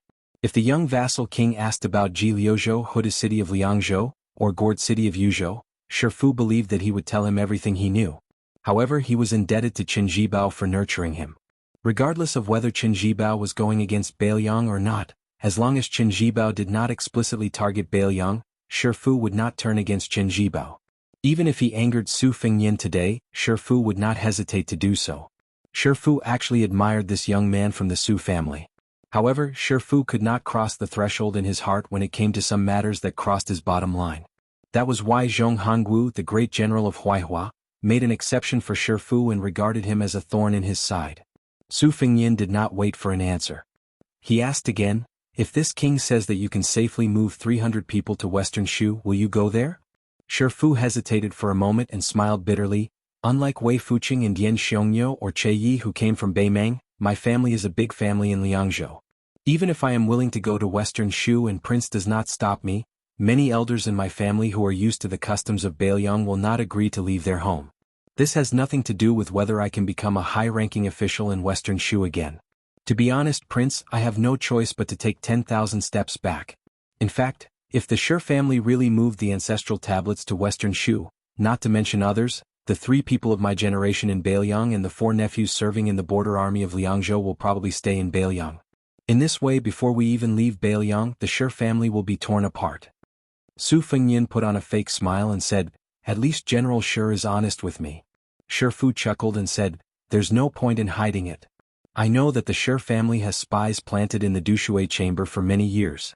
It's not that I have such discerning eyes, but that before Chu Lushan became the protector general of the northern Liang, he made a special trip to the Shi family to meet honestly with me.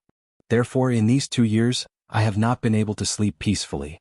It is funny to say that in my early years in the army, even if I went deep into Beimang and rested on the horses, I would still sleep better than on my own bed. Su Fengyin did not comment on Chu Lushan's spies in the Shi family. He changed the topic and asked with a smile, the courtyard pasture currently has 800 white horse guards, Luo Hongkai and the 2 captains 3,400 cavalry, plus the Longxi troops of the pasture, and the 2,000 cavalry left behind by Zhao Rongguang, there are still less than 8,000. This king can only wait for 3 days. One of the 2 captains of Liangzhou's Tongguan Pass, Xanin Ma, will also lead 3,000 elite cavalry over. Their numbers will exceed 10,000. General Shi, do you think that these 10,000 cavalry rushing into the battlefield of Liuzhou will be able to provide timely assistance, or will distant water not be able to quench the immediate thirst? The stone talisman asked. If the stone talisman speaks bluntly, will your highness really listen? Su Fengyin said calmly, let's hear it first. You Shifu, are not Yan Wenwan or Qin Yunshui, the famous generals of the spring and autumn period. You are also not part of the Su family like Chu Lushan and Yuan Zuozong, who have made great contributions. You do not have the right to make this king listen to whatever you say. Shifu sighed and said slowly, in my opinion, the 10,000 cavalry of the king is not like a cup of water on a burning cart of firewood. But it may be beneficial to the situation of Lu province. It is no different from the situation of Bailiang. If I were the king, I would be more thorough. I would let the 2 deputy generals of Lingzhou, Wang Ji and Huang Xiaokuai lead the troops. With the Yanxia commandant, Jiao Wui and the other commandants as the main force, not only would the cavalry of Liangzhou enter Lu province to solve the urgent situation, but I would also decisively send the cavalry of Lingzhou north to Lu province. After defeating Lu Gui's army on the western front of Beimeng, they would quickly fill the gap outside Liangzhou Pass and south of Huayang Pass. Shifu suddenly felt the killing intent of the young king. He said calmly, originally I did not know the situation. But since I came to Tianjing Ranch and heard about the number of horses in this ranch, Shifu can more or less guess the plan of the king and the protectorate general. There is no need for the king to think too much about it. Su Fengyin nodded. He squatted down and pulled out a piece of licorice and chewed it. Shifu continued, in the final analysis in the Battle of Liangmang outside Liangzhou Pass, Liuzhou and Yuzhou there will be victories and defeats. But the place that really decides the survival of Bailiang is only outside Liangzhou Pass. If we lose here, Bailiang will also lose the general trend of Bailiang that the great general and the king worked so hard to accumulate for 2 generations. In the spring and autumn period, there were many ridiculous battles where the great general won a great battle but caused the king's country to perish. Before the final outcome of the Battle of West Wall was decided, everyone was optimistic about West Chu who had won a series of small victories. However, the great general wanted to complete the siege of West Wall at the cost of rapidly consuming his troops. He did not hesitate to use a few troops in an important but not critical battle to lure most of the elites of West Chu to attack, just to create a small gap in the defense of West Wall. The Battle of Princess Tomb that Commander Yuan shown brilliantly is a clear proof. Su Fengyin suddenly stood up. General Shi, I'll leave these 10,000 cavalry to you. In 3 days at the latest, you'll take them to Liuzhou to reinforce Qingcang City and Longxiang Army. Shifu was stunned on the spot. He did not understand why he could take on such a great responsibility, and also wondered why Su Fengyin did not personally lead the army. Su Fengyin spat out the chewed grass root and said in a low voice, I received news this morning that Huda City has fallen. Beimeng's army is pressing on Huayang, Liuya and Fuling towns. Shifu's expression changed greatly and he said in shock, how could Huda City fall so quickly? Su Fengyin turned and looked to the north. Dong Zhuo is a madman. Previously he would send people to dig a tunnel every few days to their deaths. There were 16 tunnels and as a result 5,000 people died. However, no one would have thought that this guy did not dig 16 secret tunnels at all, but a total of 38. 12 of them only dug to the outside of the city, and then with the cooperation of the ground siege. Su Fengyin did not say anything else. Shifu muttered, this madman, this son of Ab***t. Su Fengyin turned and said to Shifu, I'm going to Huayang Pass immediately. Shifu, from now on you'll regain your position as general of Liangzhou.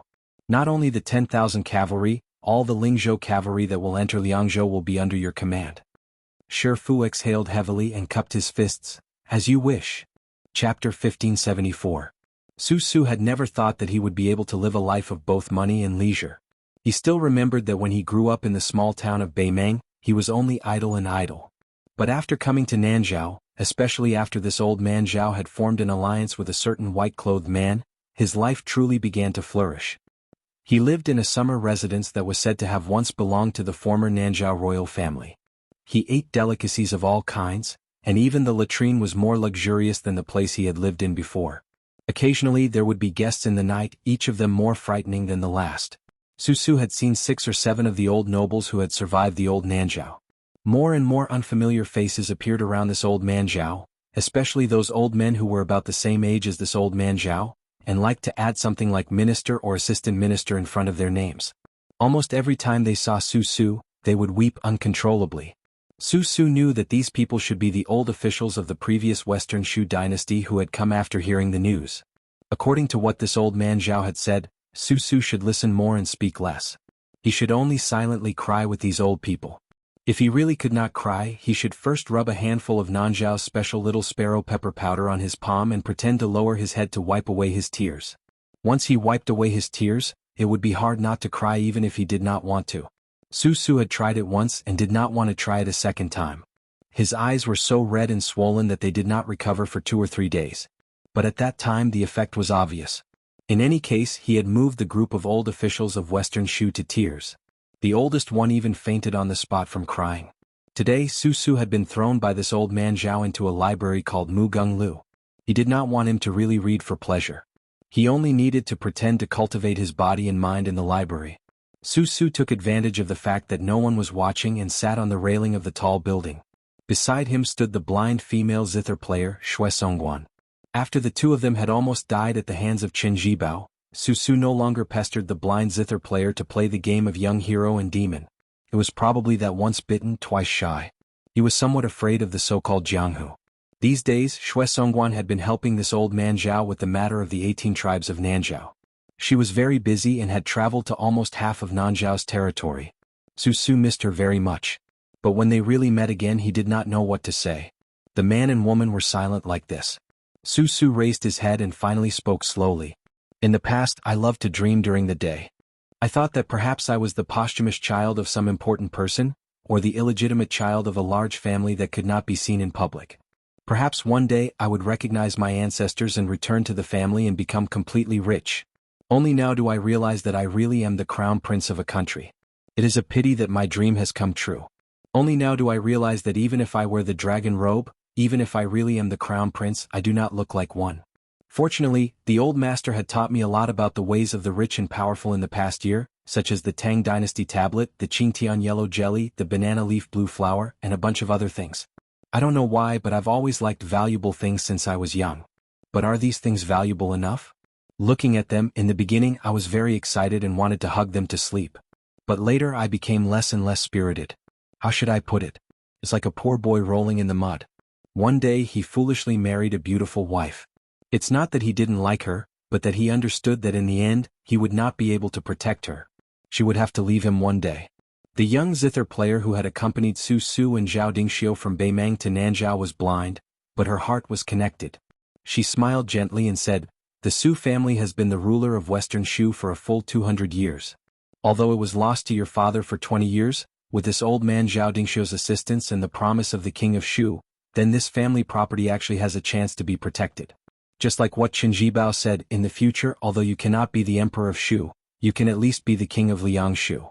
Like this, it can be said that you have not let down the ancestors of your Su family."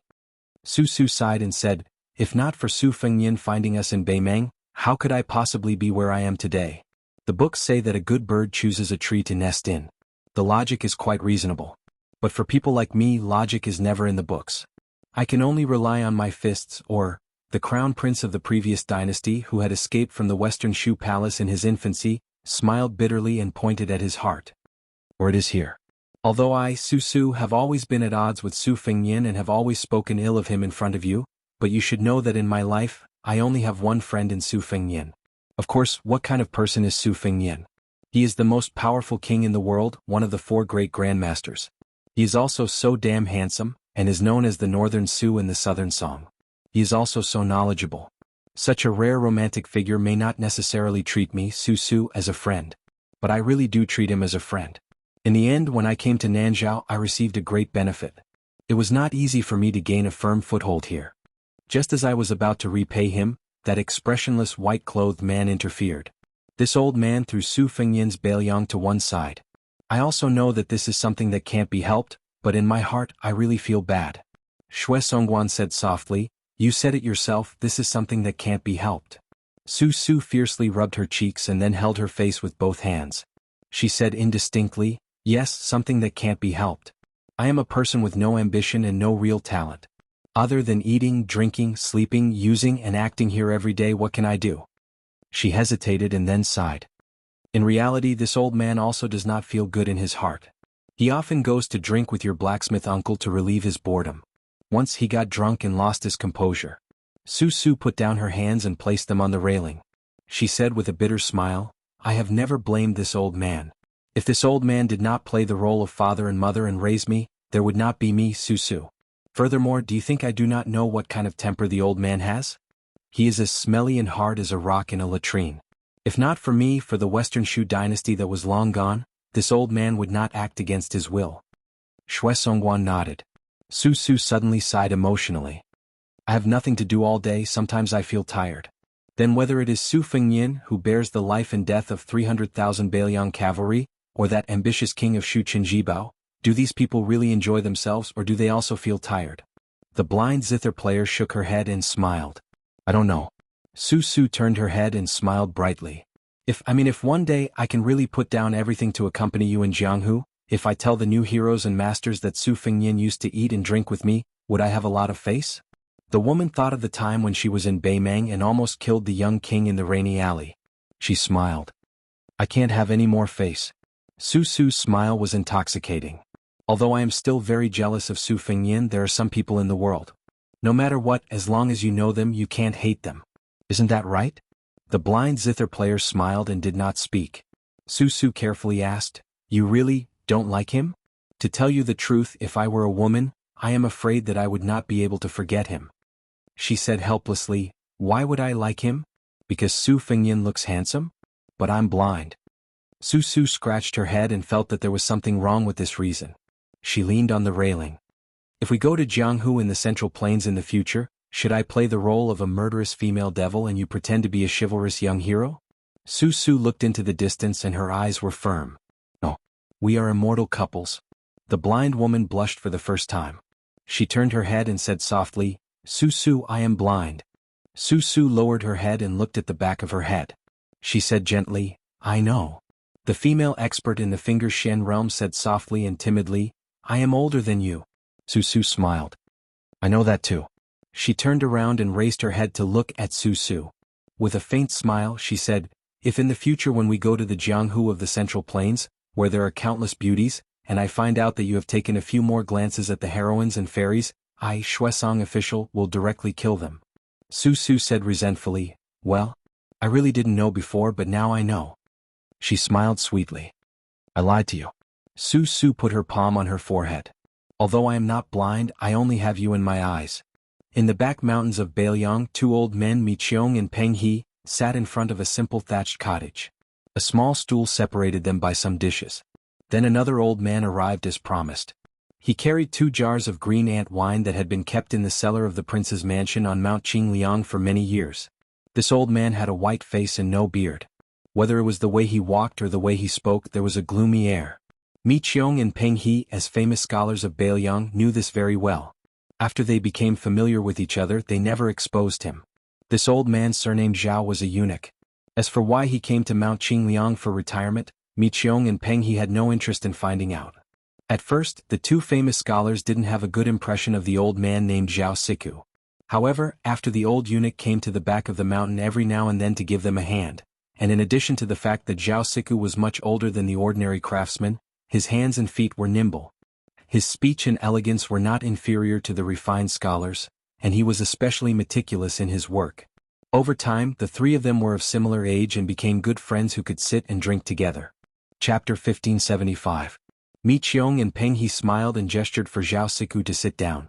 The 3 old men, whose ages added up to almost 200 years, sat around a stool. The 2 Bailiang calligraphers, who hadn't even had time to change their clothes, were still covered in the fragrance of ink. They each gulped down the wine in their cups and exhaled heavily. Their faces were somewhat gloomy. Zhao Siku was a senior eunuch who had once been in charge of the Directorate of Credentials in the Liang Imperial Palace. Although he had taken off the red python gown that was still extremely eye-catching in the palace, his ability to read people's expressions was still as shrewd and ruthless. However, Zhao Siku didn't say anything. He took a small sip of wine and picked a relatively casual topic to start the conversation. I just came back from the Green Deer Cave Academy. The Yellow Mountain Lord asked me to ask 2 old friends for a few calligraphy pieces. I didn't dare to carelessly agree to it and only said that I would pass on the message. Mi Qiong shook his head. Old Peng and I don't have the leisure to write calligraphy pieces these days. I'm afraid I'll have to disappoint Brother Zhao and the Yellow Mountain Lord. How could Zhao Siku not see that Mi Qiong and Peng He, who had been inscribing tombstones all day long, At this moment, their wrists were still trembling as they raised their cups. Their mental and physical exertion was nothing more than this. So he smiled and said, "It's fine, it's fine. The Yellow Mountain Lord has already said that this matter isn't urgent. He can wait. He can wait a few years or even 10 years. When he smiled. As long as His Highness chases away the Baimang barbarians, let alone 3 or 4 calligraphy pieces, even 30 or 40 would be personally delivered to the Yellow Mountain Lord's Green Deer Cave Academy.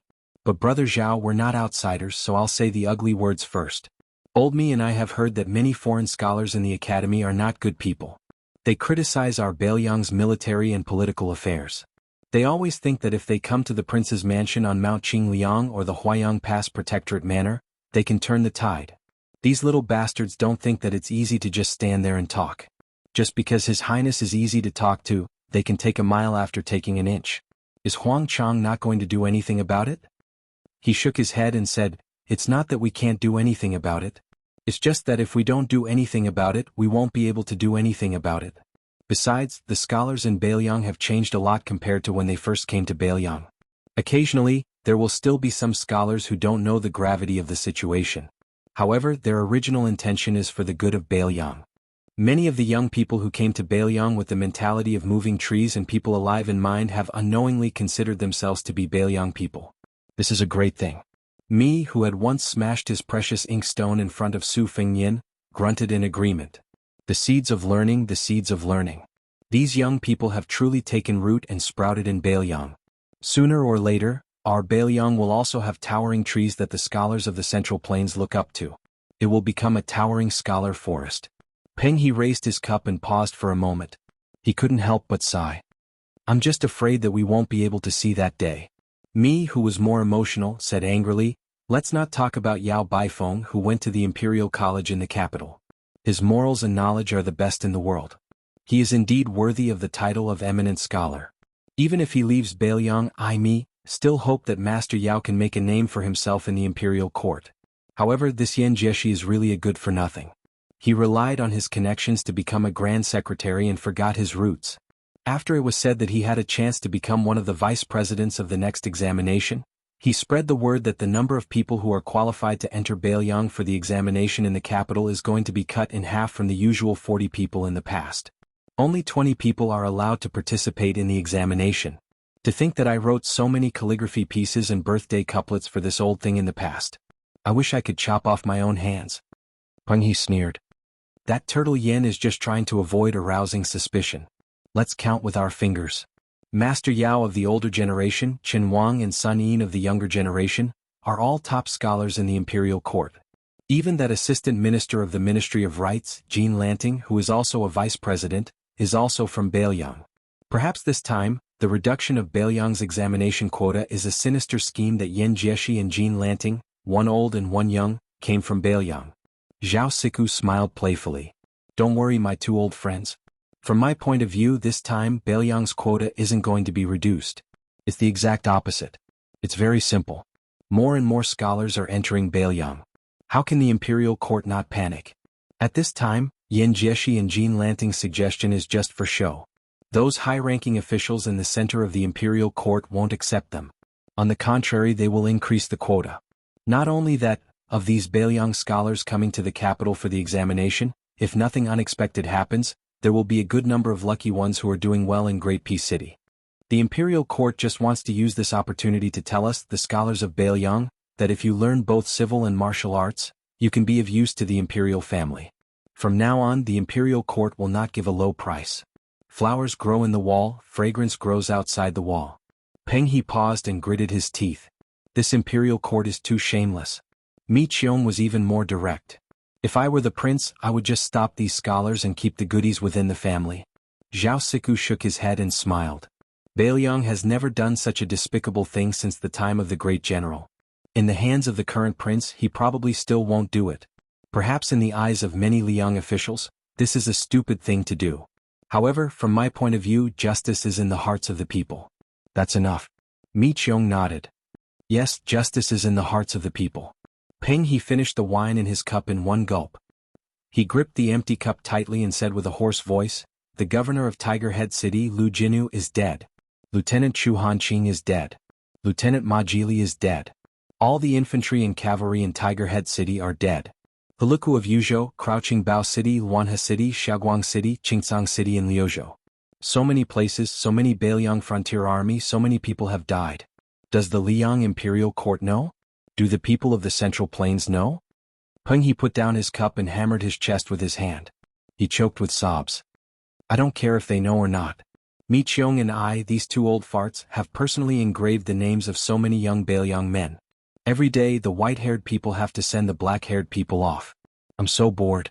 Zhao Siku, who had once been a pawn of the Zhao family to watch over Deva Gao Shulu, was silent. Young master, if you didn't die so young, if you could see the scene today, would you regret choosing Chen Jibao back then and not helping Su Fengyan as much as Mr. Li Yishan did? It had not yet entered autumn, but Jizhou was already in a troubled state. At this time, Kai Nan, the newly appointed Jidushi of the Lianghuai Path, and Han Lin, who later became the administrator, quickly became the focus of discussion in the capital. The officials of the capital were not willing to speak well of this general who had been Gu Jiantong's trusted aide in the past. However, the former assistant minister of the Ministry of Justice, Han Lin, was a well-known civil official in Great Peace City. Thus, most of the officials of the capital held a sympathetic attitude. They all felt that it was a pity that Sir Han's life was full of misfortune. For some reason, during this period of time, no one mentioned a person surnamed Zhao who had entered the Lianghuai path earlier than Kai and Han. Even though he was the third son of the previous emperor, although he could not compare to the great Prince Zhao Wu and the current emperor, his mother was still the legitimate daughter of the Peng family, the leader of the Northern Scholar Group. However, after Zhao Xiong, who had been given the title of King of Han and had taken over Jizhou, left the capital, it was like a clay ox entering the ocean. There was no news of him. It had to be said that this third prince had once been a well-known figure in Great Peace City. He had never stopped being a romantic. When Zhao Xiong was at his peak, the four young masters of the capital, led by Wang Yuanran, were still in some corner looking on with envy. Of the 6 sons of the previous emperor, the eldest, Zhao Wu, had taken over Liaodong. He was also the only prince who held the military power of the Tiger Seal. He was given the title of General of the North and assisted General Gu Jiantang and the old king of the northern vassal, Zhao Sui, to guard the north. The second prince, Zhao Wen, had gone to Gangnam-do in the misty rain and lush forests. The fifth prince, Zhao Hong, had been given the title of King of Yu and had taken over the old Dongyue. The sixth prince, Zhao Chun, was still young and had not left the capital yet. There was a lake in the newly built King of Han's residence that Zhao Xiong named Hearing Wave Lake. Everyone knew that there was a Hearing Wave Lake in Beiliang Palace. There was a pavilion in the center of Hearing Wave Lake. It was surrounded by water and there was no bridge. One had to use a lotus-picking boat to cross. In the pavilion there was a rattan bed and a bamboo table.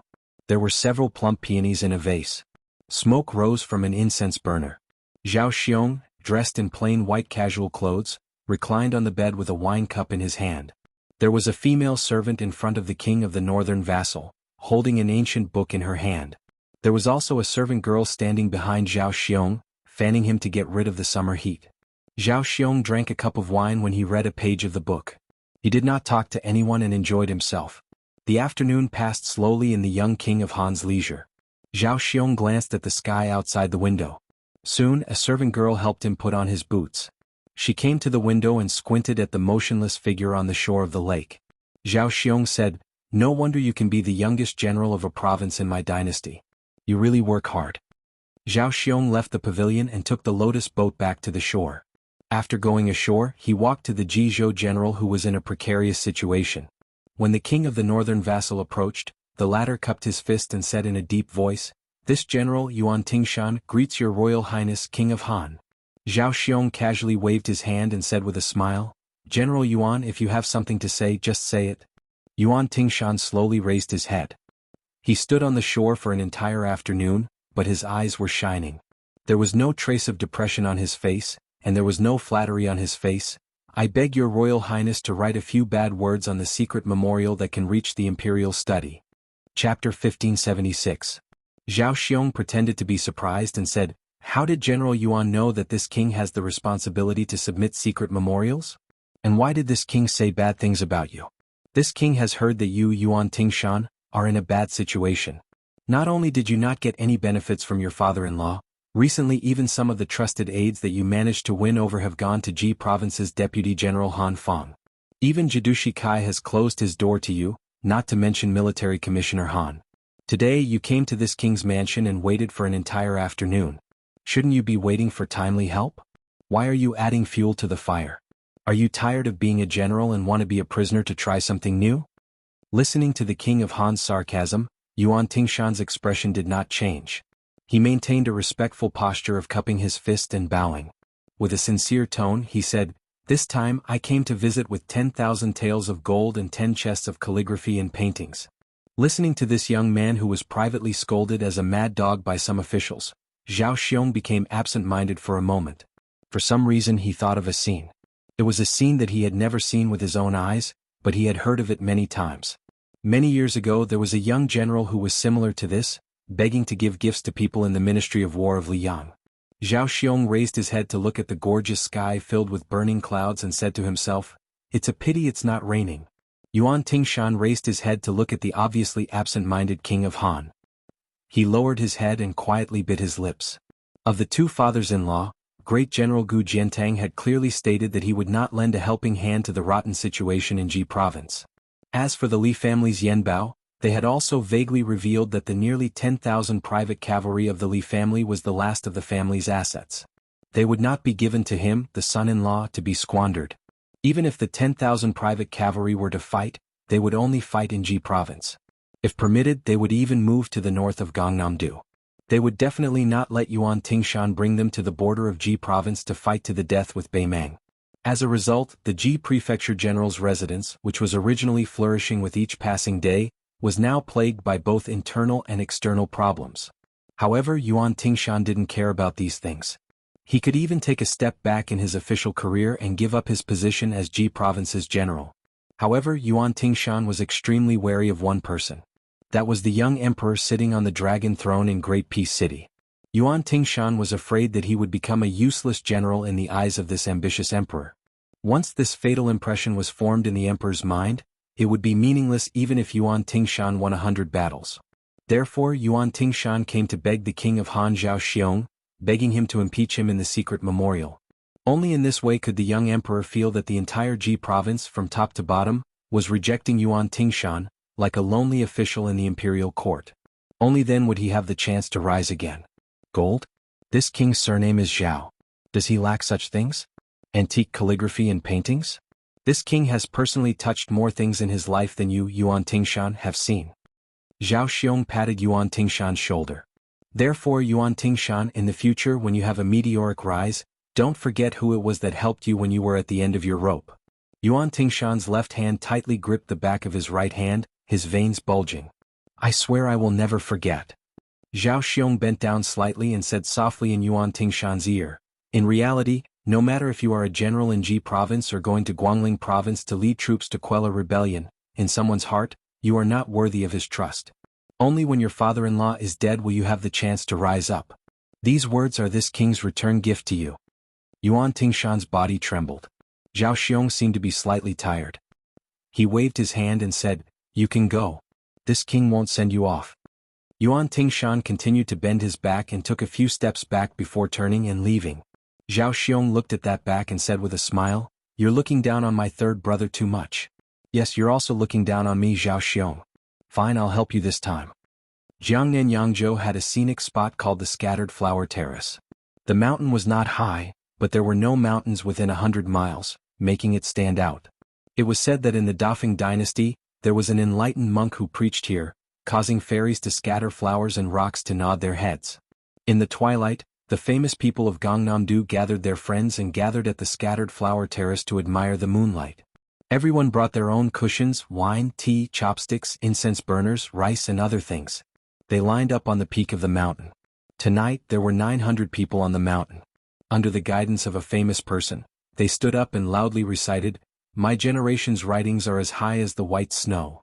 Close to 1,000 people sang the famous poem, A Journey to Jiangnan. For a moment, the sound was like thunder and the wine flowed like a spring. Late at night, the pure white moonlight shone on the Scattered Flower Terrace. Chapter 1577. Among them was Lu Daolin, who had resigned from his post as the Minister of Rites a few years ago. He was the old master of the Lu family at Lake Pavilion. At the same time he was the older brother of the former Minister of War Lu Baijia. In a short 10 years the Lu family had produced 2 ministers. It was indeed worthy of the former emperor's praise of, "The Lu family's children are a dazzling array of dazzling jewels."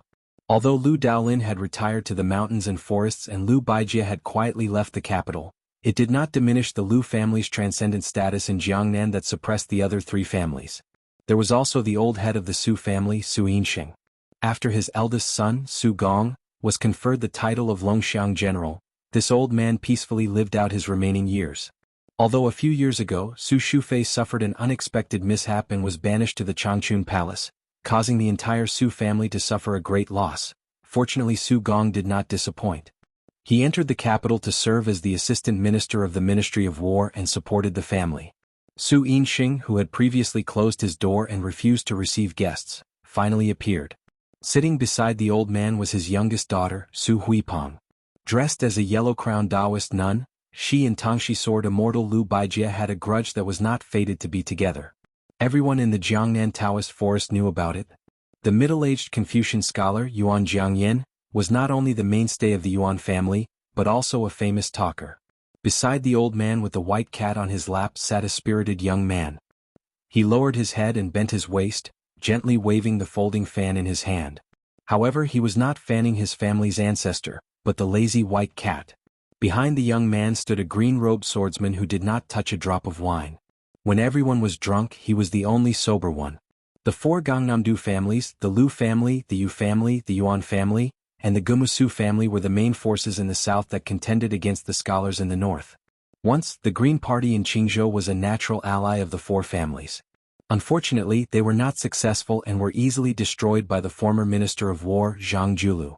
Although the 4 surnames fought over every detail in the Jiangnan circuit, and generation after generation continuously fought both openly and covertly, in Great Peace City, in the imperial court of Liang, the 4 surnames were incomparably united. Su Gong was able to enter the capital from a local place and forcefully take down the assistant minister of the Ministry of War, the elderly head of the Yu family who raised a white cat, and Yu Jiankong who had not hesitated to personally make a trip to the capital, were all extremely important. Su Yinxing looked at Yu Jiankong who was a generation older than him and sighed softly, "Elder Yu, chaos is everywhere now. Take Yuan Guo for example. He finally made a comeback and became the Minister of Revenue in charge of money, but in just a few days he was sent to Guangling Circuit next door to us to be a provincial governor. Because it is under the jurisdiction of a vassal king, he is only a deputy. If it weren't for the Grand Chancellor and Tantanan speaking up for Tang Shi and suppressing it, it probably wouldn't have been Kainan but Tang Shi who would have been the provincial governor of Lianhuai. Elder Yu, although Tang Shi is still the Minister of War, His Majesty has clearly moved his mind to change the position. In Elder Yu's opinion, where should Tang Shi go from here? We also have a target and can plan for the long term." Yu Jiankong smiled and pointed at Lu Daolin. "The minister's brother is not in a hurry, so why are you, Su Yinxing, in a hurry?" Lu Daolin said helplessly, "It's not that I'm not in a hurry, it's that there's no use in being in a hurry. Fortunately, Kainan has already gone to Lianhuai Circuit and Yuan Guo has gone to Guangling Circuit. As long as Tang Shi isn't sent to Nanjiang, she probably won't be doing too badly." Yu Jiankong stroked the white cat's head and said calmly, "In the past, there was a battle between civil and military officials from the capital to the ground. Now both sides have become a thing of the past. Next will be the battle between North and South. Grand Chancellor Qi of Zhongshu Province is a classic southerner. Deputy Zhao Yuling is a southerner. Tantanan is a northerner. Qinhuang is a Bailiang. They have fought to a draw. Let's count the 6 ministries of the Minister of State. The new Minister of Appointments, Yin Maochen, is a southerner. The 2 successive Ministers of Revenue, Wang Xiongui and Yuan Guo, are all southerners. If we add in Lu Daolin, the former Minister of Rights, and Lu Baijie, the current Minister of War, don't you feel that there are too many of us southern scholars at the front of the court? In this way, if Su Gong is allowed to take control of the Ministry of War and the former Assistant Minister of Justice, Han Lin, takes over as Minister of Justice, how will the northern scholars survive in the future? Moreover, the number of scholars in recent years has been dominated by southerners. Thus, Han Lin went to Jizhou and Yuan Guo went to Guangling Circuit. These are all reasonable matters. There is no need to make a fuss. In the future, even if Tang Tais Huang becomes the Minister of War, Su Gong can only continue to be an assistant minister for another 4 or 5 years. There is nothing strange about it." Yu Jiankong paused and smiled. "What is interesting is that there is a new power in Tian City that cannot be underestimated. Grand Scholar Yan Jieshi, Left Chancellor Yao Baifeng of the Imperial College, Chen Wang of the Minxiao Province, Assistant Minister of Rights Jean Lanting, Minister of Yellow Gate Yan Qiji, and the temporarily dormant Sun Yin are all from Bailiang without exception. However, they all have good reputations in the officialdom. There are not many of them, but each of their words carry a lot of weight, especially that Chen Wang. He is an extraordinary person. Even compared to Bai Yan's career back then, he is not inferior in any way. This is somewhat similar to the Green Party that interfered between Zhang Lu and Gu Lu. However, compared to the Green Party, this group of officials that can barely be called the Cold Party have never formed a party.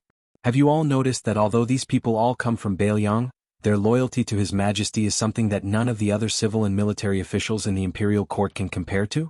In the future, I am guessing that Chen Wang, whose future is limitless, will lead them and form a tripartite balance of power with us northern and southern scholars. Yuan Jiangyan sighed ruefully. Could it be another Bai Yan? Yu Jiankong shook his head and said, I'm afraid it's more than that. Lu Daolin raised his head and gazed at the moonlit night, lost in thought. For some reason, Su Huipu's expression was rather sorrowful. Perhaps she was thinking of Sword Immortal Tang Shi who was far away in the capital, or perhaps she was thinking of a certain woman surnamed Su who liked to wear red and was already separated by yin and yang. Yu Jiankong smiled slightly and said, what our four families need to do now is take a step back. If Liaodong's Peng clan and the other northern families want to seize the seats in the capital at this time, we will pretend to be reluctant and give them all to them. As for when we will take a step forward, it's very simple. Wait until the Peng clan and the others are full of people. At the same time, we must wait until Chen Wang, Sun Yin, Fan Zhangho, and the others have truly matured before we act. Right now, let those northern barbarians and those young people have their own conflicts. They might be able to make things difficult for those juniors in the next few years, but sooner or later they will suffer greatly. In this period of time, you people should take a step back. It's not like you really don't care about anything. You might as well add flowers to the brocade for those young people of Great Peace City who have a bright future. Help them make a name for themselves in the literary world, boost their reputation, and occasionally sing poems. Treat it as sowing good karma. Yuan Jiangyan laughed and said, what's so hard about that? Then Yu Jiankong did a strange action. He raised his wine cup, turned to face the northwest and toasted from a distance.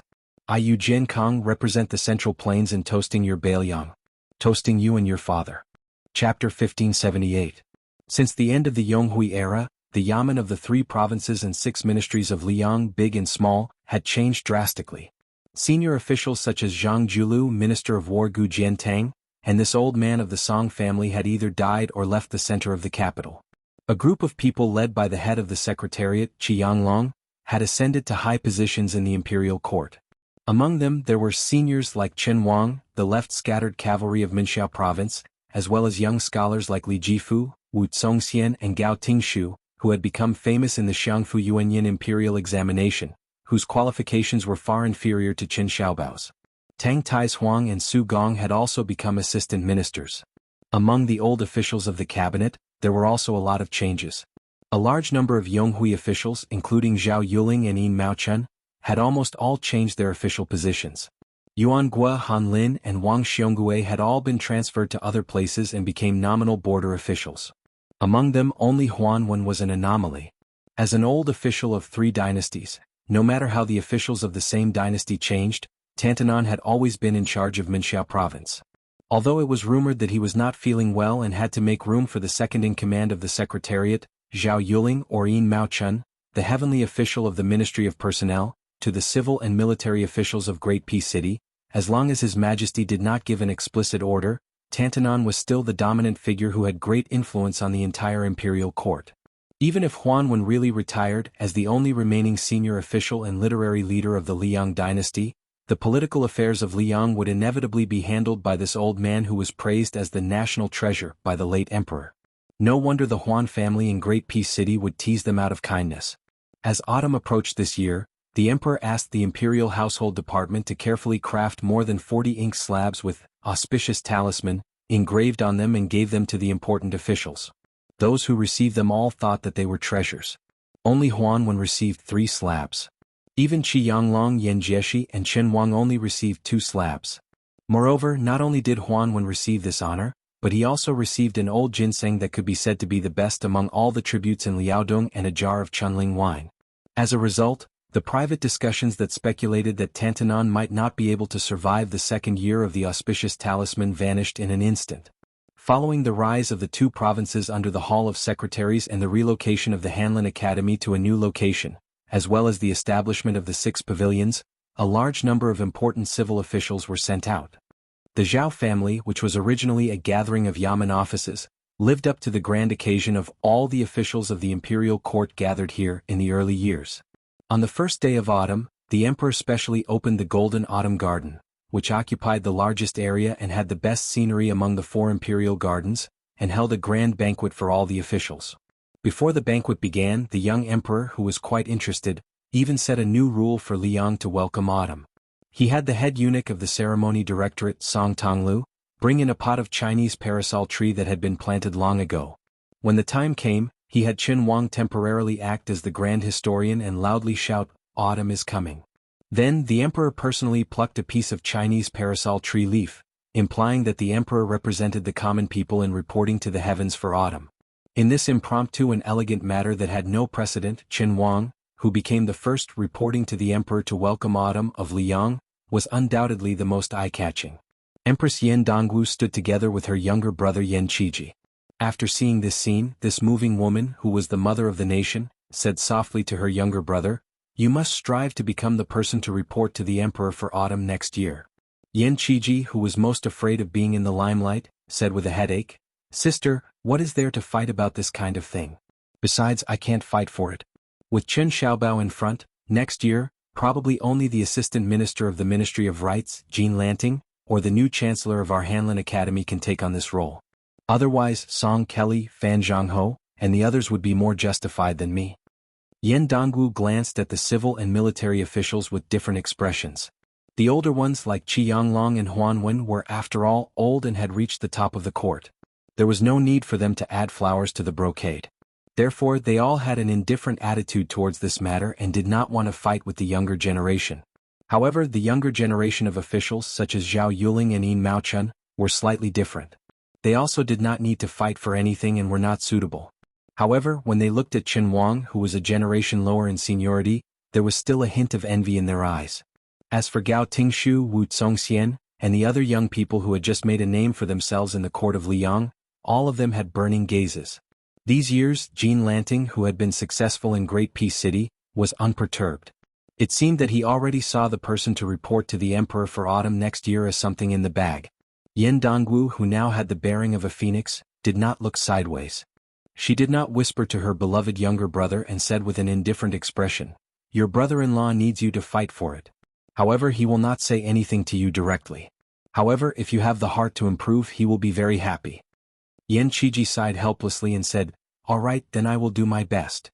Yan Dongwu looked out of the corner of his eye at his father, Yan Jieshi, who was chatting happily with Wen Shorin, the Grand Secretary of the Hall of Martial Meritocracy, and the other court officials. He changed to an unquestionable tone and said, "Our father has already helped you pave the way. The 6 Grand Secretaries of the Hall of Martial Meritocracy, plus the 6 newly established Grand Secretaries of the Hall of Martial Meritocracy, these 12 people will be the most noble court officials of our dynasty in the future. You are still young and do not have enough experience. You do not have the extravagant hope that our Yan family will have 2 Grand Secretaries, but it will not be difficult for you to become a Grand Secretary of the Hall of Martial Meritocracy in 10 to 20 years. Moreover, Grand Secretaries of the Hall of Martial Meritocracy are an empty title, and will not be taken away just because an official leaves the court. In addition, in a few years, if nothing unexpected happens, father will be promoted from the Hall of Martial Meritocracy to the Hall of Martial Meritocracy." Yan Qiji said timidly, "Sister, in the end we are relatives. Shouldn't we avoid arousing suspicion?" Yan Dongwu turned his head expressionlessly, but there was clearly some anger in his eyes.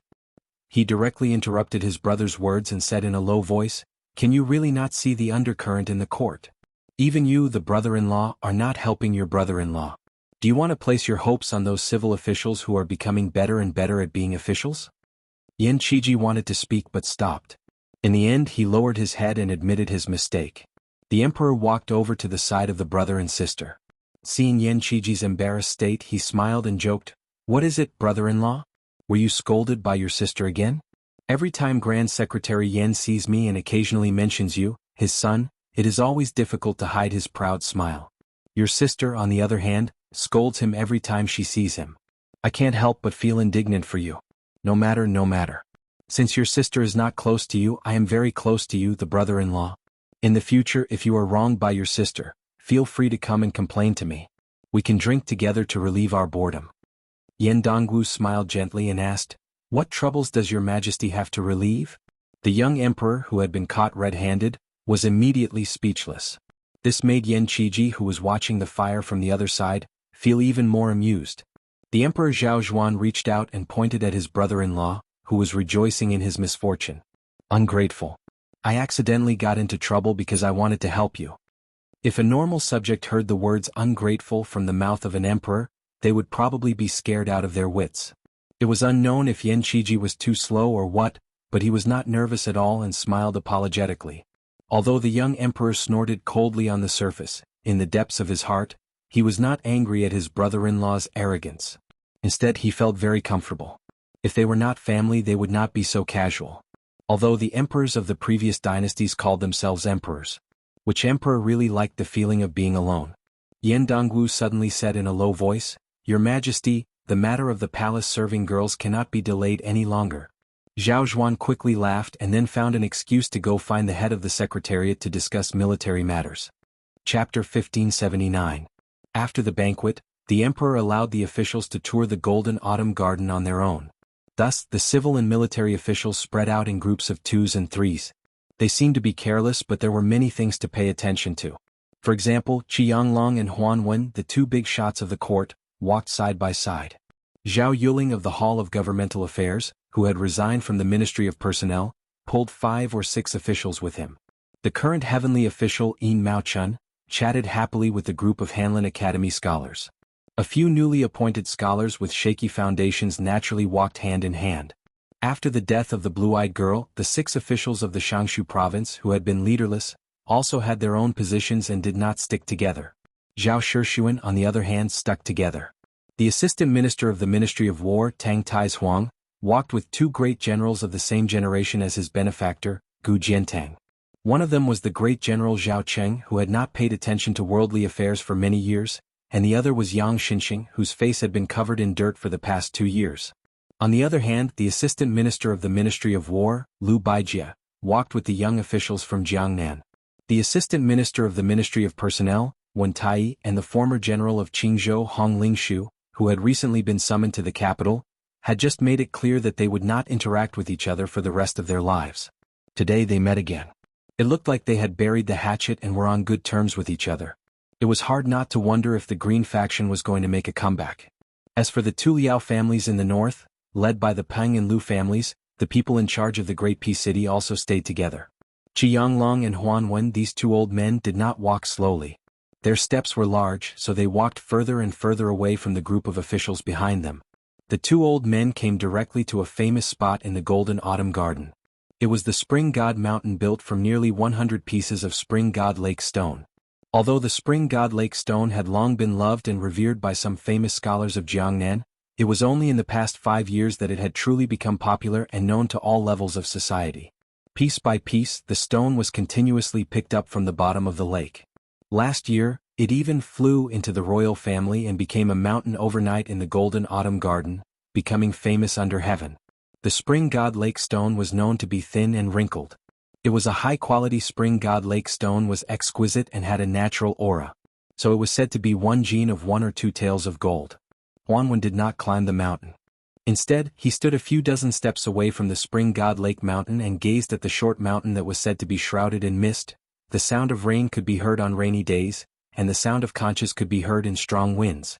Seeing that Tantanan had no intention of climbing the mountain, the head of the secretariat, Qi Yanglong, smiled and accompanied Tantanan where he stood. The atmosphere in Liang Imperial Court was very relaxed. Compared to the confrontation between Zhang and Gu, when Zhang Julu and Gu Jiantang, these 2 serious civil and military leaders, were present, the civil and military officials could be said to be trembling with fear of making mistakes. Now that it was the good-tempered Qi Yanglong and Huan Wen, everyone was much more relaxed. In addition, they had coincidentally met Zhao Zhuan, a young emperor who had just ascended the throne and could not be considered to have accumulated great power. Therefore, the senior officials of Great Peace City liked to tease the younger generation that they were on good terms with. Compared to them, the old officials of Yonghui, they had met at a good time. Tantanon, who had drunk a lot at the banquet, burped. He turned to Qi Yonglong and asked with a smile, "Head of the Secretariat, do you know the origin of my nickname, Huanwen Tantanon?" Qi Yonglong smiled and shook his head. Huanwen laughed and said, "In the beginning I wasn't called Tantanon. There was a guy who gave me the nickname of Wine Gourd. If I angered him, he would scold me as a wine bag and a good-for-nothing. The name Tantanon was something that happened much later. There was one time when I was on duty with that guy in the forbidden area. I couldn't control my mouth and secretly drank some wine. It just so happened that I was caught red-handed by the previous emperor, who had been reading books all night. I drank too much and spoke without restraint. I told the previous emperor that as long as I, Huanwen, had wine in my stomach, I would be magnanimous. However, if there was a day when His Majesty did not give me wine to drink, I would be full of complaints." The previous emperor was amused and immediately had the head eunuch, Han Xingxian, bring over several jars of wine. At that time, there was a guy who had never touched wine who drank a cup for the first time. His face was as red as a monkey's butt. After I was drunk, I laughed at him and told him not to call himself Green Eyes, just Red Face. He replied, "Shut your mouth and be a good Tantanon." It was probably from that time onwards that I became the Tantanwing. Perhaps many officials felt that this nickname meant that I, Huanwen, was a tumbler in Liang's officialdom. No matter how turbulent the court was, I would always sway along with it, but in the end I never fell. Qi Yonglong sighed and said, "Whether as a person or an official, Tantanon has never done anything that his heart could not get over. I'm not as good as Tantanon." Huanwen rolled his eyes and said, "Head of the Secretariat, your words are too much of a bootlicker. If it were someone else who said it, I would even think that they were scolding him." Qi Yonglong smiled but did not say anything. He was in charge of the Secretariat of the Liang dynasty, which had been neglected for many years. A few decades ago, the Zhao clan of the old Liang dynasty, which was located in the northern lands and was divided by the vassal towns, had bestowed the titles of head of the Secretariat, left and right servant archers, and Shizhong to the vassal towns' military generals who were too powerful to get rid of and the valiant military officials who controlled the court to show their favor. They were all empty titles just like the Great Pillar State and the Great Pillar State later. However, today was different from the past. The Secretariat of the Secretariat, which had lost a lot of power, became a veritable important place of the court again. Qi Yonglong also took the opportunity to become the next Grand Secretary after Zhang Julu. Some of the power that had been taken away by the Hanlin Academy long ago also returned to the Secretariat of the Secretariat. However, Qi Yonglong was well aware that as the head of the Secretariat who was summoned to the capital to put out the fire, in the end he was just a transitional prime minister. After helping Yin Maochun, Zhao Yuling and the others to ascend to the throne, he had to retreat unscathed. However, Huanwen was different. Whether it was the former emperor or the current emperor, they all regarded this Tantanon, who had a good personal relationship with Zhang Julu, as a trustworthy teacher of the emperor. Qi Yonglong was very clear about the hubbub of Huanwen's resignation this time. It was not that the young emperor was afraid of Huanwen, but that Huanwen himself had the intention to retire. That was why there was such a beautiful story that Huanwen alone received 3 imperial inkstones. Huanwen said softly, "Young people should be busy.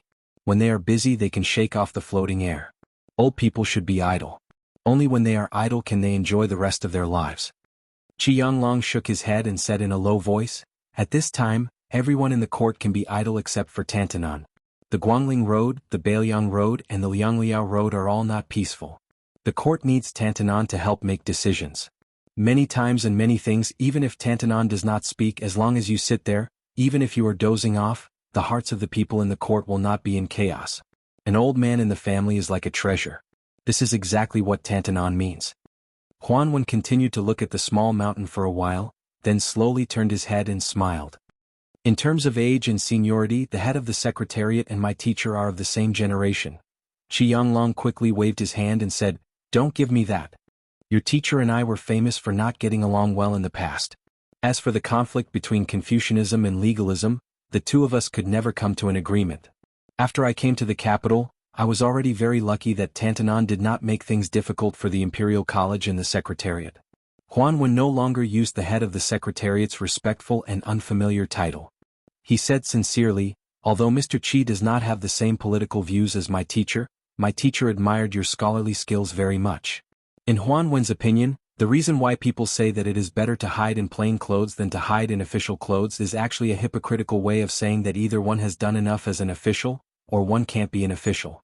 It is far inferior to Mr. Qi, who can hide in plain clothes and help the world. Qi Yanglong smiled. Tantanon, oh Tantanon, it is one thing for us two old men to flatter each other here, but the problem is that no one is listening to us. How can we pass on and leave our names in history?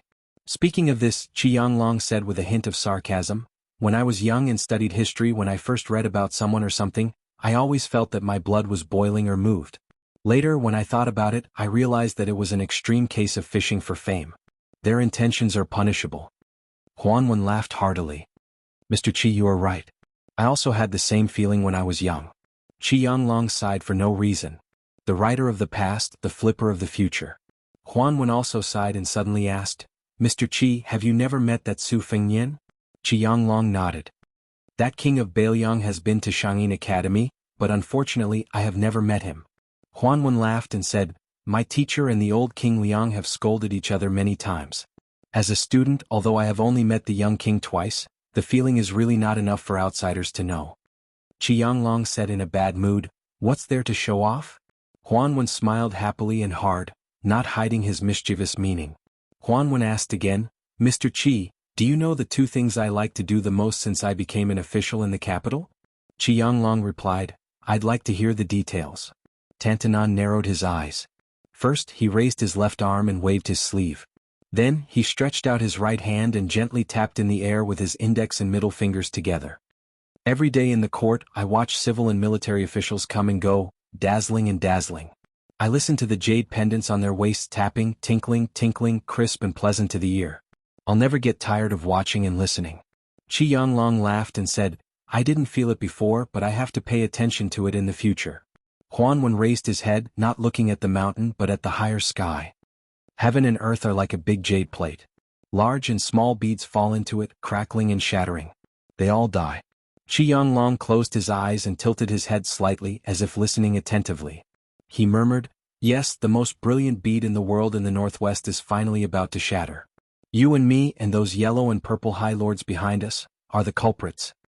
Huanwen laughed and said, we are the scholars who are ashamed of the classics. Qi Yanglong still closed his eyes and laughed softly.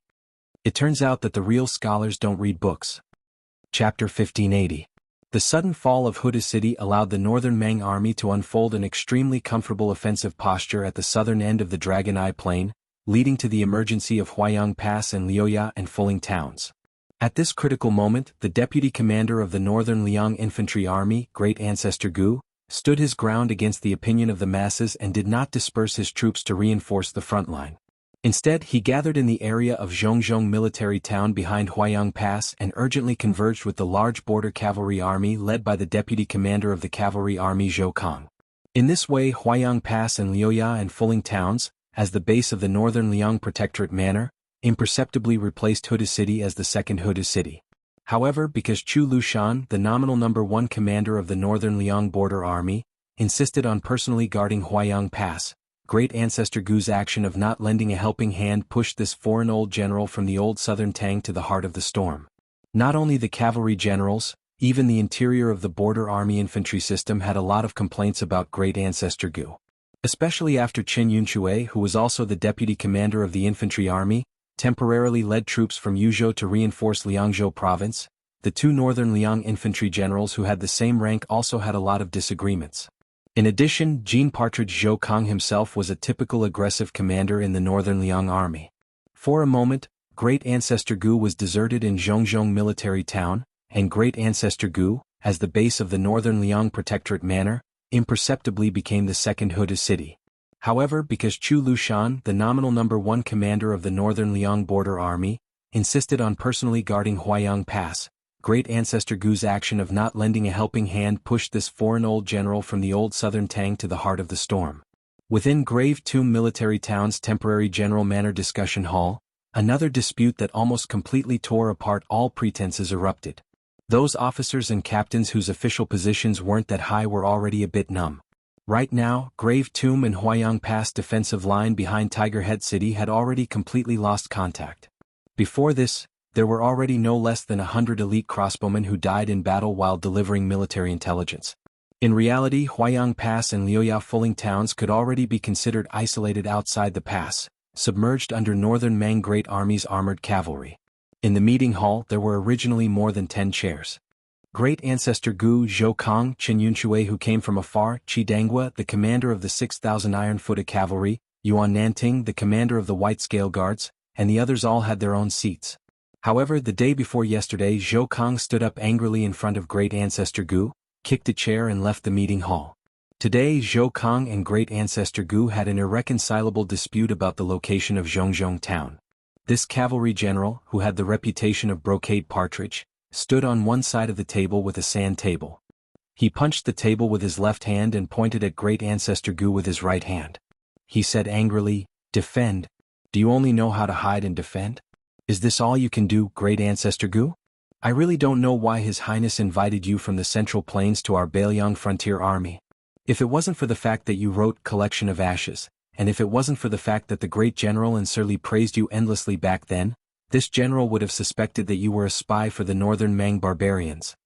Hearing this, not to mention the young generals like Ning Amei, the deputy general of the iron-footed cavalry, who could only be regarded as a rising star compared to the old generals, even the silent Chen Yunshui's eyelids trembled. Zhoukang's words were obviously too much. Chen Yunshui glanced at Great Ancestor Gu from the corner of his eyes. Great Ancestor Gu was still indifferent. However, Zhoukang didn't show any sign of mercy. He pointed his finger at Great Ancestor Gu even more fiercely.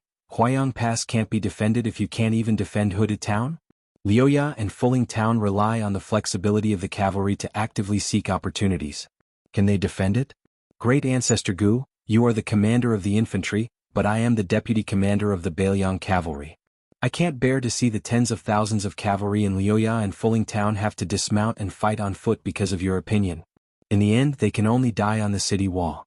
I can't bear to see the tens of thousands of cavalry under my command crowding around the heavy tomb every day, watching their comrades die in the front line every day, but they can't fight." In the end, Zhoukang's eyes were almost burning with anger. He reprimanded, "Great Ancestor Gu, it's fine if you are afraid of death. I don't care if your infantry likes to be cowards. But why do you want our cavalry to wait for death here?"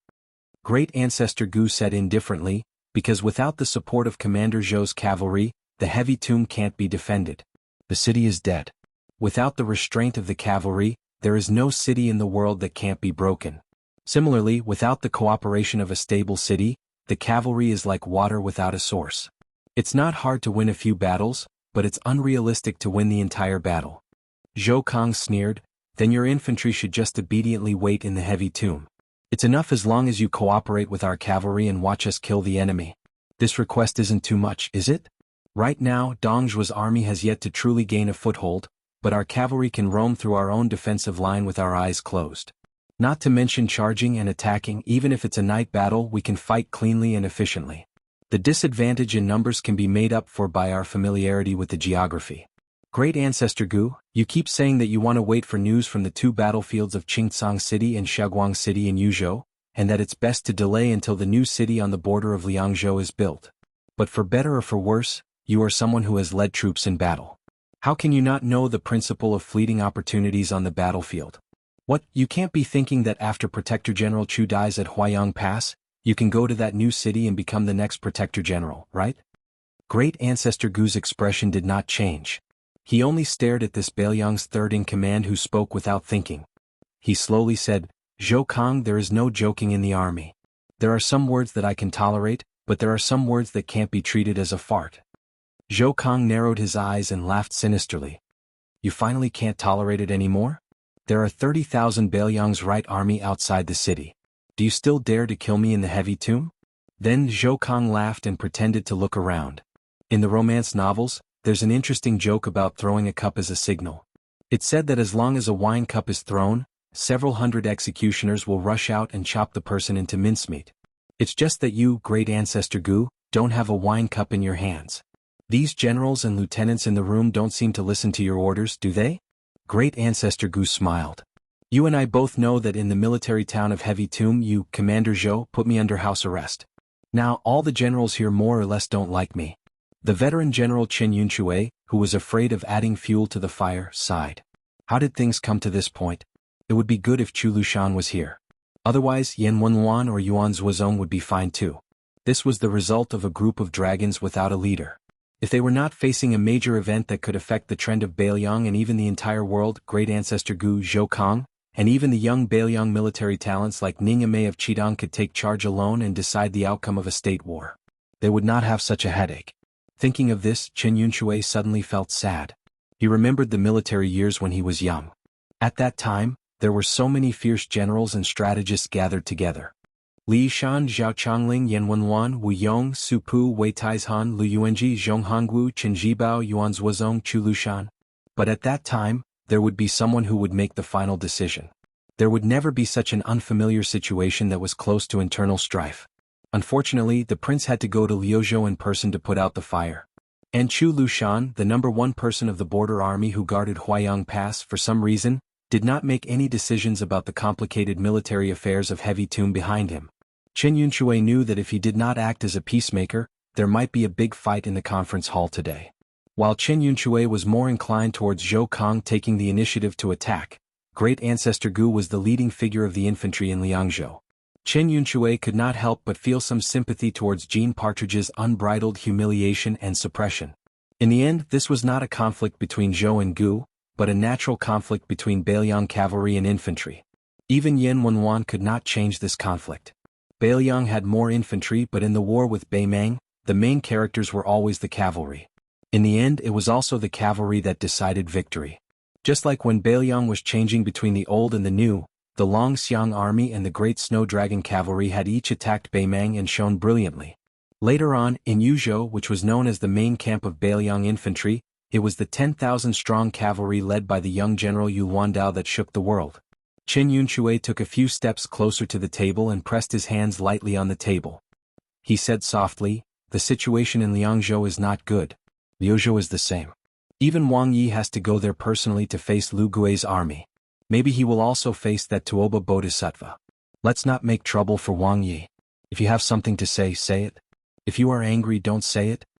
Chapter 1581. Chen Yunshui paused for a moment and glanced at Zhou Kang and great ancestor Gu, who were standing opposite each other. "Everyone, allow me to remind you that this is the Border Military Conference Hall, which is second only to the Northern Liang Protectorate. This is not the Liang Temple where civil officials talk and military officials run errands. We are also not those civil officials who stay out of the affairs and glorify themselves as strategists. You and I are both leading troops to war. Perhaps someone will personally go to the battlefield tomorrow. Perhaps today will be the last time I, Chen Yunshui, will see you. I believe in General Gu's cautiousness, and I also believe in General Zhou's decisiveness. Whether the Heavy Tomb cavalry will fight or defend, from the looks of it, there are pros and cons. General Gu and General Zhou have already discussed a lot. Right now we can't get in touch with Huayang Pass, Commander Yuan is not in Liangzhou, and Prince has also gone to Liuzhou where the situation is urgent. Can we attack and defend at the same time? For example, if General Gu thinks that General Zhou's 30,000 left cavalry, General Qi's 6,000 iron stupas and General Yuan's white feather guards are too radical, then. Great ancestor Gu hesitated for a second and said firmly, "Commander Chen, to be honest, we not only have to defend the Heavy Tomb cavalry, but also have to leave enough cavalry for Bailiang. This is not a question of radical or conservative, but we can't fight this battle in the first place. At the very least, even if the Heavy Tomb cavalry can kill more than 100,000 enemies, even if we lose more than 30,000 of our own, the left cavalry can't form an absolute fighting force within a year. In that case, Bailiang has already lost. What's more, facing Dongzhuo's well-prepared cavalry and Dongzhuo's well-prepared left cavalry and General Qi's and General Yuan's 2 elite cavalry armies, can we really guarantee a complete victory without any losses?" Great ancestor Gu picked up the special bamboo pole and drew a big circle south of the Heavy Tomb cavalry and north of the border of Liangzhou. Why is he Zhonghu's 40,000 right cavalry still not moving? He didn't hear the bad news about Huda city, so he went north to the Heavy Tomb cavalry? The reason is very simple. Whether or not the new city, which cost half of Northern Liang's resources, can be successfully built will determine whether or not Northern Liang can once again fight outside the pass. Under this premise, Huayang Pass can be lost, and even the grave that we are in can be lost. However, before we break through the city, we must do our best to stop Northern Mang's army to the north of the new city. The longer the better. It doesn't matter how many enemies our Bailiang frontier army kills during this period of time. It doesn't matter if Commander Chu, Great Ancestor Gu, Chen Yun, or Zhou Kong. Great Ancestor Gu smiled bitterly and said, Dongjue can't wait for us to take the initiative to fight him and exchange forces with him. As the king of the South Courtyard, he is very happy. To put it bluntly, the Beimang barbarians in Xijing and Norland only care about how many Bailiang frontier army Dongjue has killed, but they don't care too much about how many Beimang soldiers have died. Look at the Hulu Pass on the eastern front. That young general called Zhong Tan has killed many Beimang siege troops. No matter how many people have died, as long as he breached Wugong City and Wanhe City, he will be promoted by Old Lady Murong and become the new Beimang Xia Zhimo. I don't mind asserting that as long as the left cavalry is mobilized, even if more than 10,000 people are killed in battle, the throne of the king of the South Courtyard under Dongjue's but will be stabilized for another half a year. Great Ancestor Gu lowered his head and looked at the sand table as he said in a hoarse voice, I know, except for me, everyone else in the room thinks that Heavy Tomb has let down the Bailiang frontier army Huda City and Lu Jinu since they chose to avoid the battle despite having so many soldiers. At this moment, a slightly indifferent voice sounded from the gate of the conference hall, Enough. Not only Great Ancestor Gu raised his head abruptly, but all the generals including Zhou Kong and Qin Yunchue also turned their heads to look at that slender figure. The young man looked travel-worn, but he made people feel very reassured. This person was Su Fengyin, who came to Heavy Tomb military town from Courtyard Pasture alone. In order to arrive at Huayang Pass as soon as possible and bring more soldiers to Liuzhou province for Shifu, the general of Liangzhou province who had regained his power, Su Fengyin didn't even take a white horse attendant with him. Su Fengyin, one of the 4 grandmasters, had an ugly look on his face. However, what really made Su Fengyin angry was the storm in the conference hall. Qi Jiajia's sword Qi, which had been suppressed, had been stirred up again. Huda City in Liangzhou province had fallen, Lu Jinu had died in battle, and Liuzhou province was very likely to be completely annihilated by the Longxiang army. It was hard to say whether Yang Yuanzhan's army in Yuzhou province could be completely surrounded by Yang Yuanzhan's army. The new city on the border of Liangzhou province had not been built yet, and there were no huge cities to rely on and no reliable passes in Liangzhou province. However, Su Fengyin, who was one of the mainstays of Liangzhou province's cavalry, was suddenly critically ill, and Su Fengyin couldn't join the battle for the time being. It could be imagined how bad Su Fengyin's mood was at this moment. However, the young lord who strode into the conference hall still tried his best to restrain himself. Even so, Su Fengyin didn't show any intention of denouncing anyone.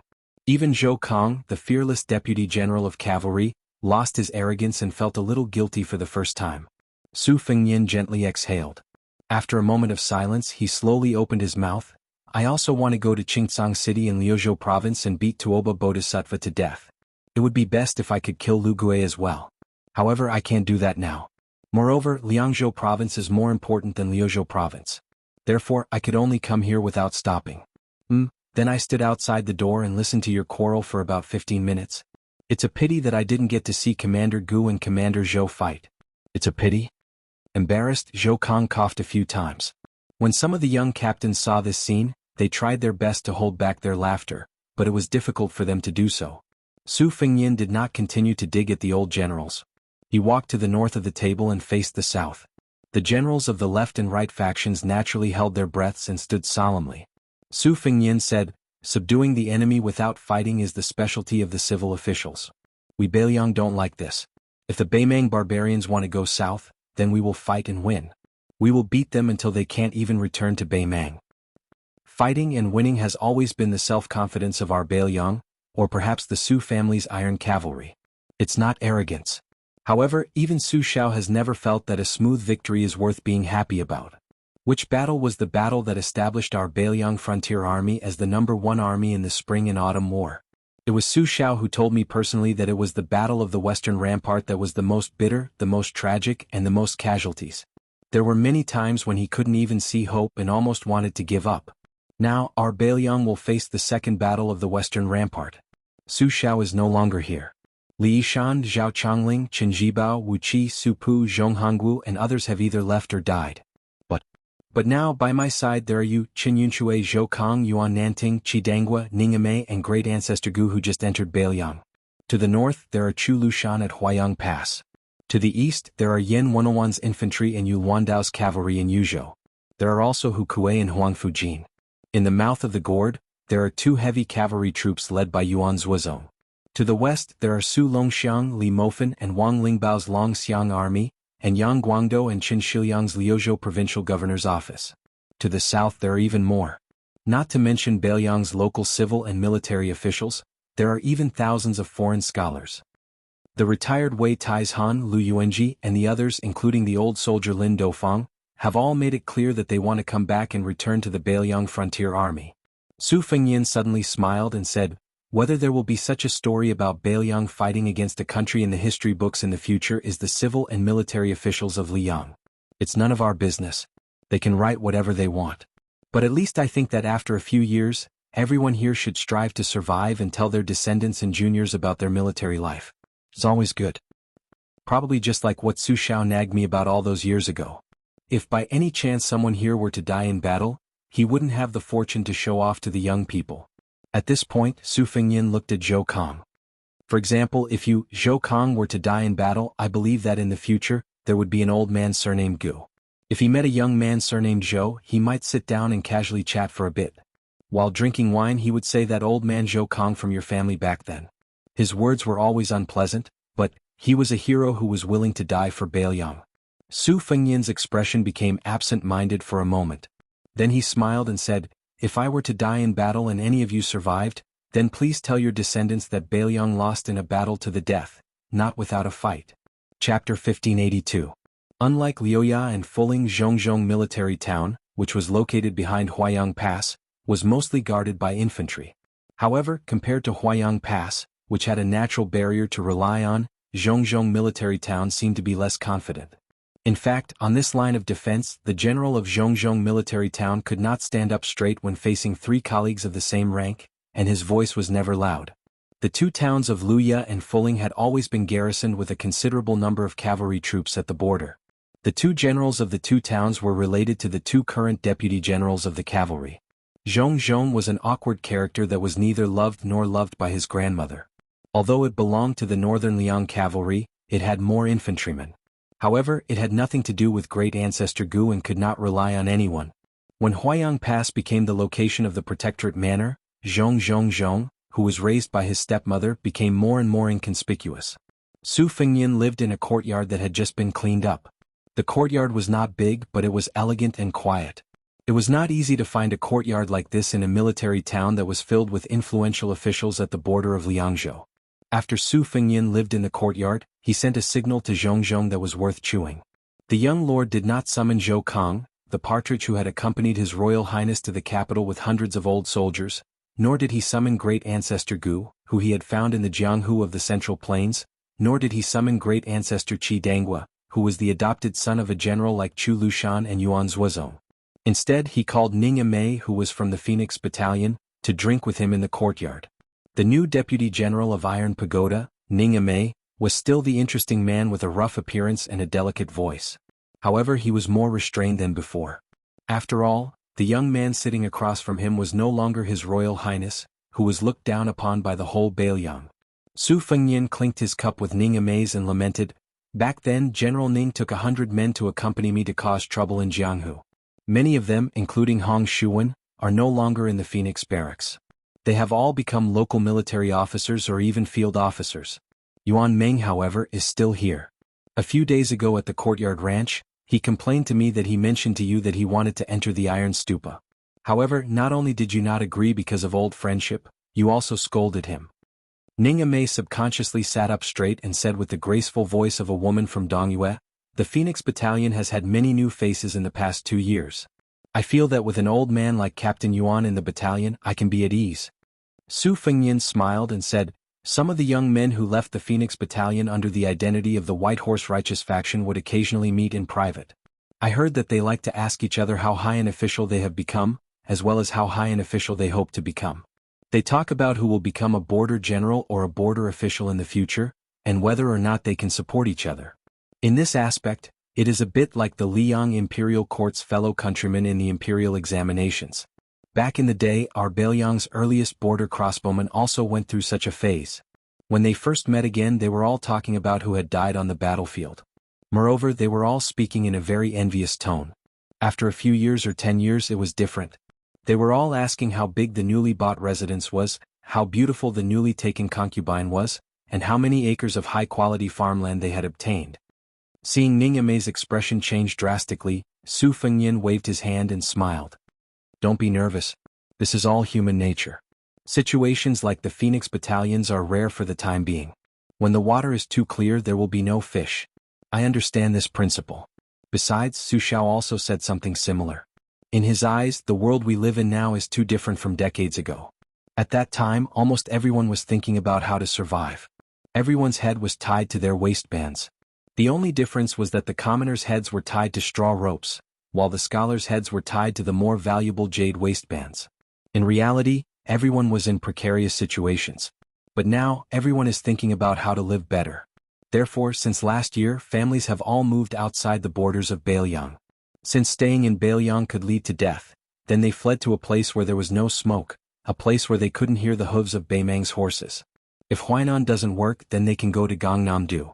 If Gangnam-do is also at war one day, then they can go south of the Guangling River. If that doesn't work, then they can go to Nanjiang. As long as they have money, they can escape all the way south. In the end, they can survive.